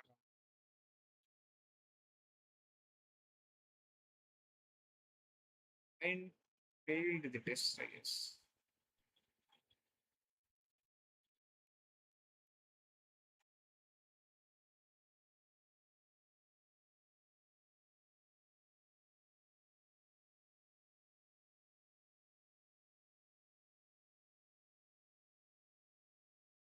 Mint Pro, Mint Pro, Mint Pro.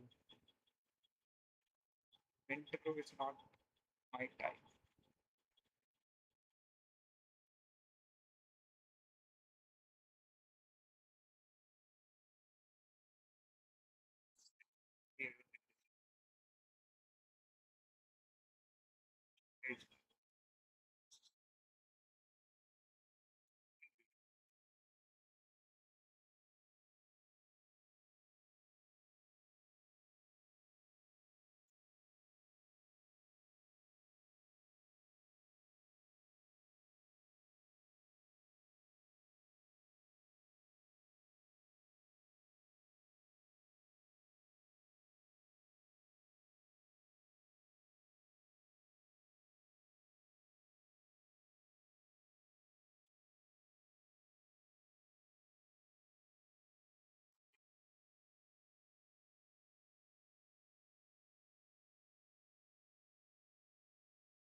Warning, I don't maintain any packages. If they're broken, try building from source files.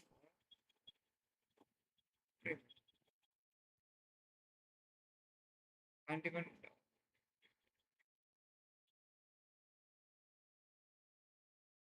Hyperland can't be downloaded. How much, my friend?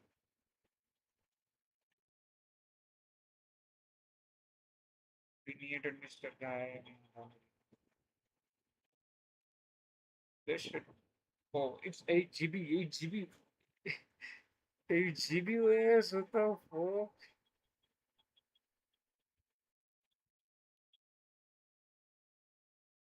Linux was supposed to be lightweight and good, and I'm like, why it's so big?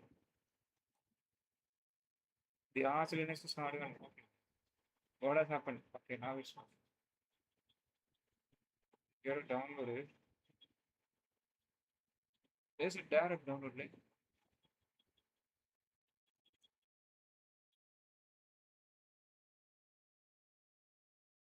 I don't trust the sites, man. Looks so bad. Let me disable the screen right now for a few minutes. I don't know what if something pops up. My channel will be done forever.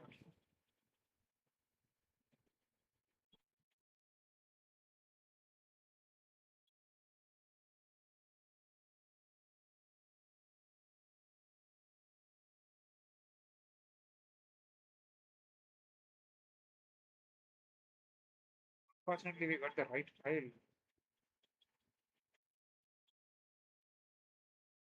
It's saying like 102, 102, 102, not even started.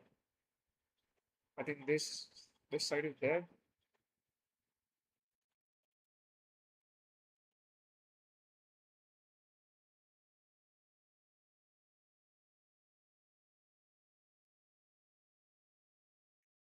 Finally, we got the file like this. It's safe enough. I guess I'll show my screen.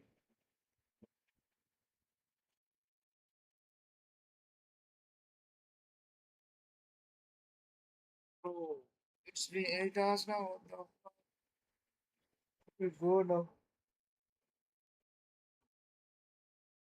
We have covered whatever we needed to cover, I guess. System design is pending.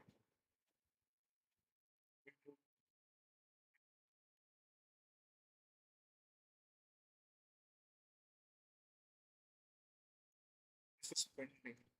This is pending.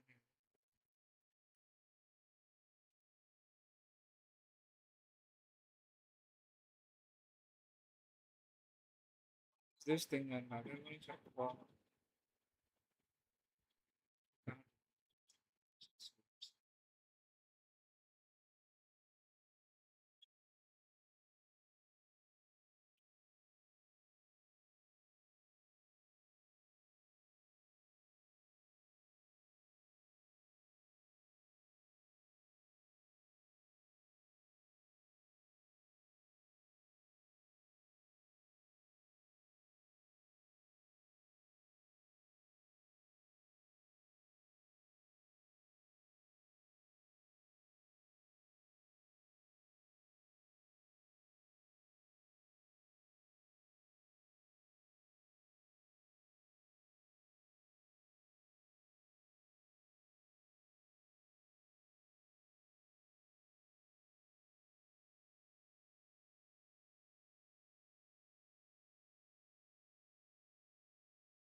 Alright, guys. See you.